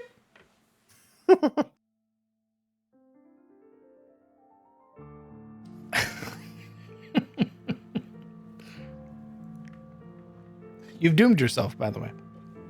Yeah, I know. You are no longer just, you can no longer just deny being like, oh, I'm out here, I'm living, I'm chic, buh, buh, buh. It's gonna be like, it's a fucking adventurer. Fuck! Yeah, I know. That's why Yuri is, like, getting shell-shocked. He's like, what have I done? Looks at own hands.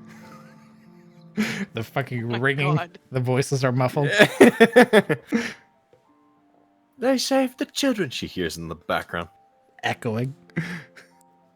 It's like the fucking American Psycho scene where it just slowly pans into his face, staring at the camera. It even has a watermark. Oh my god. She's looking at the commendation. Stephen Patton. Drops out of her fingers. Oh my god. A Well, noble adventurer. I'm to start murdering civilians. Clean this taint. No longer can I just say I'm here because I have to be. Fuck. No. I've Fuck. done good in the world.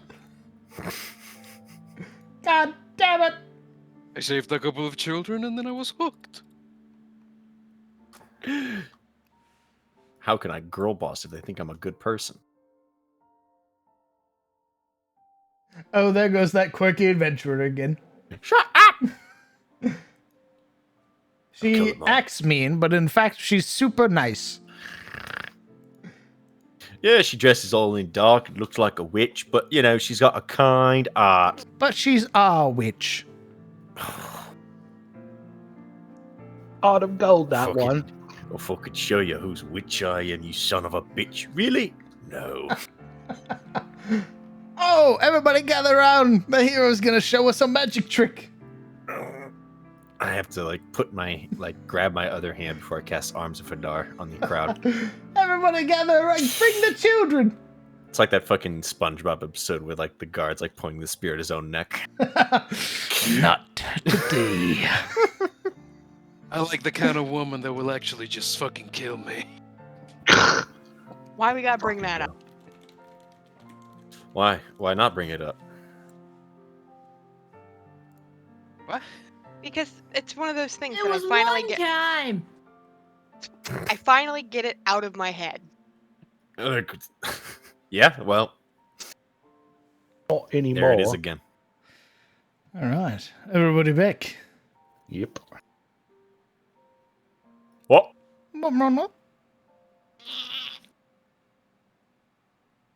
You know, when I left the house today, I was thinking, damn, I really hope some hot chick paints my brains all over some fucking hallway. What? Nice. Miss Lamodia. Feel like I missed it. I'm here, kind of. Very well. Oh, me Leia! Leia! Left to your own devices, with money and a commendation. That's a terrible combination. What are you doing, party? Sitting at the table, Ashilda would pull out the small sack of gems. The ewer. Hold on, let me get my list. You better have fucking taken notes. I did. I'm not telling you what you found. All she has is she has the gold claws and everything, which she doesn't bring out in public. But she'd put like the satchel of gems out in the silver ewer. Right, so we also have this.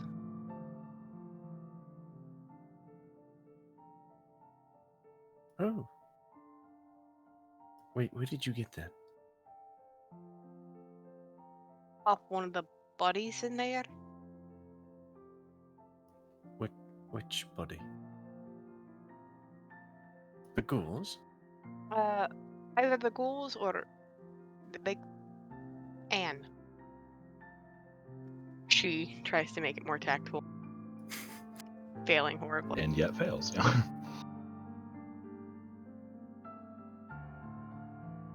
Your eyes, the gems. You got that off of Anne. Well, either her or one of the ghouls. I was kind of rushing it. You understand? I'm a little curious as to where they kept the ear. Oh, and this, and she pulls out the spear. Oh. What does that do? I don't know. It will require. There's a few things I need that require money, which apparently, by the way, you guys are eyeing that sack of coin. You don't have. We've been rather penniless for a while. Yes. Well, that's why I'm sharing. Well, perhaps we could exchange some of those gems for whatever it is you need. Oh, I'm sure. Hmm? He said 100 gold, right? You asking me? I thought he said 150. It's 120, and he already divided it into our inventories, I believe. Well, it's gonna require a pearl of a certain kind No, of it did make, not. and it's not cheap. If you get my drift. No. Did not add it to our sheets. Make sure you add the 20 gold to your. Yes, everybody add 20 gold to your sheet. Or what? All right, keep it.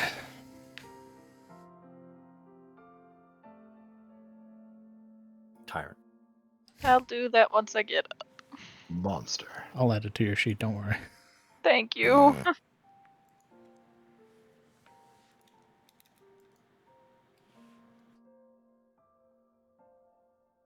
Oh, I think also there's one more item that needs to be added to Miranda's sheet, and that was the little purple thing.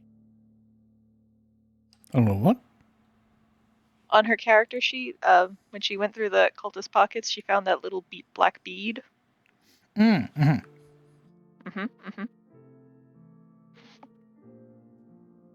The pearl in question is gonna cost probably about 100 gold. But the good news is when I use it to look over things and see what they are, it doesn't go away. So it's not like a recurring 100 gold out of pocket thing. So you're saying it's a good investment? Yes. We won't have to access strange terminals to identify items. Before we get into that, let's discuss this wee business. Because, well, in case you forgot, Kellen, we received Ashilde as a convict, someone who was, well, sort of forced to help us in some degree. Gilda's gonna lean in close. So do you want me to start asking questions about why you're in Haynes Keep? That isn't why I brought it up. Pointedly ignoring that. I'm saying you're no longer bound to stay with us if you have no wish to.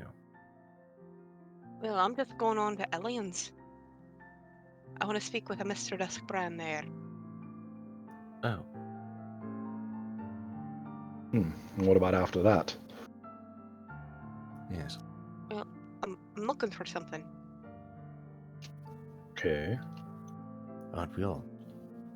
But my attentions may have been, after that, a little turned elsewhere. I might have another idea. I was thinking about trying to find the shards of Thorland. Or a shard of Thorland. Kellen just balks like, well, I guess if you're looking for myths, I was trying to see if it wasn't a myth. Something to mean- give everyone to rally around. I But mean, the if more that I think was about it, real. finding one of those, they might also fight, over it. So, They are no such thing as a myth. My own father is on a quest looking for them. Yeah, I guess I mean more mythological in the sense of very difficult to find. Difficult they are. well, after seeing the way, he teleported the whole facility away, and the fact that they have that type, what would the country be like if there was a means of transport quickly to and from the different parts, where it doesn't take months to get from Barkins Deep here? And you think these shards will let you do that? No, but I'm gonna try and find another way. So I guess my attention has been split after that. Maybe I try and like the way you establish it. think. What do you mean? Makes sense. If we could transport people across long distances easily, it would certainly help unite the realm. You're right. Is of some benefit. I I don't mean, suppose you know anything about where to even start looking for one of these shards. no, that's why I was going to see Mr. Duskbrand. Ah, He seems to have a handle on this area, you know what I mean? History and whatnot. I'd be keen on learning a bit more about it myself. Should I wonder, why are you looking for them? Well, I'm not sure if you know about us in Barkins Deep. We're always testy with Katarina, constantly, over resources and things like that. I mean, if you're able to bring in resources from places where they're abundant to places where they're not, less reason for fighting. That is the problem? Transportation or ownership of these resources? Not just ownership. I think it would open a wee bit of trade a little bit more so that things are more accessible for people. That is why you want the shards?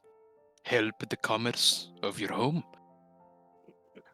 I don't need to help the commerce of my home at all. We're really good at what we do. The craft, and we try and learn things. But Why then? because they want, as an example, those of us in Tharkin's Deep, we want the resources on this one particular island. Those in Katharina, they want to keep it pristine. If we can get those resources, say, somewhere else, where they might be more abundant, where they are mined openly, instead of fighting with our neighbours over it, I think that would be a wee bit easier and cause a wee bit less strife, don't you think? And how would the shards help you accomplish this? They wouldn't. I don't think you understand what I'm saying. Originally, it was the shards. now, with that wee bit of inspiration from our purple friend, I'm thinking something like this. You do not care for the shards anymore? Oh my god, you're so daft. I said split attention. Yes, I still care about the shards, but I also might have another path to it. What is that path, Ashilda? Making the She rubs the bridge of her nose. It's like talking to a fucking brick wall. Why do you keep insulting me? I'm asking about the shards. Tell me about them. Why were you originally interested in them? There's something from when the land was united, Ah, there it Alaric. is. But I also think that if somebody were to come in possession of them, the others might want it, so it might cause more fighting. So I'm starting to second guess myself after speaking with Sordox. It is very uncomfortable. I typically feel like I'm always right. Sure.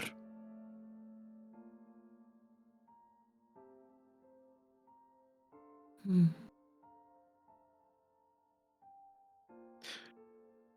Well, my father wants them for different reasons. He believes that with them comes a certain sense of legitimacy. I'm sure he has aspirations. Don't know much else. I don't want them for title or anything like that. Didn't think you did.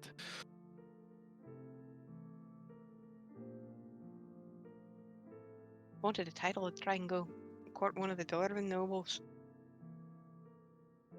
But I didn't put in all that effort learning Arias for that.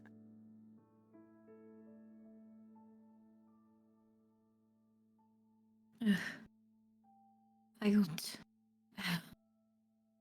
personally try another way.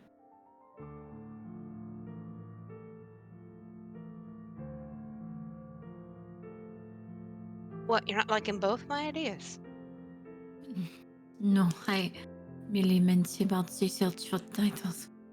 The thought of marriage. That's not in my wants at all.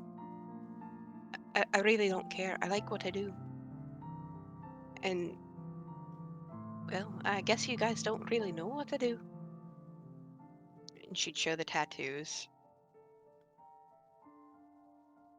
I had trouble learning there, so I had to kind of adapt. So I did this.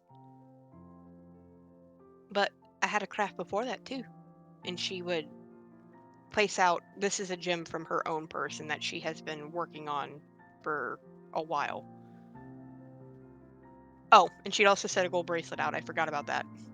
I missed it with my eyes when reading my notes. She'd set the gem out. It's one that she's like faceted and like you can tell it was like a rough cut lower class gem, but with what she's done to it, it's elevated its value. You know what I mean? I can, well, craft jewelry and things like that. I'm actually pretty good with stone. I don't want to hear any comments. I know, dwarf being good with stone, who'd have thought? I did not say anything. Did you? And she looks over to Alaric. Silura was for sure thinking that in that exact moment. Scarcely find a chance to talk when she's talking.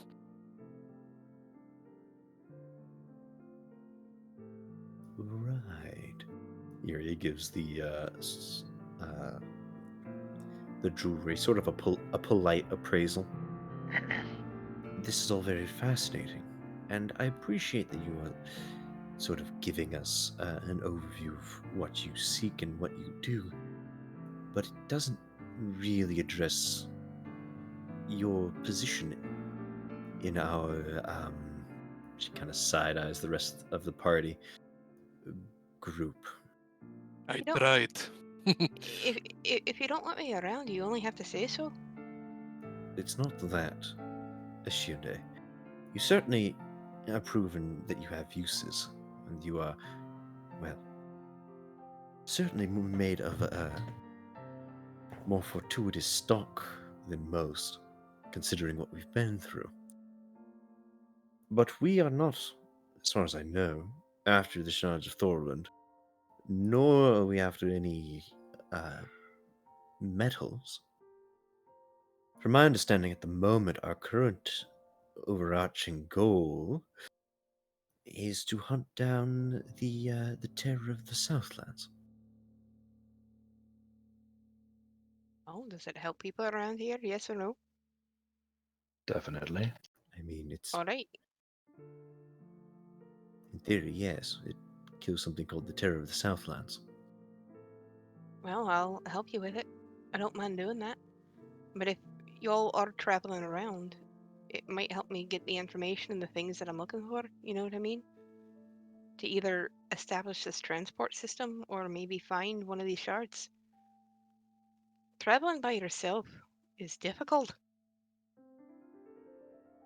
And dangerous. Well, up until I left my group, I hadn't been arrested, but as soon as I left my group, I got arrested. I feel like traveling solitary in this country, you tend to get arrested a wee bit more. Tell Your me purse about is it. ripped. Tell me about it.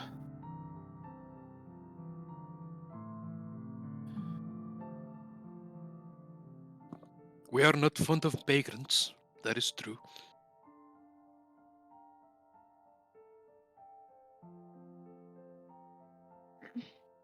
All right.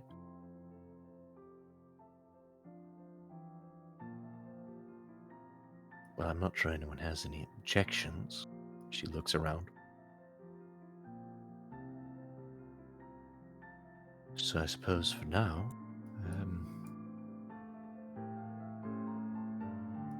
welcome, I guess. Great, because you seem to be a wee bit better at talking to people than I do, which I really appreciate. She politely does not comment.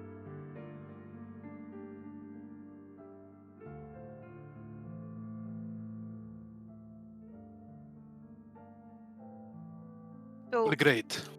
So Ashilda, what was it? Iron Hand? Iron Hands. Iron Hands is now part of the group. I do believe that official introductions are before us. Right. All right. The whole thing. The whole thing. The whole thing.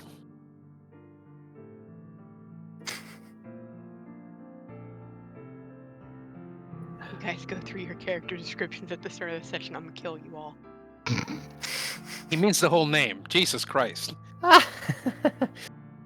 Very well. I am Muria of House Athelion, the heir of Shardmore. Where the fuck is Shadmore? She remarks dryly. A province in Cereso, you know. Elf Oh. country. Oh. She. Schmurf. Yes, I will remember all those comments you made. Great! Tell your friends. I will. They hold grudges too. Not as good as we do. Obviously, they're elves. Oh my. She raises one very large eyebrow. Really? Are you sure about that? Yes. Very bold.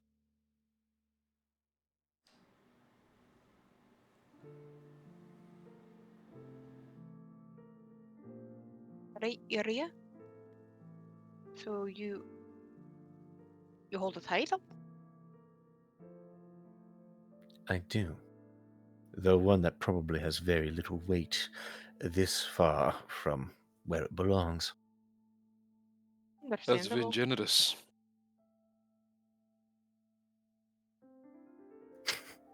She frowns unhappily. Wouldn't even serve you as a paperweight. Thanks. Might even get you scoffed at. Or laughed at, apparently. Well, to be fair, the further you get from home, the less worth a title tends to have, and that goes for everybody. True enough. Everyone, you say? Right.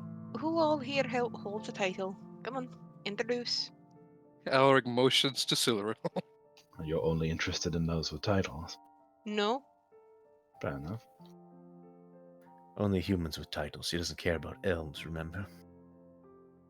No. I don't get along with elves. Doesn't mean I don't care about them. They live here too, you know. They just tend to get on my nerves a wee bit more. Cheryl's just rubbing her eyes. Schmilfs. Well, Well, if you spend time in a magical field of study surrounded by elves who constantly are looking down on you and telling you how your way of casting is wrong, I'm sure you'll develop a grudge too. Gilda, I just said introductions. Introductions. Silveril. I am Siluril von Ashford.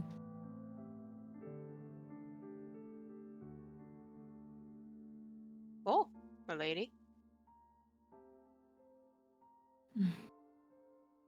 You best be careful how you address her. Her father is known to have quite a temper. Little narrows her eyes.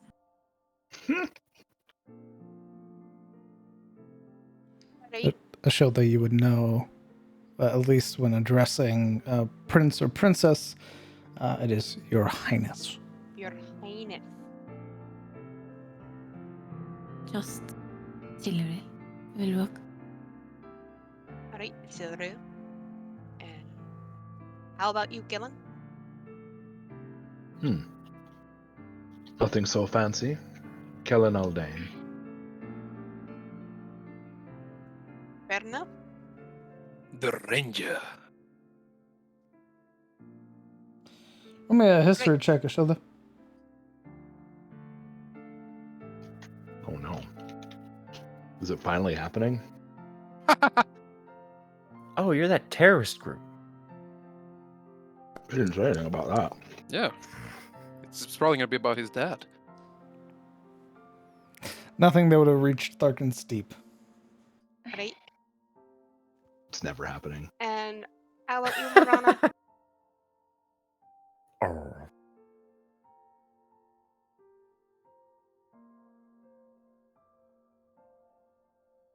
She's dead. Sorry, what was that at me? I couldn't hear. Introduce yourself. First Oh. name, last name, title if you have one. Yes, I mean, I am Lady Morana Lemuria, but as everyone was saying, titles mean very little out here. I'm from Vinheim. If you're a scholar of magic, perhaps you've been there. Can I roll for history if I've heard of it? You've heard of Vinheim. I haven't been there, but I've heard of it. There's some wee scary beasties up there, is there not? Yes, my family, we make our home in Malgrove, just bordering the Grimwald. Okay. Well, windy. And how about you, Alaric? I am Prince Alaric Gruvain. Of course, you'd be a fucking prince, alright. That's right. Second son to Belladonna Gruvain. That's it. I tried to make it tonight, but I'm afraid Bahamut found me wanting. Well, Your Highness, so do you need me to address you by your titles in public, or Every first name, time. so go fuck yourself? A rational response. Terosian response. That is not a rational response. That will get you killed. That's treason. That Like, will beheaded, get you by the way. killed. Treason. Like, I think in a sense it should say a lot of Alaric that he's laughing it off. Your Highness is Siluril's dead. not. She just kind of like snapped her head to Shilde for a moment and then looked at Alaric to see if he was okay with it. Truth is, I've been traveling around here so long, known as Squire or Alaric, that I am just not used to being named Prince. Well,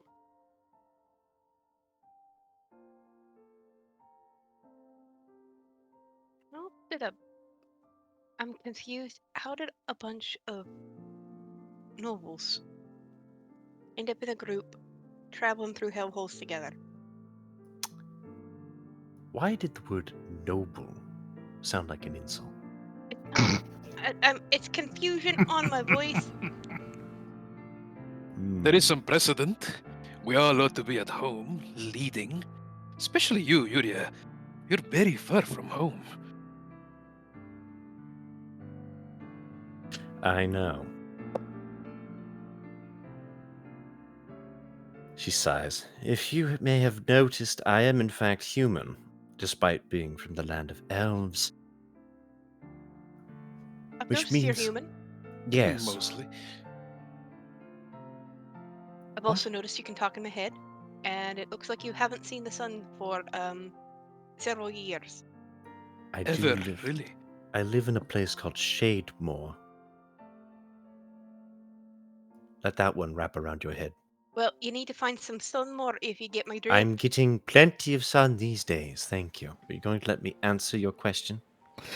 That was a fucking more. stupid ass joke. I laughed. I'm also stupid though, so Of course, Kellen laughs. Oh my god, it's hilarious. Get some sun more, you fucking loser. yeah. Continue. Tired, sue me. That's what my doctor told me today. She was like, Oof. you're vitamin D deficient. And I just went, she went, Yeah. the sun. And I was Imagine like, going I didn't outside. say it. Us cave gremlins have to take a pill for that. God. I can't believe Yuri is vitamin D deficient. Holy fuck. She just made me laugh because she was like, you're vitamin D deficient. I went, she was like, the sun. I didn't say it. Oh my god. She said it. I didn't say it. I simply giggled, Doctor. Nothing more. I just added a smile at the end. What's the matter? I'm happy you're diagnosing me. Continue. So you're all people of title. How did you? I mean, she's from across the ocean. She's from way up north. And Mhm. Alaric, you're from. Rim. Even You're- further you're- north. You're even Lies. further north, East and from the capital. she's from around here. How the hell did you all end up in the same place?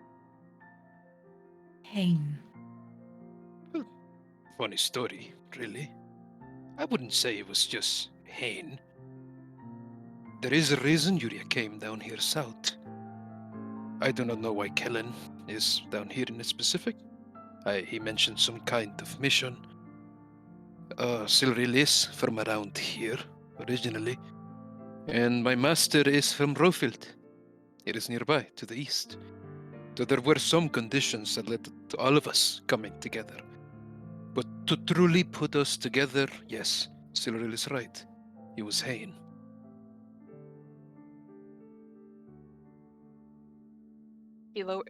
She lowers her voice. Were you all incarcerated?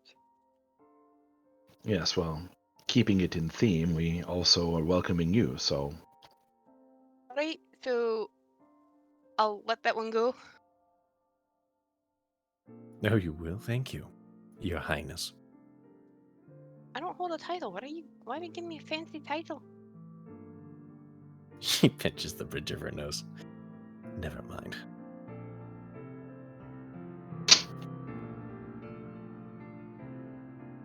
Yoda would smirk. Right. I hope that assuages your doubts. You're more aware of who we are as a group. Right. So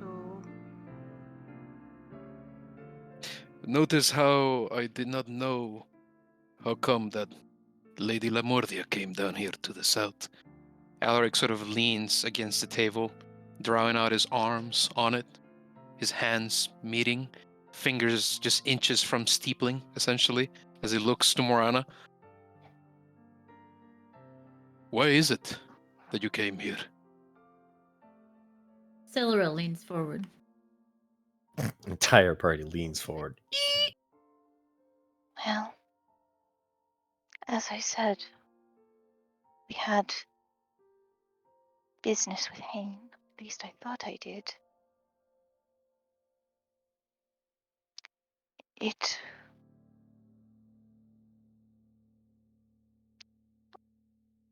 was a proposal that brought me here. From Hain or from your father to him? From Hain to my father. It's been no small secret that he's been contacting other families and trying to arrange my hand. And giving a sort of heartening nod.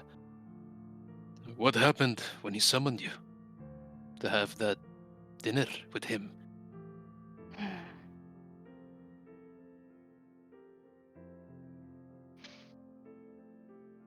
Sorry. Pause for a moment. Player needs to sit up. Real bows. Nothing good. He somehow knew of what we saw in the facility. The proposal was a ruse at best to get me there. It's where I learned how he intended to recruit us all. Some purposefully drawn there, others just by happy accident. But you were no accident, were you, Morana? No, which has me worried. He must have known about your condition then. Exactly. And there's So only very few people at home who know that. he nods slowly, taking in this knowledge, this perspective. One thing that always confused me is that he refused many kindnesses to most of us, at least at the start, but he acceded to giving you your medicine, which I imagine was blood, right? No, it's synthetic. My uncle created it.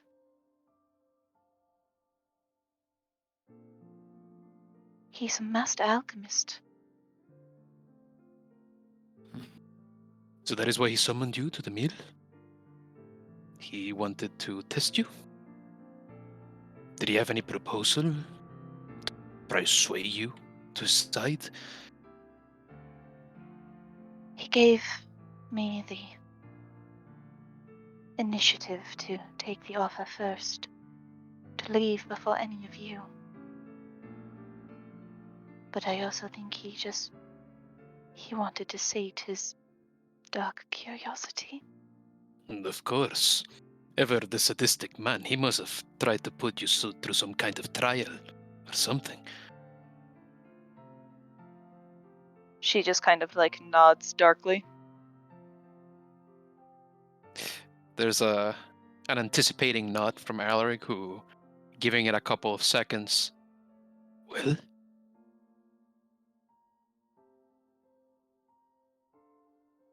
Alaric, there was no dinner that night. None that you would consider food anyway. If you understand my meaning.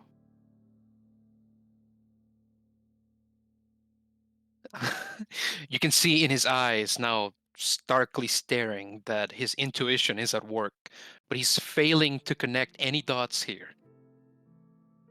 He didn't beat you or anything, right? No. What he wanted was to see Well, what you all saw in the facility happened at his table. Oh. Alaric's gaze sweeps to every onlooking set of eyes. He had you Orals are feed? sharp and narrow. He wanted you to feed from his wrist, as you did with Kellen? Not precisely, no.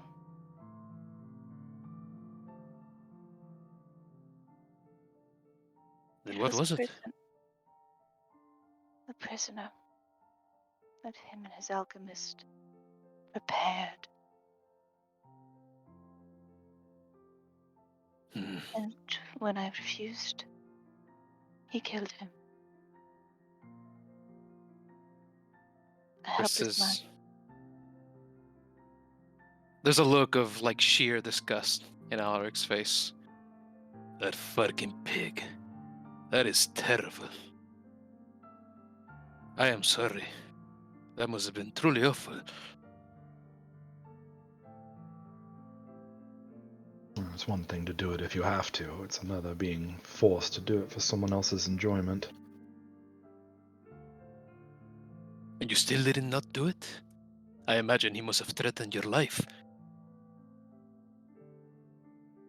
No more insomuch that it meant returning to the cells. He wanted to make a show of it. Had a gown prepared for me, in the colors and style of my home. It was all some sick curiosity. Strange. Perhaps he conspired with your father? Could you imagine such a thing? Her eyes narrow. My father and I might have our differences, but I am his only child. And he is a loyal soldier to Malgrove and Tyros as a whole. I'd like to roll insight on that. Okay. Just to see how much she believes this herself, essentially. Her self-assuredness in this statement. Because, duty may compel her not to dirty the name of her father, regardless of what she may truly believe, right? So Fair enough. that's his approach on it. What did you roll? Just let me know. So yeah, I'll roll insight if the DM is okay with this. It's between y'all. All right.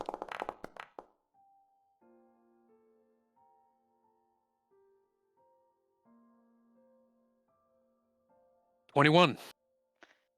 Okay, so with the 21,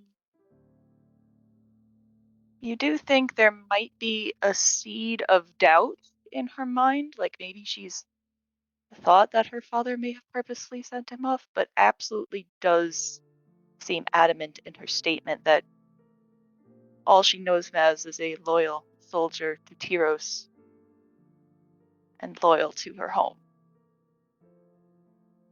So she does believe that part. Taking in these subtle hints, thinking through what he's gotten of her, Alaric works his mouth silently. And eventually, we do what we must. We do what we're told. We do what is easiest. What else can we do but solve one sordid problem at a time? And then one day we look up and find that we are this. I do not blame you for what happened with Hain then. I thought it was much worse. I thought you were spying for him. I'm glad to hear it is not the case. No. Hain was, remained a monster to the end. That I know. But you're not a monster, Morana. That much I know. Perhaps not to some. And there's a slight glance over at Sillaril. Her eyes are daggers. Why did you hide your true self from us for so long?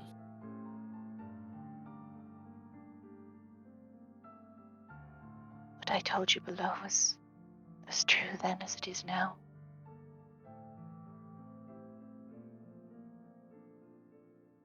You could have eased us into it. Did you I not see have. how inevitable it was that we would find out? Especially with how incredible you are. Running across walls, so fast, too. Alaric, please, spare me the patronizing. Not. It is true. He's not wrong. It is pretty incredible. But I think you just need to convince yourself that even if you are half of one thing, you are still half of another. You can make that choice. And I think you've been doing that for a very long time. What he says makes sense. I feel as though you're hiding from yourself as much as you were hiding from us. Understand that I had to, not only for my family's name, but for my sake. Tell me, Alaric, how many Dampier do you know? How I many don't have even... you seen? One? If you're one of those? Correct.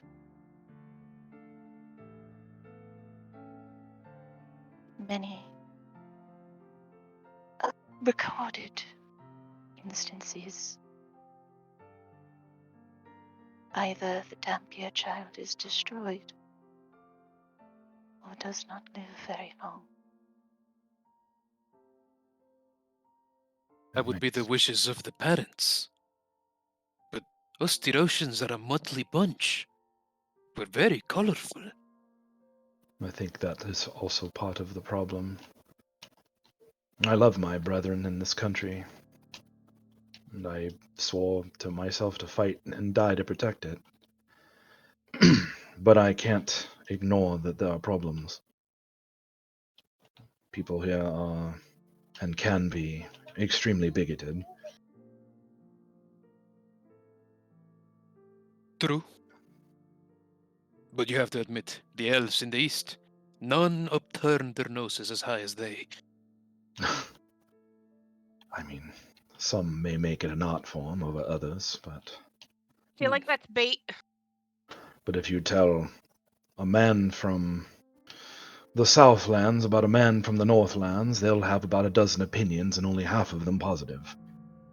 Usual Tirosian rivalry, really.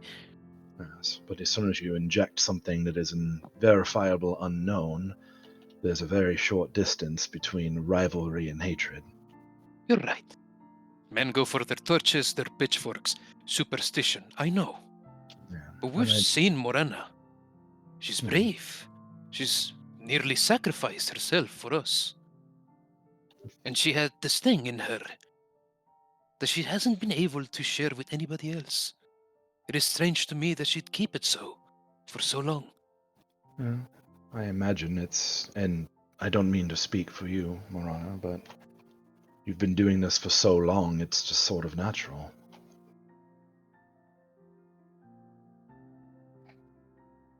Right. Yes, there was a time when I simply believed myself sick. I'd been told that all my life, until, well, I learned the truth.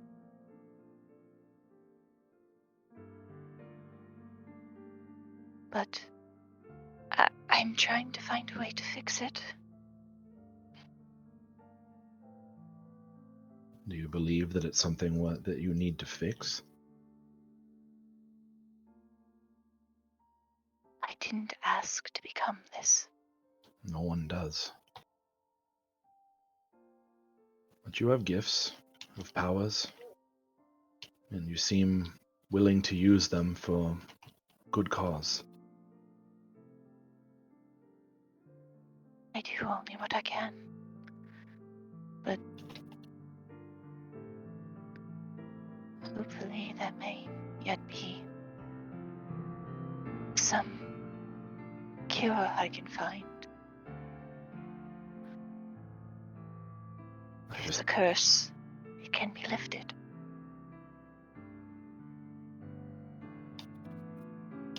baby. Alaric is nodding as he listens, kind of encouraged by what she's saying, as though it echoes in him in some sense.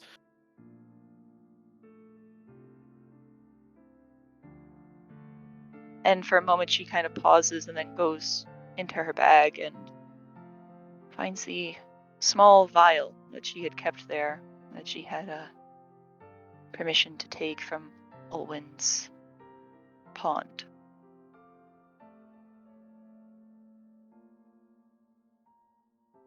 And she just kind of mulls over the fluid in the container a little bit. That is likely as to cure you as it is to kill you. Is that what it is? Oh, no. This was given to me by Olwen. He said it might help as a sort of guide.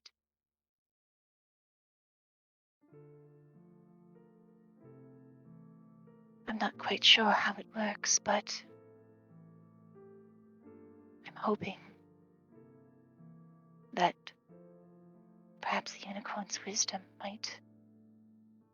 there might be something to be found there. And when we meet Moonborn, maybe he'll know more. And how to help.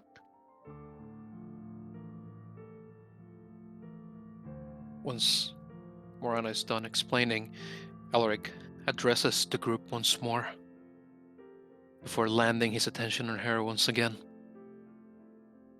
I find that a practical quest, finding the cure for your illness. Sensible. Noble enough. If that is what you want, of course.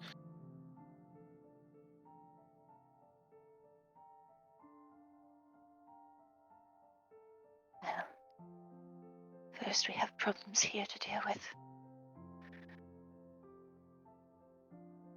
I don't think the Kingsman will let us get very far. Of course. Everything in the right time.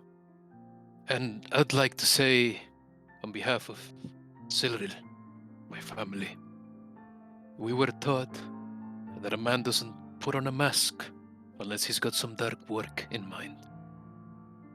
I believe that is why she's been holding many a scowl for you. She's unused to liars, or secrets, and mysteries.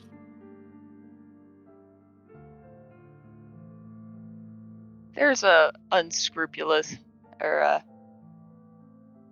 kind of glance over at Silorel to kind of gauge her reaction to essentially Alaric putting these words in her mouth. Silver's eyes are still lightly narrowed, but she meets her gaze.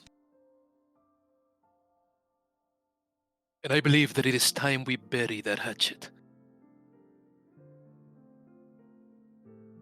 All I did, all that deception was just, I have to keep my family safe, their reputation safe, and myself. With the mention of pitchforks and torches that you made, Alaric, that is closer to the truth.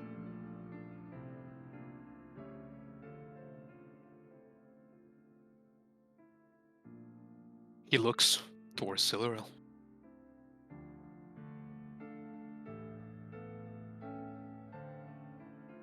She kind of adjusts her posture and sits up straighter.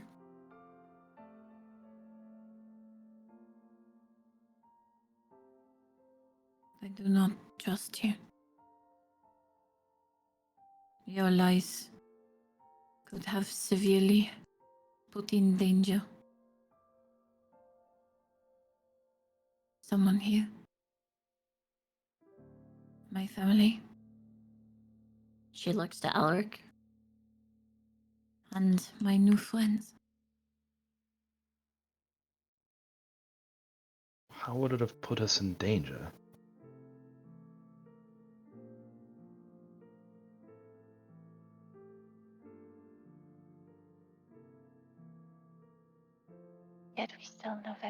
reveal yourself, Silurian.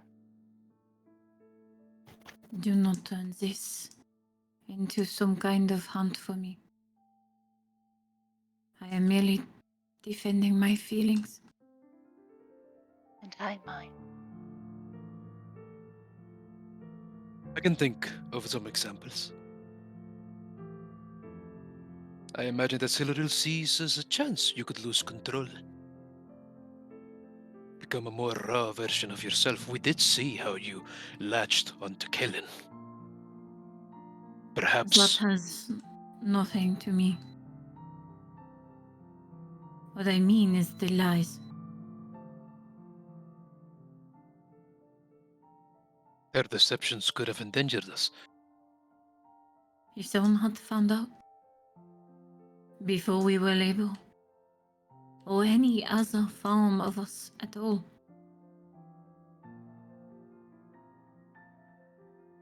we would be no different than those who would harbor her kind. No different than the family she harbors to protect.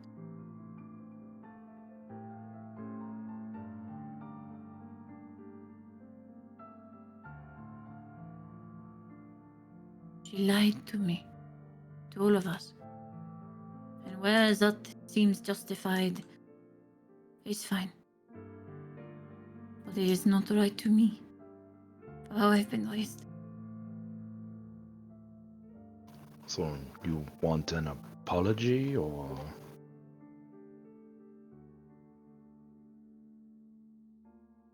No. No, Siluril, take the apology. Come on. I will not apologize for protecting my family. It was a sacrifice, in a sense. Put yourself in quite the uncomfortable place, Lady Lamordia. But you still lied. However noble the reasons, it does warrant a kind of apology. I'm sorry you weren't privy to my family's secrets. Is that what you want to hear? Silverl sighs, closes her eyes.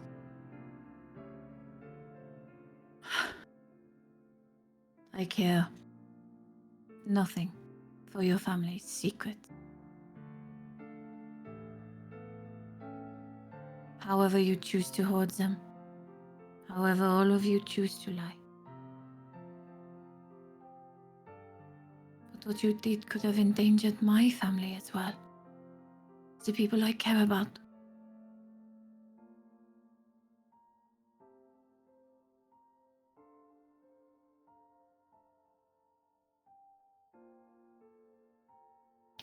oh, this is all very constructive, but if there's no path for redemption, are you just going to go on staring daggers at her forever? Why do you care? Because it annoys me. And more importantly, we mean to travel together. And so, That- as adults, we must tackle this matter. Really. That is why it annoys me. We have to put ourselves in each other's hands, our lives. Exactly. Yes, exactly. Which means now that you know, and now that she's given you everything that you need in order to lift this deception, you now need to allow for some I trust do to not build. need to trust her You need to to travel learn. with her. Oh, okay. So, how am I going to trust you at my back if you won't protect hers? Kellen. What? What have I done to ever tell you I would not be trustworthy to you? If I place my life in all of your hands, then I expect that same trust in return. Trust you. We all trust you. Yes, And but we need to learn to perhaps trust each other. you feel compelled to speak on Morana's behalf because she confided to you first, but not to the rest of us. Now, we can make it back to Elian's. Perhaps I won't be your problem anymore. If that would make you more people. That is the issue. It's exactly what we're trying to avoid here. We cannot simply go on and have the rest of us hope that you'll both keep check on each other and we'll count ourselves fortunate for it. We're adventuring together, seeing things none others have, ever, together. We should not do it as enemies, as people who distrust each other. We also don't have a choice. In case you all forgot, we are still being hunted. The moment any of you split up is the moment our favorite Duke grabs you and turns you into a problem for the rest of us. Sort of a microcosm for the entire Tarosian issue, isn't it? I'm just pointing out the practical issue of splitting up. Well, How about you point out something sentimental on your behalf, Yuria? How do you feel about Morana? She quirks a brow. In case you haven't noticed, I have no problem with dealing with monsters, so I don't really care what she considers herself. She hasn't bitten me, and she's gone through, well, the same as everyone else, getting me out of the Basilisk King's maw, so I'm somewhat entitled to trust her just like the rest of you.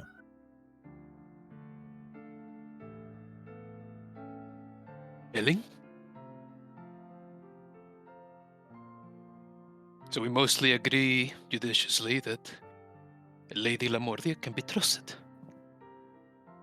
with our lives, that through deeds more than words, she's shown to us that she's on our side. I will say it was foolish to keep her abilities from us. Her uses could have come in handy many times over. I would prefer in the future she's more plain with what she can and cannot do. I suspect she will be now that the secret's out, so to speak. But it would be a shame if more were to be found. That would be very disheartening.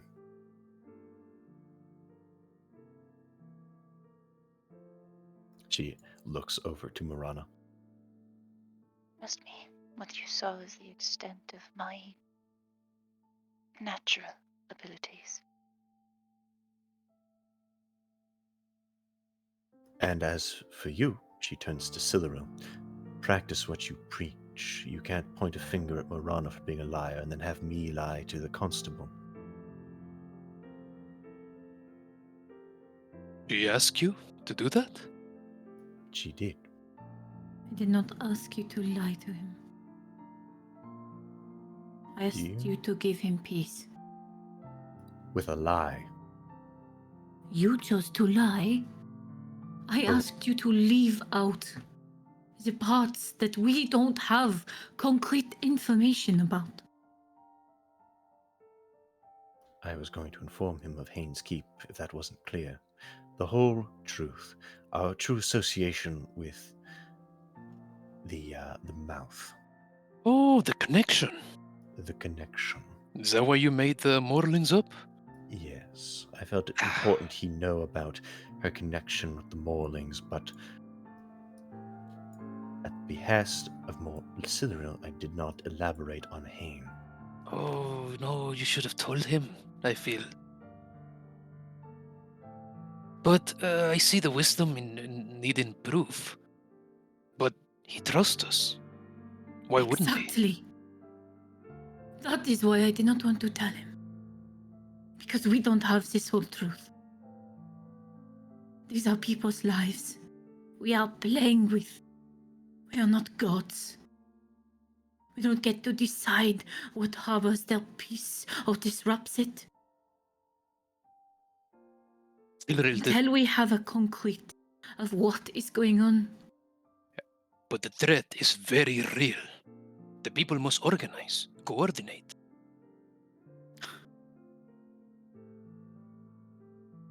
Peace of mind means nothing if you'll come burn down their homes. Besides, you are their lady. You do actually have that power. You may not be a god, but you are a princess.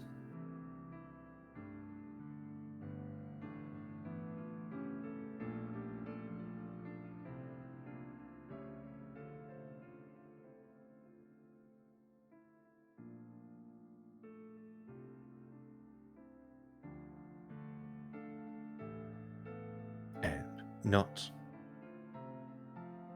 understand, I'm not pushing this point to belittle you, but you decided to give them comfort over the truth, which is essentially doing what you have said you aren't doing. What?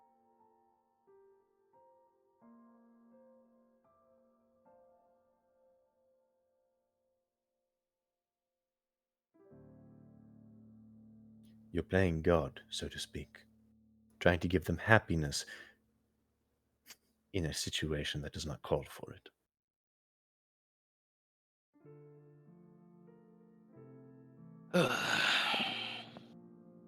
It's not There's. cool. I can still go tell him. It's not late. We're not leaving yet. May I ask a question? I suppose. Have any of you, apart from what happened down there, apart from keeping your secrets because, I don't know, maybe you didn't trust each other yet, have any other recourse or hurt each other? Or have you guys literally been fighting tooth and nail together? Yes or no? No explanations. Yes. Mm-hmm.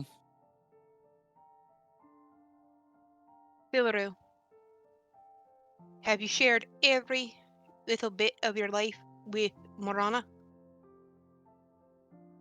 No. Alright, why do you expect her to do the same with you? I didn't. Well, people have Why is secrets for... everyone here tweeting me like I am in the wrong for not trusting someone who has lied to me? Well, we're What not. We're not saying you're in the wrong, Silverhill. It is more You all so asked that me to just instantly forgive her for what? I want you to forgive her, but to understand that it is not unforgivable. It is I different. did not say that. I just said I did not trust her. You're not offering any recourse for us here. We You just want want to me to reach an write agreement. out a map on how she can redeem herself to me? No, That would be helpful. that will be on her. Ladies, Hard choices. gentlemen, let's remind ourselves we are in public. Filru, what I'm saying is, have you never not kept anything to yourself out of fear? Said something or not said something because you're scared?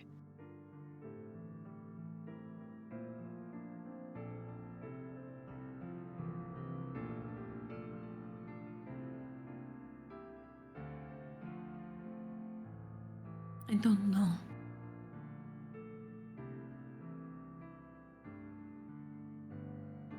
Now, I'm not...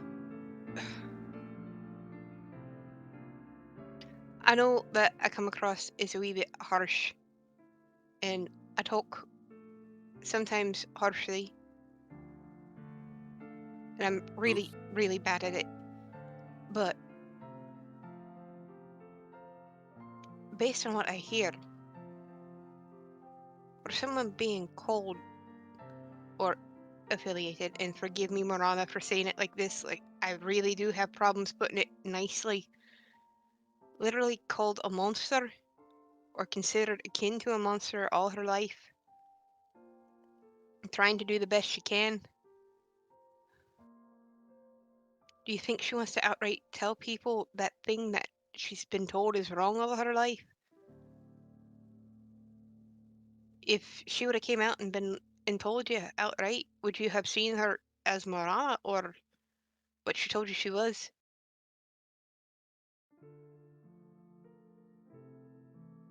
I know I give you a hard time about you being an elf.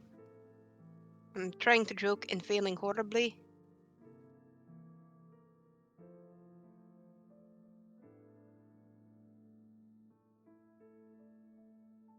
I see what you're saying.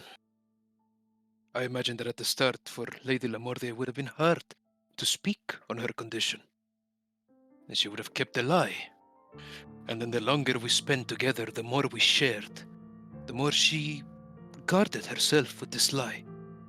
And once she figured out she could trust us, then it became a problem that she had hid this thing from us so long that she would know it'd be scathing to even say it, to reveal she had been hiding this, putting her in an impossible situation, in a sense.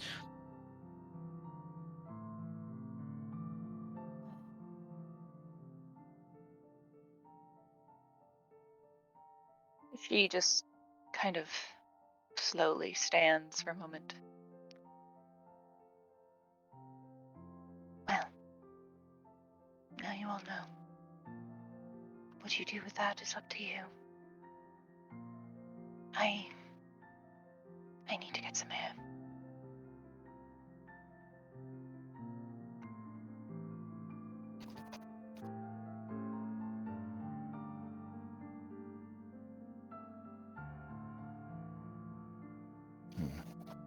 Kellen stands, but then looks at everyone else as of like, oh fuck, what now? What do I do?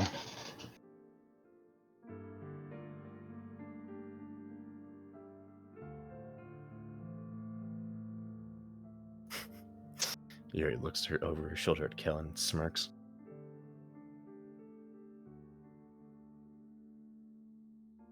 I'm Well, sorry if I came across harshly, Cyril.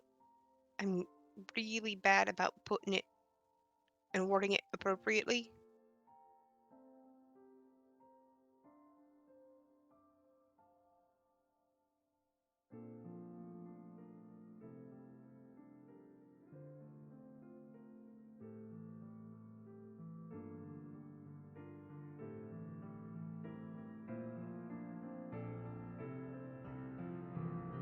Lynn, would you mind staying?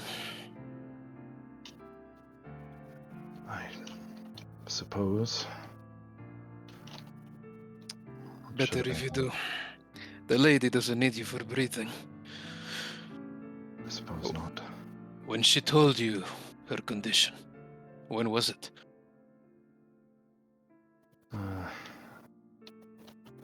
It was back in Elion's tier, at the inn, after the festival. After. And you kept it to yourself because she asked? She did. And I saw that there wasn't an issue, and believe me, if I felt that it was something that was actually a threat or problem, I would have said something, or I would have told her I couldn't keep that secret. This whole time I've seen us kind of grow in closeness. Some I rough imagine patches, but we've gotten past them, I think. Right. I figured you were keeping a close eye on our behalf.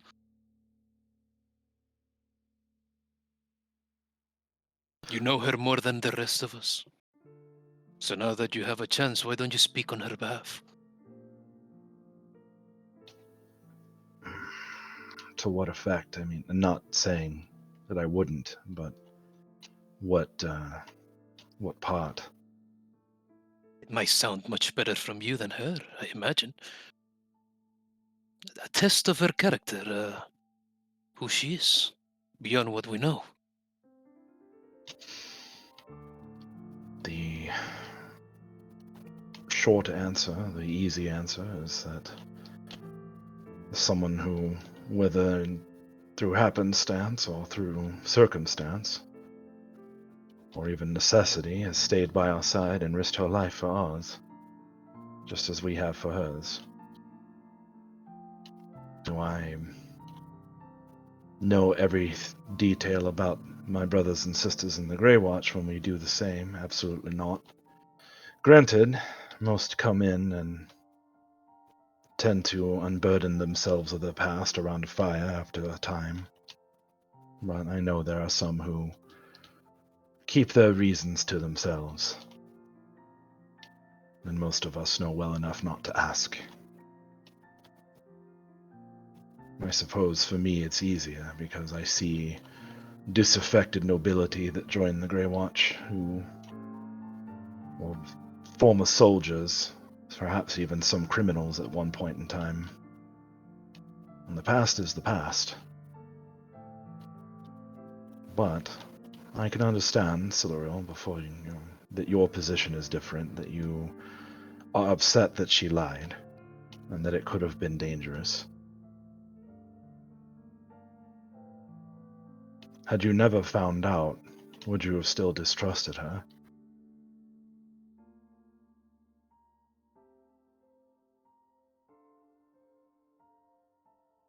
I don't know. It is hard to say, isn't it? Is the problem I have with it.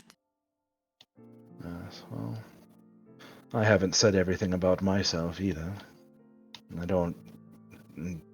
I suppose if it was asked of me, if it was something I felt that I could speak on, I would say as much as I could. But I think that she can be trusted in a fight to work with us. Perhaps just personally, it's going to take some work. And I think I can understand that. And I think she understands that too. She is committed to her family, like most of you are. She sees it as a point of pride, or protecting them. Probably has a hard time admitting that it very well could have put us in danger. True. But I I'd be think, more worried if there was no self-importance, truly. but I think that within her, she is a bit remorseful about lying to you personally, or feeling like she might have had to. Whether that comes out directly is another matter, but I think that you two could become friends if you wish to, given time. You both have your ideals and your wants, needs, desires, etc. And I think you would be more effective working together towards them than against each other. And I'm not saying that you have been, but I think you understand what I'm saying. I don't think anyone expects you to trust her today or tomorrow or maybe even a month from now. But if you could find it within yourself to have the possibility sometime, then I think that she would meet you halfway. I know it's asking a lot because to you she wronged you first. But I know that you have a deep depth of character, and you are passionate. And if you're willing, and if there's anything that I can do to help, I will.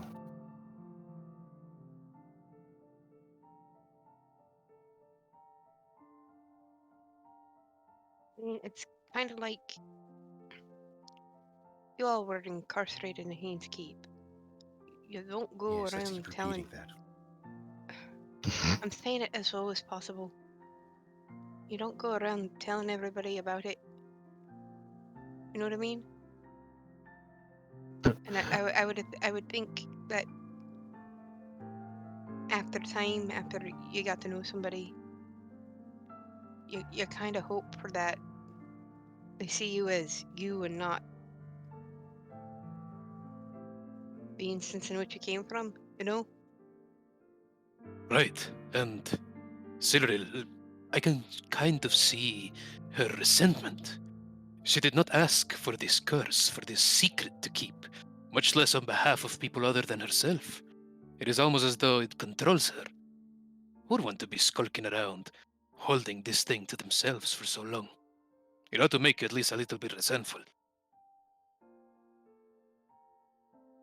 Well, I think perhaps the best thing is to stop trying to justify it. We know the reasons. And the justification doesn't make it an easier pill to swallow, does it, Siluriel? No. The point is that and Citadel is correct in as much as I had said that it does annoy me, and to a point it does, but I apologize for snapping. You are right to be upset. I just ask in time if it's also right to build that trust eventually.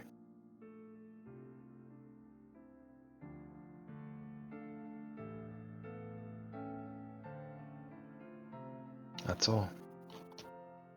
I think she will continue to be a steadfast ally.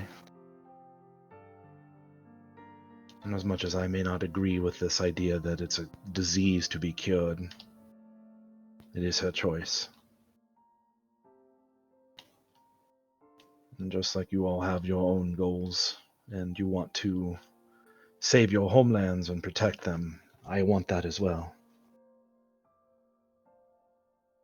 And we're not always going to agree on everything, I think that's clear.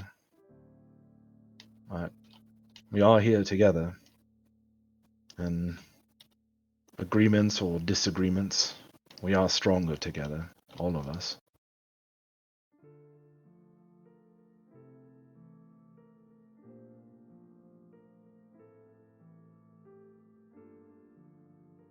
I don't think that's something that can really be denied.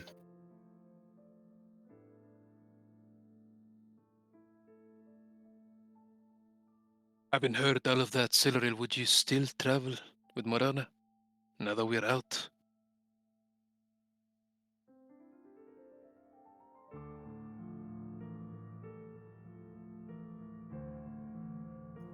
I think it might be wise to give people some time to cool down before we start asking these kinds of questions.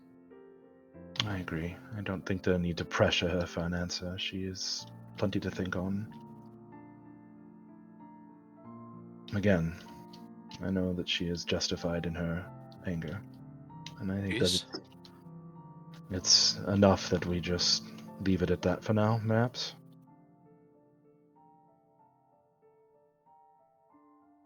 Well, I am happy to have met all of you. Oh yes, I'm sure you're thrilled now. And thank you for getting me out of jail.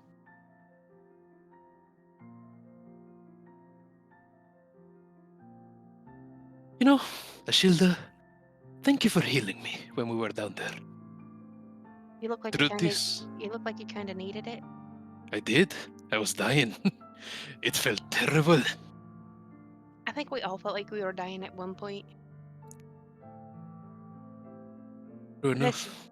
that's beside the point. We're not there anymore, but I'll try and keep you patched up as best I can as we go. All of you.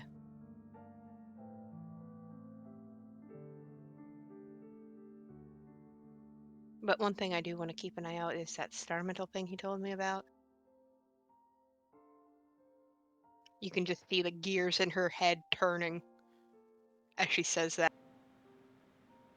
Well, I imagine if we keep our eyes out for large craters, maybe you'll have some luck. She had any luck, she'd never find it. Well, I'm gonna let that one slide, alright? For your own good, I say it. You were not awake, but I saw what happened to you when you found that little stone. You were passed out. It put the stone. It told the story, Alaric. Don't get me wrong, a very vivid and painful story, but it was a story. It gave me the information to ask the questions I needed. I understand, but the way it went about it set a bit of a precedent, you know, on what to No. expect. No, I don't think. The reason why I want to find it is if it is able to do. I'm not looking for something like that, but maybe the star metal has the magical capability to make something more permanent that isn't just a bunch of symbols scrawled on the floor or chiseled in the stone. Something somebody can walk through one way and come out another to make it stable to where You don't have the problem where you might Be displaced. or be in a wall or something. Make it safer. Because it seems it's pretty safe for them. I understand the possibilities. I get it.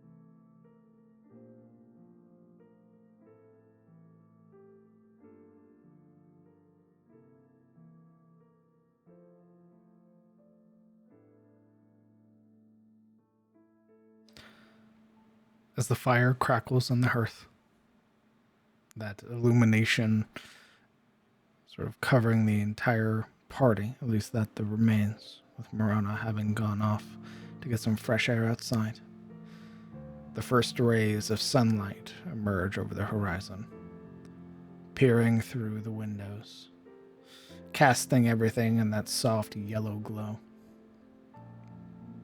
And as the 18th rises to meet the party, the heroes of Aram's Ferry, with no plans yet decided.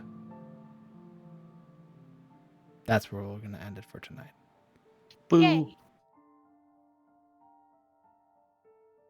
Right. Thanks for the session. Thank you guys so much for playing. We will meet up on the 28th for episode 41 of Cometh the Fall. Ooh. Thanks for the roleplay, guys. So sorry I wasn't on my A game today. I mean, You are not forgiven. How dare you Ah! have surgery? Really you fun, freak. and I think we had a real bonding moment as a party. Well, that's what I call roleplay. it do be like that sometimes. Well, I can't wait to make so many like dwarf jokes in front of Ishilde. It's petty vengeance. Every time she brings up metal of any time, like of anything. For as long as the players wish to stick around, if you have any questions pertaining to the game, either about the campaign, about the players, the characters, feel free to use your channel points to highlight your questions. Thank you guys so much for coming out and supporting the players and myself. It means a lot. Thank you as well for all of the new follows. Toby, thank you very much for the 11 months, you handsome man. Is that Tobo the German? Great. Tobo! Speaking about teleportation, how about that spider they need to hunt? Smiley face. I bet you can make some Smiley. pieces for. I bet you can make some pieces for my teleporters. Hack, hack, hack.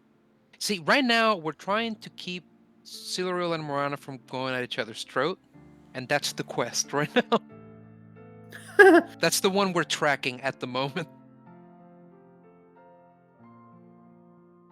Do we have a vague idea of what direction you guys want to go so I can fucking prepare?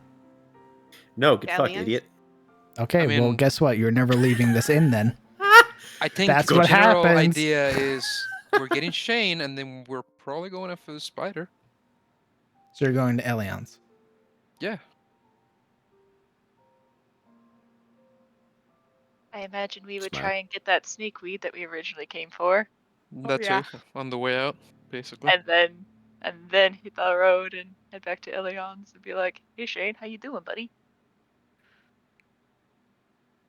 Jane, Drive you us dead? closer. We wish to hit it with our swords.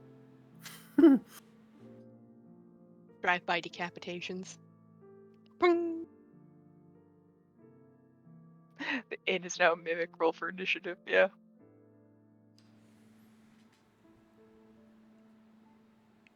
Okay.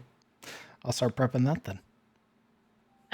Yeah, we got a spooter. We got a basilisk kill to confirm. We got snakeweed together. No, we don't. Yaha!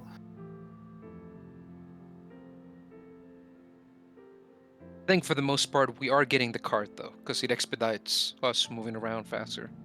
And hauling giant spider corpses. Yeah. Or hauling our corpses. Exactly. Or statue people. Or statue. Shut up. Lawn No, no, no. ornament. I wasn't talking about you. You got hauled by Siluriel and Alaric. So it's the 18th of dawn. How long until the effects of DOA start to show significant signs here in Tyros? Yes. Uh-oh. Hey guys, that looks like a pretty big way. Wow! Suddenly, Rowfield is flooded. You know that swampland they drained? Fucks you. Refills your swamp. Adds giants again. Here comes the sun. Do-do-do-do. We got 2 suns. What the fuck? Like, wait a minute. That's incorrect. So snakeweed. Back to Elion's. Gather Shane. Go hunt the phase spider. Go confirm the Basilisk King's death. Things like that. We can skip that last part. Nah. And I quote, I like to confirm my kill and then burn it. Yeah, but you see, I don't have a problem with being a hypocrite. Oh. I lied. I'm a liar. I'm a dirty rat liar. Understood. At the risk of asking too soon, has this interaction seen the worst of the Siluro-Marana feud to pass? Ooh, don't know about that. Who knows?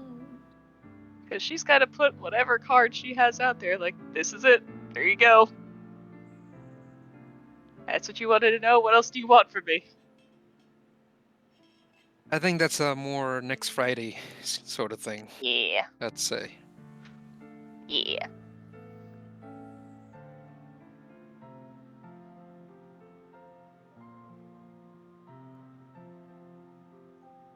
Well, congratulations, party. I got a whole ass accommodation. And money. And money. Money. Money, Mr. Krabs. Mostly the money. I could buy food again.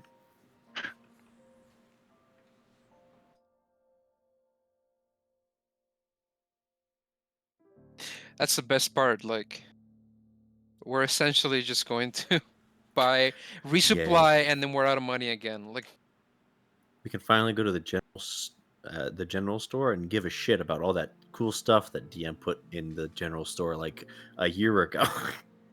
Yeah? Yeah, I mean, so now that I have money, what do all these oils do again? Go back to your notes, DM. They're there. blow the dust off them. Money. I want to say another great Friday with friends. Thank all of you. Yeah, go play your Conan. No, I'm not going anywhere. You motherfucker. I'm just saying thank you. Choosing violence. Yeah, you're welcome. The moment the session ended, I saw it. Ooh. Bottom Yeah, right corner of my screen. I'm sure you did. Like because I a loaded it up. plague. my God. What server are you playing on, Sparks? I started over on Weavers because you guys were down. I mean, I wasn't asking, like, it. She was asking. I There was- not that was a bait asking question. Like that. What I server? was just Dumb bitch. asking. Oh my god. Where were you playing at, you fucking traitor? I'm not gonna That's rude. behold people to my server. I Give was the just IP address. asking. Where is it? Where is the server? Tell me where it is. Listen, I play on both. Leave me alone. I'm not gonna DDoS or anything, no big deal. What's the name of the server, bro? We're gaslighting. We're gaslighting. Gaslight. Gaslight. Turn off the gas. Wait, it's not Sunday. Alaric Right. acting as. Sorry, go ahead. No, you're fine. I'm also trying to network Momo because they have a lot of Indrid's information.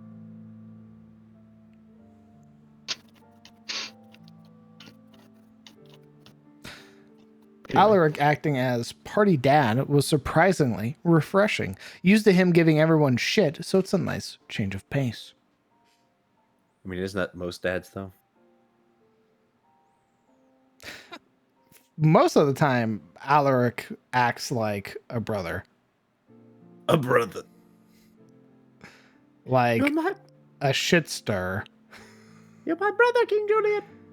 He comes in, drops some snide comment, Yeah. laughs at you, jokes at your expense, Won't even deny it. hits you with the winky face, and then walks away. Nice. The smile. Just drops the smile emoji everywhere. So there we were in the facility. We were. Alaric, literally over here, I will Fucking- fact correct my friends. You're just trying to make like this crazy ass story believable. Alaric drops in, starts Alex Jonesing it. That was amazing. It was so fun. Dude, I knew you get There's an upset or empire under someone- the ground, brother. I knew someone was gonna get upset, but it felt so fitting for him to get into this grandiose explanation, you know? There are tunnels underneath the entirety of Edis, brother. You wouldn't believe it. Yeah, it was great. but Squid people. It had been such a simple explanation where I was like, there's enough reason here for a person who has no understanding of what the fuck's going on for them to be like, yeah, okay, there's some weird shit under the ground. And then Alaric came in and explained it in such a depth that it suddenly went from being probable to impossible. Like, There are Too far. You went too Exactly. far. brother, let me tell you, there are teleporting squid people under the ground. it was so vague that it worked, and then suddenly he just took the mask off, and it made no sense anymore. They That's great. teleport around. They use They weird things. He told me he was going to Suna. It's a fucking moving castle, Pete. I'm telling you. It's made of steel, and it won't do. It just teleports. And he's like, "All right, how about you shut the fuck up? Whatever you're saying, stop it." Whatever mold you puffed underneath that house. Please do not lick the asbestos. I beg you. It's all asbestos paint. It's all lead paint. I really love the RP though. Talking about Morana, that was really great. I appreciate it. I'm just sad I was not in better condition to roleplay better. Dude, I think you did great. Really, you conveyed your character really well. Perhaps. Zebus. Yeah, pretty much. Zebus, holy shit. I've been right on this whole time. Can you believe it? Turn the freaking kobolds gay. They eradicated the kobolds. They did what? That's what I said.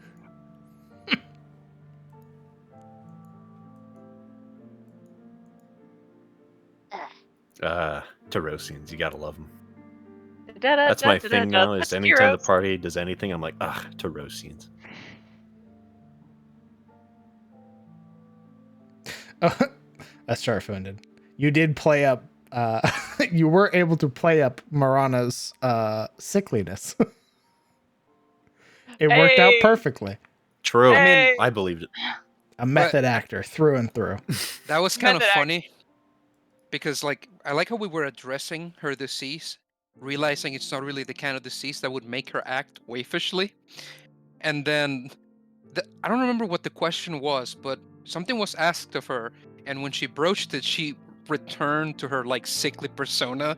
Just Like, immediately. Immediately. It was crazy. Like, she had this vitriol and self-assuredness to her when talking about her curse and being confronted. And then when we moved onto a subject that was no longer her, she just resumed her hesitant guardedness. You know what I mean? With the higher pitch of voice. Well, when you've been doing it your entire life. Exactly. I think that was the compliment, that you just resumed right away effortlessly. Just, yeah, like when you start talking shit about her dad, it's like, excuse me. Your dad's then a afterwards- fucking traitor. Holy Like, shit. I'll have you fucking know my dad's a fucking Whoa, whoa, whoa, paragon. whoa. The Ain't nobody Bible said. Ain't nobody said he was a traitor. What's going He's a on? traitor. Mm. I'll say it. Ain't nobody said that. I don't know who he is, but I'll say it. Alec What? might as well have said it. No. What he said was what he conveyed by asking that is maybe your dad threw you under the bus. She's like, go fuck yourself. Yeah. See, Maybe he was a traitor in a roundabout way without me calling him a traitor, but also saying it in the same vein, but a different like path, but also Look, I'm just similar saying. energy. I mean, Good think about soldiers it. follow orders. You're a monster. He can't kill his own daughter. You're a He ships you off Oh, to fuck. the south. Like I'm Yeah. telling you right now, it may be that. You consider that maybe you're a fucking freak and your So a dad. solution. Shit. He thought I'm just gonna ship her to Hayne, and Hayne's gonna take care of it for me. Maybe. See, I'm Kellen- just saying. Kellen almost made that mistake, almost, and he was like, oh shit, she's getting irritated. I'm going to back up a little bit. But I think, like, in the guy's defense, he was probably looking at it as like, hey, maybe this is her only hope for a semi-normal life without realizing that the guy was basically being tricked by No. a douchebag. No. He was doing it because he wants to. He needs to be a part of the deep state. Yeah. No. I mean, that's what Alaric believes now, that he didn't know. You know damn well, Kellen, the eco-terrorist is like, yeah, he's bad. Yeah, that fucking noble. Kellen's an eco-terrorist now? What the fuck? Yeah, didn't you hear? Yeah, you weren't there for that session. Sorry. Oh, good. Now DM I'm went- being gaslit. DM went Nice. behind you and adjusted your Grey Watch Lord, by the way. Yeah, every time you send me a new change, I literally just make an addendum that You just says delete it. ignore. Yeah. Just delete it like, nope. Noted and Nope. ignored. This is Kellen's perception of the Grey Watch, and then I have my own. The actual Grey Watch, it actually says that on the title of Grey Watch. Actual Grey Watch, and there's like Holy Kellen's shit. Grey Watch. There's like two different Word documents. Now, see, you have the Grey Watch, and then you have the Black Watch, and those dudes get real. Oh. Oh, God. The Spec Ops of the Grey Watch. They go Flashback. under the castles and they blow them the fuck up from below. Duly noted and ignored. Holy fuck. We got Black Cloaks and Shademore. They're Nice. crazy. Yeah, those guys are nuts. They are. They hunt at night. They wear sticks and mud. Well, that sounds weird. They are Casual dwarven racism, yeah. Yeah, Smith. Shilde hitting the party with the casual. Ooh. It's literally born into me, so. Ooh, brother. Yeah, you're a fucking schmelf. You'll always be a schmelf, and you'll never stop being a schmelf. I'm just a dwarf, Lamau. How do you feel about being a schmelf? Don't answer Oh. that. I already know. That hurts. It's like when you see a chromatic dragon. I just ate you right away. Equates it to one of the worst things in Tyros. Yeah, you're a chromatic dragon. Ooh. Now, see, I treat you with Casual. extreme prejudice and hatred and vitriol. I was waiting for initiative. Just and for intrinsically. a lot of questions on how does PvP work again, DM? I was just Yeah. sitting here at my chair the whole time these conversations were happening with that concern face, the just like, boy. I wonder why the dwarfs and Katarina don't get along. Shilde, Thinking. clueless. Just wait until she finds out that's Cyril, you know? You know what I'm saying? Yikes. That makes it even better. I think if we find the right resources, we can stop all this pointless bickering. You schmelf. Yeah. You schmelf. The bickering your people cause, you fucking schmelf. Waggles knuckled finger. Never makes touch sense. schmelf. But still an elf. I can fight side by side with a friend. Even But though not a you're a schmelf. fucking schmelf. I was gonna say, when does Shilde get tossed? Toss me. Todd. Don't tell the elf, but toss me. Don't tell the elf. Not a word. Oh, cereal! She will toss you. Stiller, holy fuck, we threw Shashilda. It would be Silver who could probably throw her the best with her telekinetic Yeah. movement. Just like, I'll toss a fucking dwarf. Just yeet! I don't want to get thrown. Too bad. Consent wasn't Shouldn't part have of been a dwarf. And She just kind of key. sticks to the wall like a Swedish fish on a movie theater screen, just like That's a very, very specific metaphor. Yes, it is. Squint. I have been the one throwing Swedish fish at a movie theater screen before. Quiet. Good on you. Good on you. Nice. Those poor, like, workers. Oh, You're a I don't think menace. that movie theater had been. I don't think that screen had been cleaned in years. It was like one of those dollar movie theaters Oh, where the floor is permanently sticky. Oh, gross. Blech. Hate that. Yeah, I that's how love it sounds when you're walking. I love hearing my step every step. They I love- play movies that are like that haven't been in the theaters for like the last 6 to 8 months. That's the theater. nice.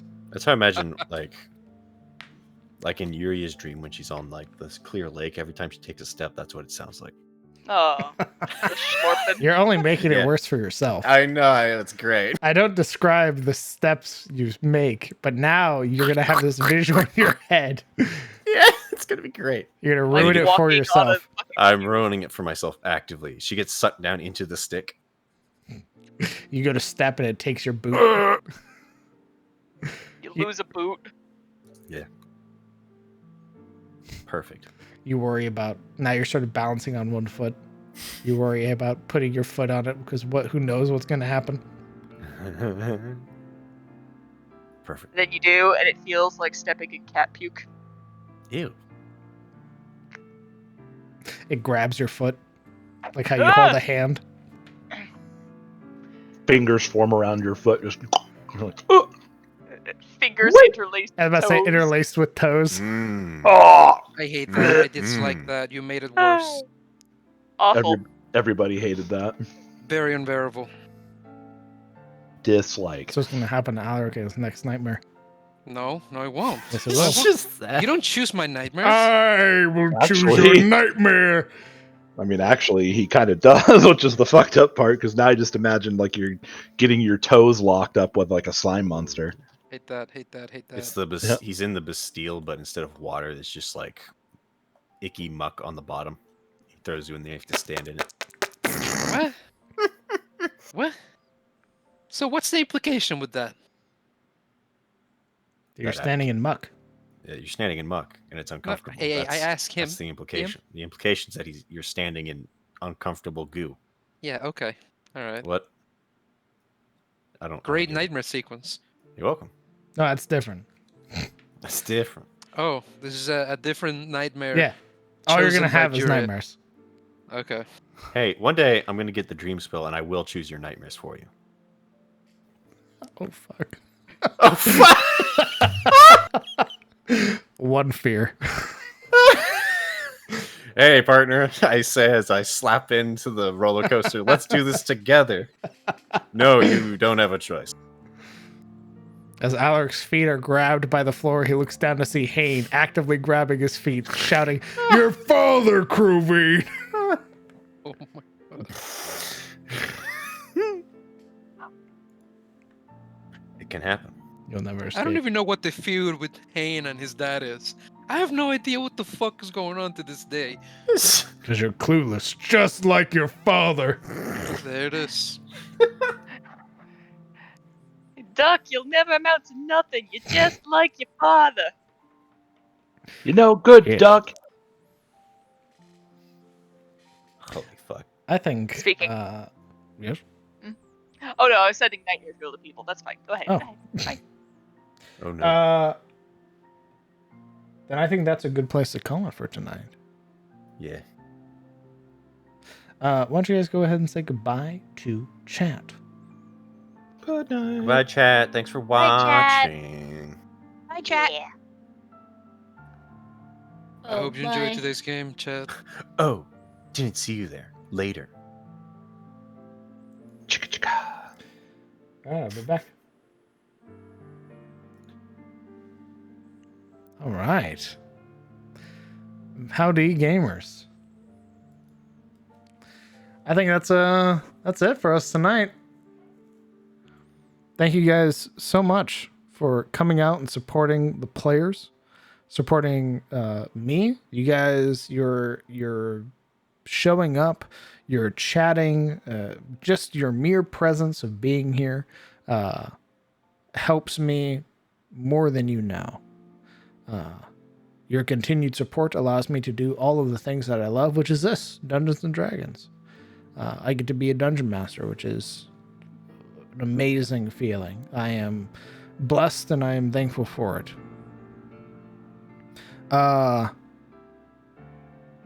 That's it for me tonight. We will be streaming this Sunday over on Momo's channel for episode 3 of Dawn of Anolur. And we are going to we're going to keep that train rolling. So if you liked the game, then you'll definitely like the other game that we run,